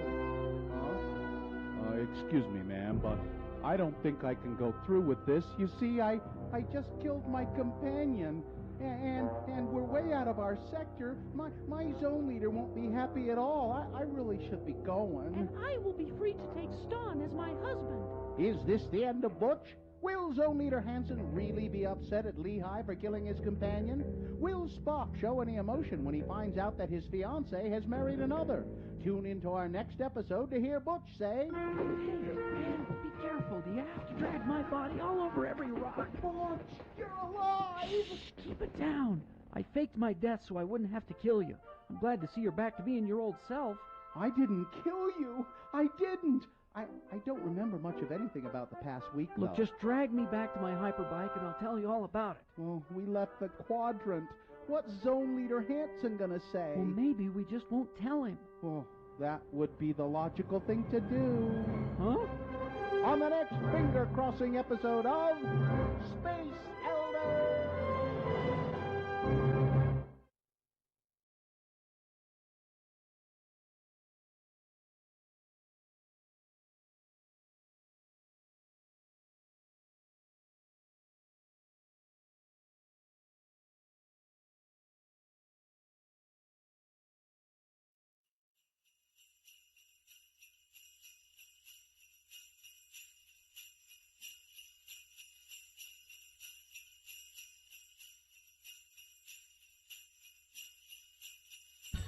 All right, 10:20 right now, and check-ins continue. Let's go to Mary in Salt. Mary Nichols. Mary Nichols. Hey. From Channel 2. Hi. Mary. In Salt Lake Mary, City. Yes, Mary in Salt Lake City. She is, of course, the morning show news anchor with Ron Bird. And then right. you do the noon show as well, right? Yeah, and health reporting. So, so at Channel 2, I mean, what is the biggest story that's non-COVID, do you think? Well, we had some yucky ones today. We had a shooting at a Texas military base, and then we had that Arizona mall shooting. Yeah, I didn't mention that. I didn't mention the Arizona. I did not hear about the Texas one. Well, this morning we ended up getting, the guy posted on, he was live on Snapchat on his way to the mall with a gun in the back seat. And he shows on Snapchat that's the Arizona plans. one, right? That was the Arizona. The Arizona mall. Yeah, just horrible. 3 we people. ended up getting the video and then saying, oh, wait a minute, that's probably not what we need to be showing. We need to not glorify. Yeah. Yeah, TV news has come a long way from the old if it bleeds, it leads sort of. Ethic. I'd like to think so. Well, I mean, listen, when I was a kid, I remember seeing on the local news, on TV news, they would show, pictures of car crashes and things like people that. laying on pavements and stuff. Yeah, we don't. I hope we don't need to do that. But don't they have that on YouTube now, so people can see it there? I think that's where you go for that, that sort of thing. Now, what was what? We do have to be really careful. Like Lindsay Storrs, our meteorologist in the morning, Mm-hmm. she does a little science school thing, for people who are trying to do lessons at home. Mm-hmm. And we ended up having it on our Facebook page and on our website, so people could watch it on Facebook Live. Mm-hmm. And we ended up, they said, well, that's not for kids. Facebook isn't for kids under 13. It's true. So those are the kids that are supposed to be learning, so why are we putting it on Facebook? And it's like, well, wait a minute. Mm-hmm. I don't know. Well, I mean, it's not something that you wouldn't think of, but then if it's pointed out, then maybe that is a good thing. Yeah. Right. Yeah. I mean, how are you guys doing? I don't know. Okay. Mary, in these troubled times, we're all in this all together in these concerning troubled times. We're all in this. Do you ever get the High School Musical song in your head every time people say that? Mary, I tried to We're all get in them this to together. play it, and neither Carrie nor Bill would allow me to play that song. But it is in my head all the time. It can't get in my head because it's never been in my head. I've never heard it. Oh, okay. I've kept it away. But Gina and I have kids at that age where they watched every one of them. Yeah. Over and over and over and over. Also, I need to let you know that I thank my husband every week for not being a camper. Why? Because you don't like to camp? Yeah, we didn't camp because we had too many dang kids, and it would have been like a week's worth of work for my mom to get all of us, and everything packed up and ready. So I just didn't grow up camping. Neither did my husband. And like this weekend, people kick off Memorial Day weekend with camping. It's going to snow, for crying out loud, in the mountains. Yeah, it is. You combine two of my least favorite things, camping and snow. I'm going to stay home and work in my garden. You moved to the wrong state, Mary. You moved to the snowy camping state when you moved to Utah. And I just say thank you for not being a camper, sweetie. Oh, you just gave me flashbacks of Boy Scouts winter camp. Oh, I hated that. Every moment of it. Oh my gosh. No, camping out in the backyard, that's fine with me. If it gets too cold or starts raining, you go back inside. How many kids were there in your family when you grew up, Mary? I'm the 8th of 9. Jeez. 9 kids. All legit from the same parents. Man, my crazy parents. That's amazing. They wanted to make sure somebody was around to take care of them. Well, Dad wanted 12, Mom wanted 6. So that was a compromise. I guess they kind of compromised, yeah. No, they were crazy. And Dad was a telephone man, so we didn't have any money, so we learned to be resourceful and, What do you mean? What do you mean he was a telephone man? He installed phones in businesses. Yeah. I mean, I think I got like Rotary Club Senior of the Month one time, and my dad walked around and introduced himself. I'm Tom the telephone guy. They're like, you look familiar. Yeah, I installed your phones. So, yeah, he was. I've been in all your houses. And your mom, Mary, remind me, she was a activist of some kind. She was a total slacker. Lady. Yeah. She was a slacker. Raised 9 kids, and then one of my sisters signed her up for the PTA, and she ended up being at the elementary school PTA, and then within a few years she was the president of the state PTA, and then she was on the school board, and then she was the president of the school board, and then she started this Renton area youth services. They did like counseling and pregnancy counseling and drug counseling and foster kids and just helping everybody. And she was the executive director of that for 11 years. And then she said she got tired of writing for grants for funding, and she ran for office. So she was a state legislator for the last 10 years of her life. Yeah. That's cool. Mary, Renton, Washington. I have a famous story about Renton, Washington. I've been in Renton, Washington one time years and years ago. This is when I was in high school. A friend of mine, his sister lived there, and I drove up with him and his family to visit his sister, just kind of a little road trip. And I was telling my wife, who is quite a bit younger than I am, about that, and she said, "Oh, Renton, Washington. That's where Jimi Hendrix is from. Did you go there and see Jimi Hendrix's grave?" And I said, the years that I was there, Jimi Hendrix nobody had ever heard of Jimi Hendrix. I'm not sure he had even been born when I was there. Gosh. That's like we never really had any age difference gap kind of thing. That was the only, except for that moment, and that's the only one we've ever really had where we just went, geez, we are of different generations. Yeah. Did you know Jimi Hendrix, Mary? I did not know him personally. My uncle is buried in the same cemetery, though. If I ever get up there, I will pay homage to Jimi Hendrix and to your uncle. Mary Nichols. My Uncle Harold. Look for it. Mary Nichols, Channel 2, KUTV, thank you. I know you got more work to do today, and so do we. So. Well, happy Thursday, guys. A pleasant time chatting with you. Thank you, Mary. See you later. Thanks. Talk to you later. Okay. Well, we will take a break. We'll either do check-ins or news after this. If you're calling, we'll do check-ins, 877-602-9696. If you're not calling, we'll do news after this. Who knows? It's a surprise. All right. X96.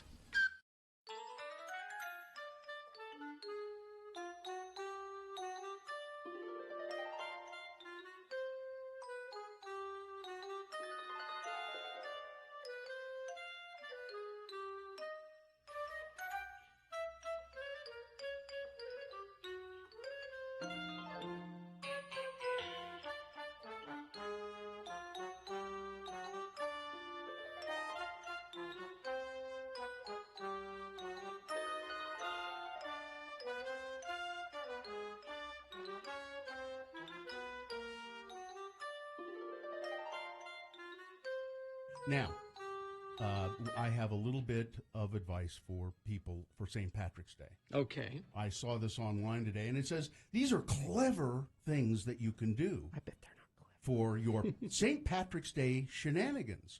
These are clever captions you could use on Instagram, for instance. Okay. And I'm saying if you do these things, you're a fool. You should not. Here, St. Patrick's Day captions for friends and loved ones on your Instagram posts. So as you post your stupid Instagram drunken pictures, you should caption them with things like this. I'm not Irish, but kiss me anyway. No. Don't do that. This is clever. These are clever things that people have thought up for you because you're not clever. How about this one? Irish, you were here. No. Never. No? How about this one? Don't use that. About to get lucky, insert shamrock and wink face emojis. No. Lucky me, I have you. No? I mean, that's just nice. I Irish don't mind whiskey that one. makes me frisky. I do like Irish whiskey. Oh, yeah. How about funny St. Patrick's Day captions for eating, drinking, and being Irish? The leprechaun made me do it. Take a picture. It'll last longer.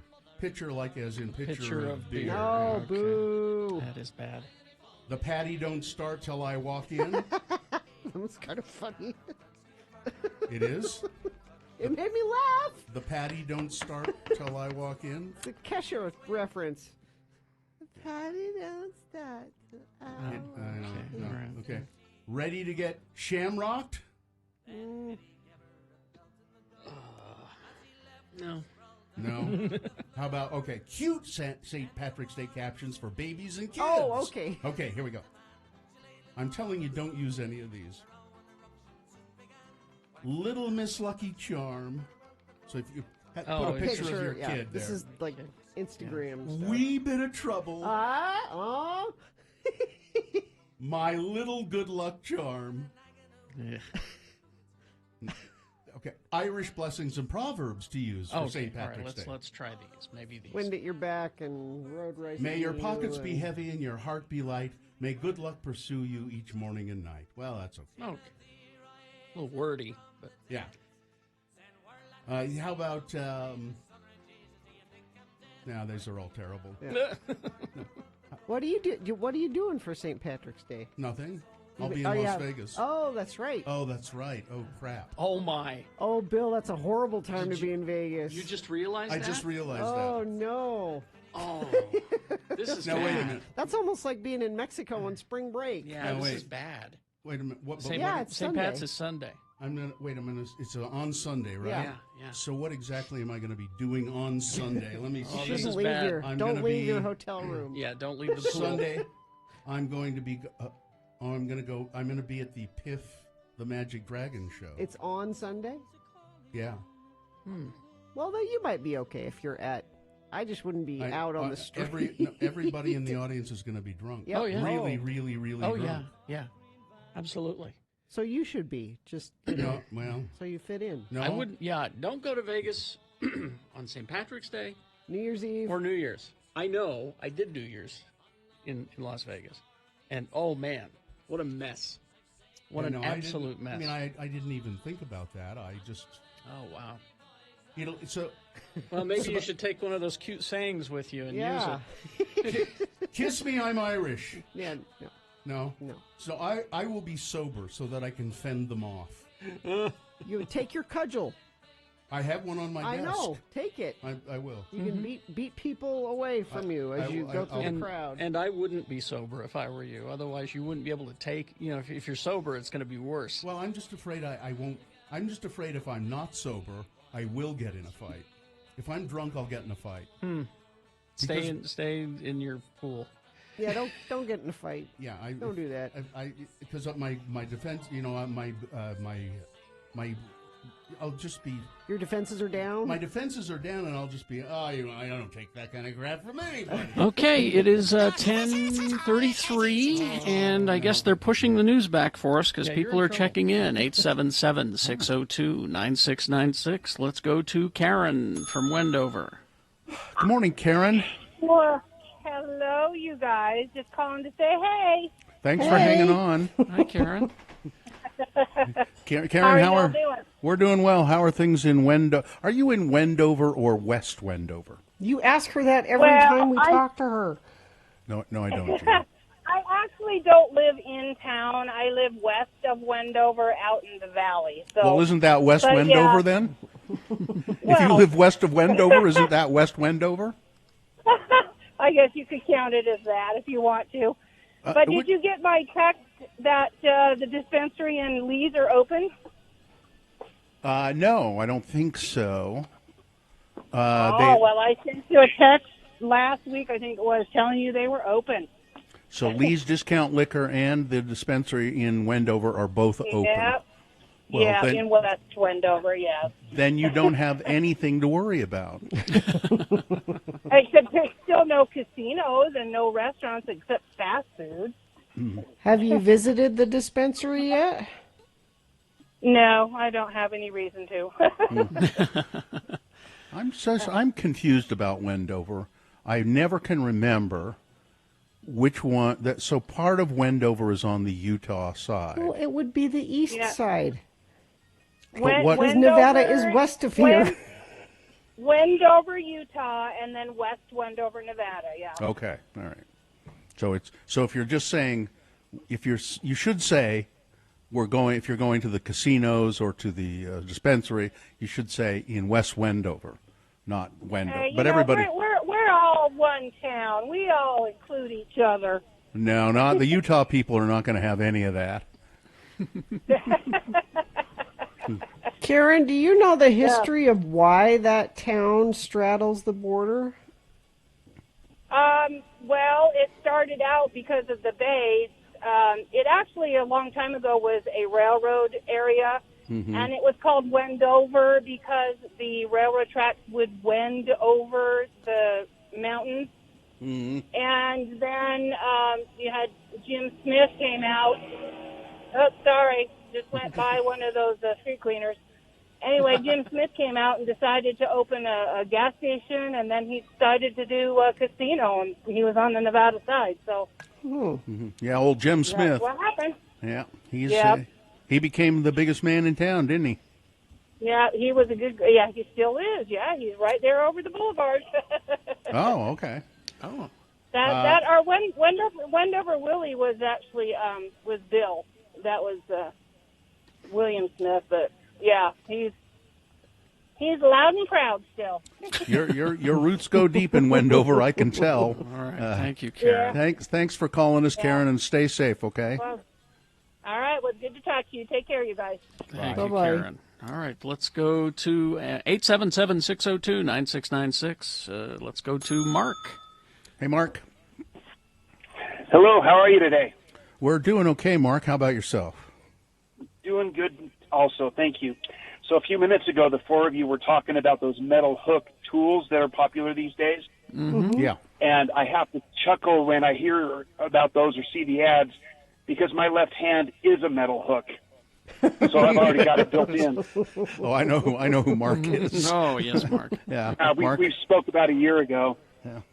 A little. Go ahead. No, you're fine. Go on. A little pro tip about those, at least in my experience, they don't always work on all touch screens. When I'm going through the self-checkout at Smith's, the big screen that's right there where you have to punch in the numbers and all that, it works fine, but the screen on the little pin pad, my hand does not work on most pin pads. So I end up having to use what's left of my right hand for that. On the end of your hook, does it have like a little piece of rubber or some sort of compound there, or is it just metal? No, it's just the screens. I learned a long time ago that some touch screens are and some are not sensitive to a metal hand. For instance, like all Apple products, every Apple product I've ever tried to use, iPhone or iPad or whatever, does not work with my metal hand. But Android stuff does. It's just the nature of the screen. Because I've got a couple of pens that, when you unclick the pen, there's this rubber on the end of it, and you can use it on. Yeah, you can use it on an iPad or an Apple device. So I'm wondering if we got you some of that for the end of your hook, then you could use it. Yeah. Well, I do have a little kind of built-in stylus on my right hand, what's left of my thumb, so that part of it I don't have any trouble with. Okay, good. Well, that's good. All right. All right, Mark, glad to hear you're out there, and take care of Thank you. yourself. Thanks, Mark. Have a great day, people. Thank you. See ya. Bye. Let's go to Georgia. Is it Georgia on the phone? Hello. Yeah. Hi. Hello. Hi. there. Hi, how's it going? It's going fine, Georgia. Thank you for calling us. What would you like to do with this phone call? Well, you guys probably don't remember me at all, but I am, well, for one, I'm the infant spider child. I am Tim the Tree Guy, Meg the Manager's daughter, the youngest. That's right. That's right. And I have been listening to you guys my entire life. Sorry. Well, that's certainly nothing to brag about. Yeah, sorry. But you were the infant in arms when the spiders were discovered, and Meg said, "I'm not coming back here until you get rid of them." Right? Yeah, no, she took me and my brother out to the minivan and didn't come back in for a couple of hours. I don't blame her. She made the right choice. She's a good mom trying to keep you safe. Do you have a dislike of spiders now? Did you inherit that from your mother? Yeah. I mean, when I was younger, I couldn't kill them. I'd have to, scream bloody murder for my brother, but I can actually kill them now, unless they're on the ceiling, then I leave the room. Mm-hmm. But you know, spiders are very useful in controlling other insects. They eat other insects, including other spiders. Well, that's just confusing. Yeah. How do you know if it's a spider-eating spider or a regular spider? Well, any spider will eat another spider. Oh, there's this horrible story in the news today about praying mantises. What? Now, praying mantises are really cool insects.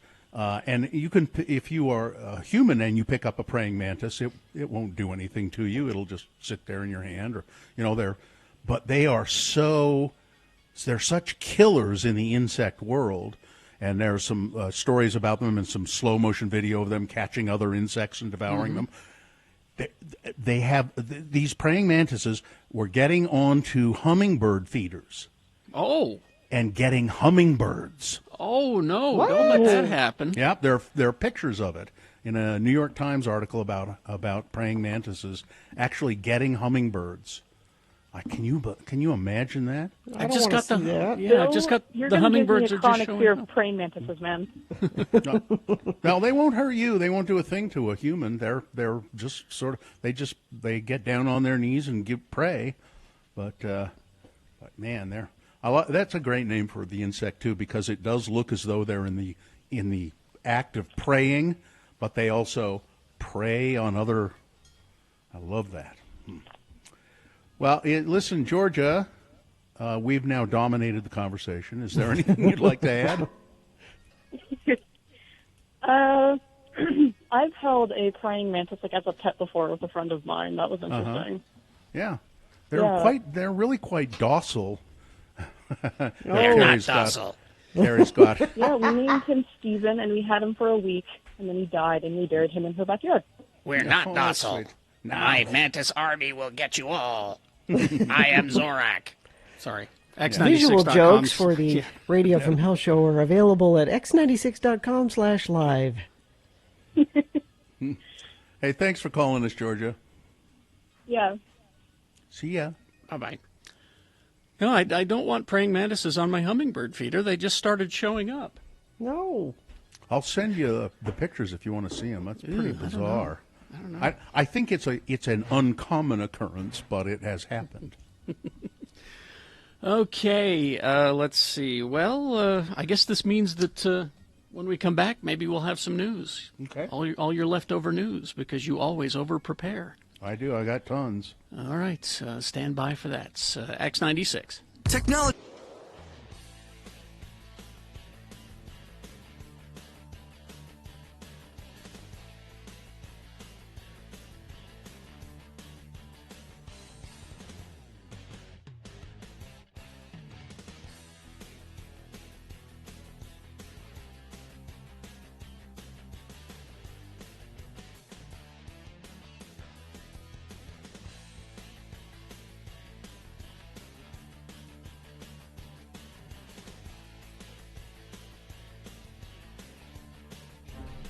It is the 23rd century. Humans have left the lowly confines of planet Earth and have sought their destiny among the stars. While many things have changed, one constant remains: the need for young men to venture forth and do the work of the Lord. This is the tale of two such men who at the age of 19 have answered the call of their general authorities and are embarking on a 2-year mission to spread the gospel throughout the entire galaxy. This is the story of Space Elders!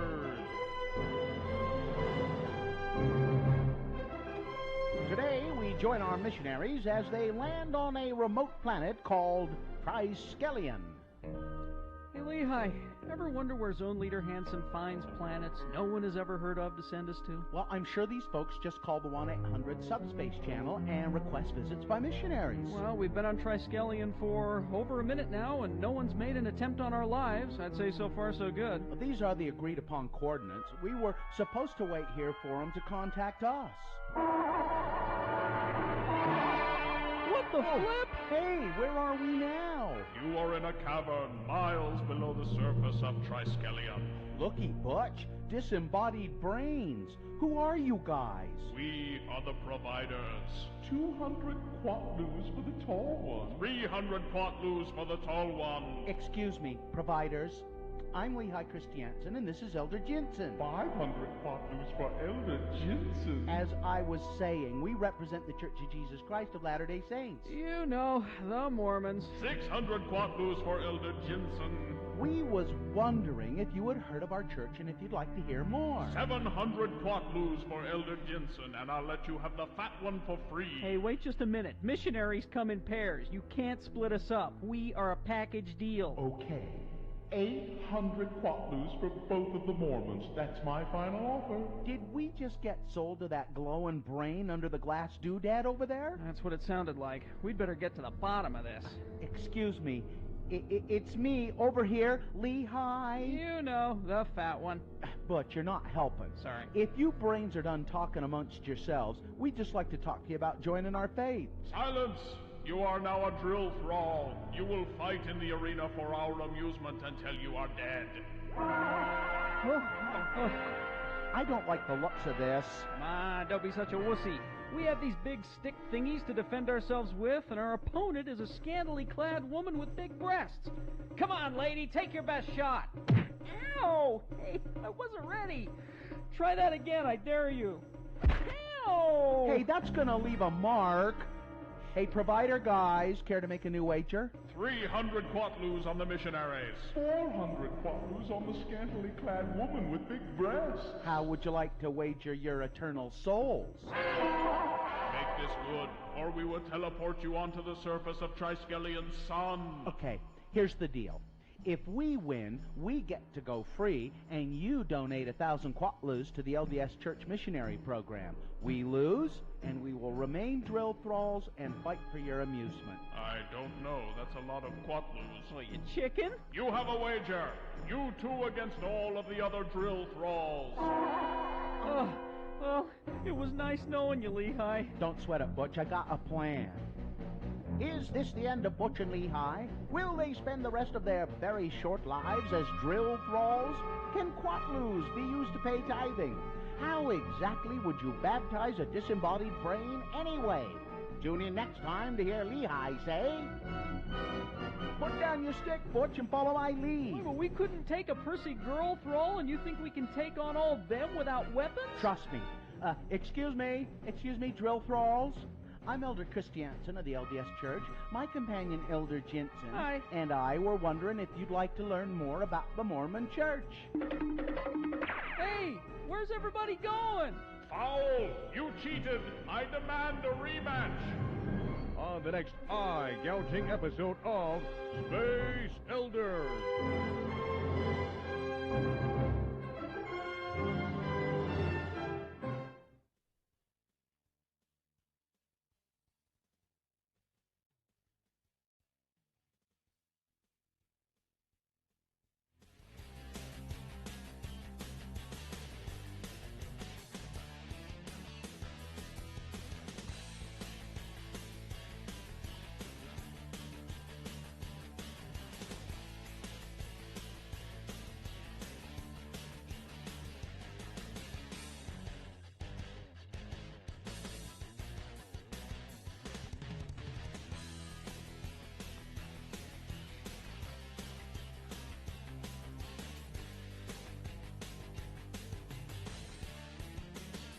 Follow Kerry Jackson on Twitter at RF.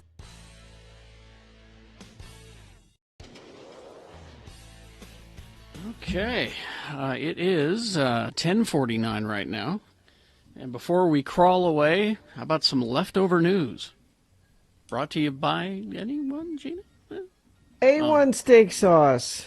I put it on my hamburgers. On your hamburgers? Well, it's not chopped ham, it's chopped steak. And what's better on steak than A1? A1. We should I be feel getting like paid. I'm living back in the 70s. We should be getting paid for that. I mean, because it was not only on the radio, but it was product placement at x96.com/live. Send him a bill. Send him a bill. Miss Grant, get a hold of the A1 people. Get me A1 on the phone. A gunman opened fire last night at a recently reopened shopping mall near Phoenix, leaving one person in critical condition, 2 others with injuries that were not life-threatening. One person was taken into custody, said police in Glendale, Arizona. Gunfire happened about 7:30 local time, the Westgate Entertainment District. Panicked shoppers and more employees rushed for cover. They had to shelter in place for quite a long time before they were able to locate the suspect in the Westgate area. It was pretty traumatizing for people. They had to stay there for such a long time, but the suspect was finally taken into custody. The chief scientist brought on to lead the Trump administration's vaccine efforts has spent the last several days trying to disentangle pieces of his stock portfolio and his intricate ties to Big Pharma. Oh, boy. As critics point to the potential for significant conflicts of interest. The scientist, whose name is Moncef Slaoui, is a veteran capitalist and a venture capitalist and former longtime executive at GlaxoSmithKline. Most recently, he sat on the board of Moderna, Cambridge-based biotech firm with a $30 billion valuation that is pursuing a coronavirus vaccine. He resigned when Trump named him last Thursday to the new post as chief advisor for Operation Warp Speed, the federal drive for coronavirus vaccines and treatments.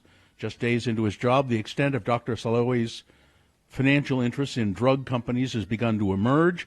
The value of his stock holdings in Moderna jumped nearly $2.4 million to $12.4 million when the company released preliminary but not very complete data from an early phase of its candidate vaccine trial that helped send the market soaring on Monday.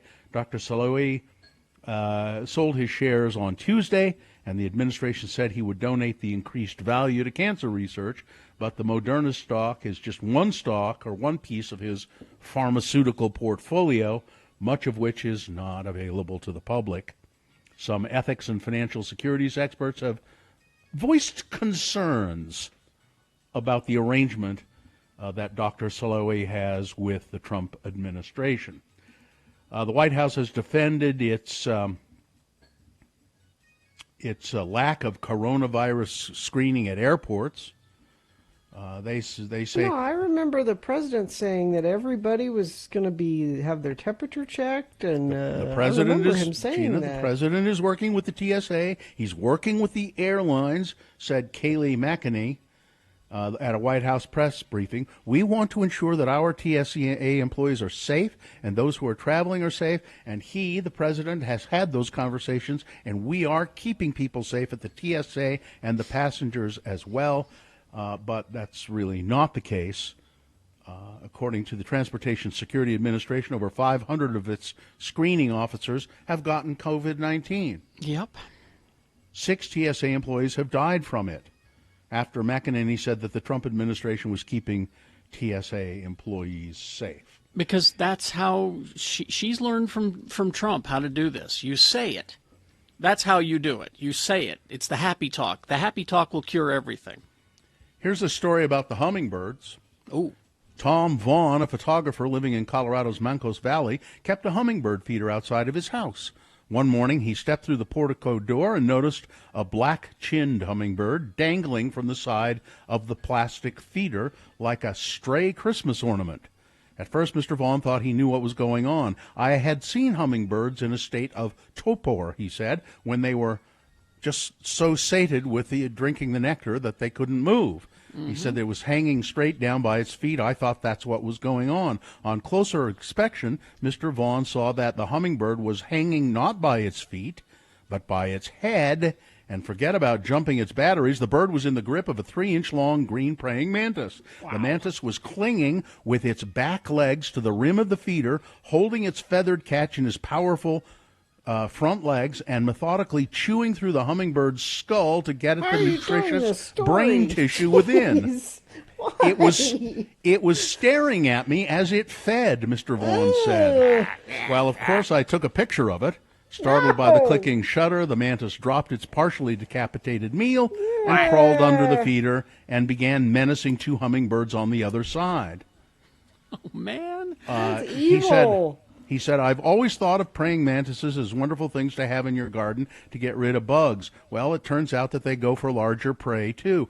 And this happens fairly often, and mantises apparently, when they catch small birds and or rodents, they always go for the brain tissue. They're connoisseurs of brains. It's the best part. Yeah, exactly. All right. We'll have to save the story about elephants getting drunk for another time. Oh. I know there was a fake news story about that. There was. This is a real one? There is a real story about drunken elephants. Okay. Weather, Gina? It's cool right now, and we'll have a high of 68 today with still a slight chance of spotty sprinkles.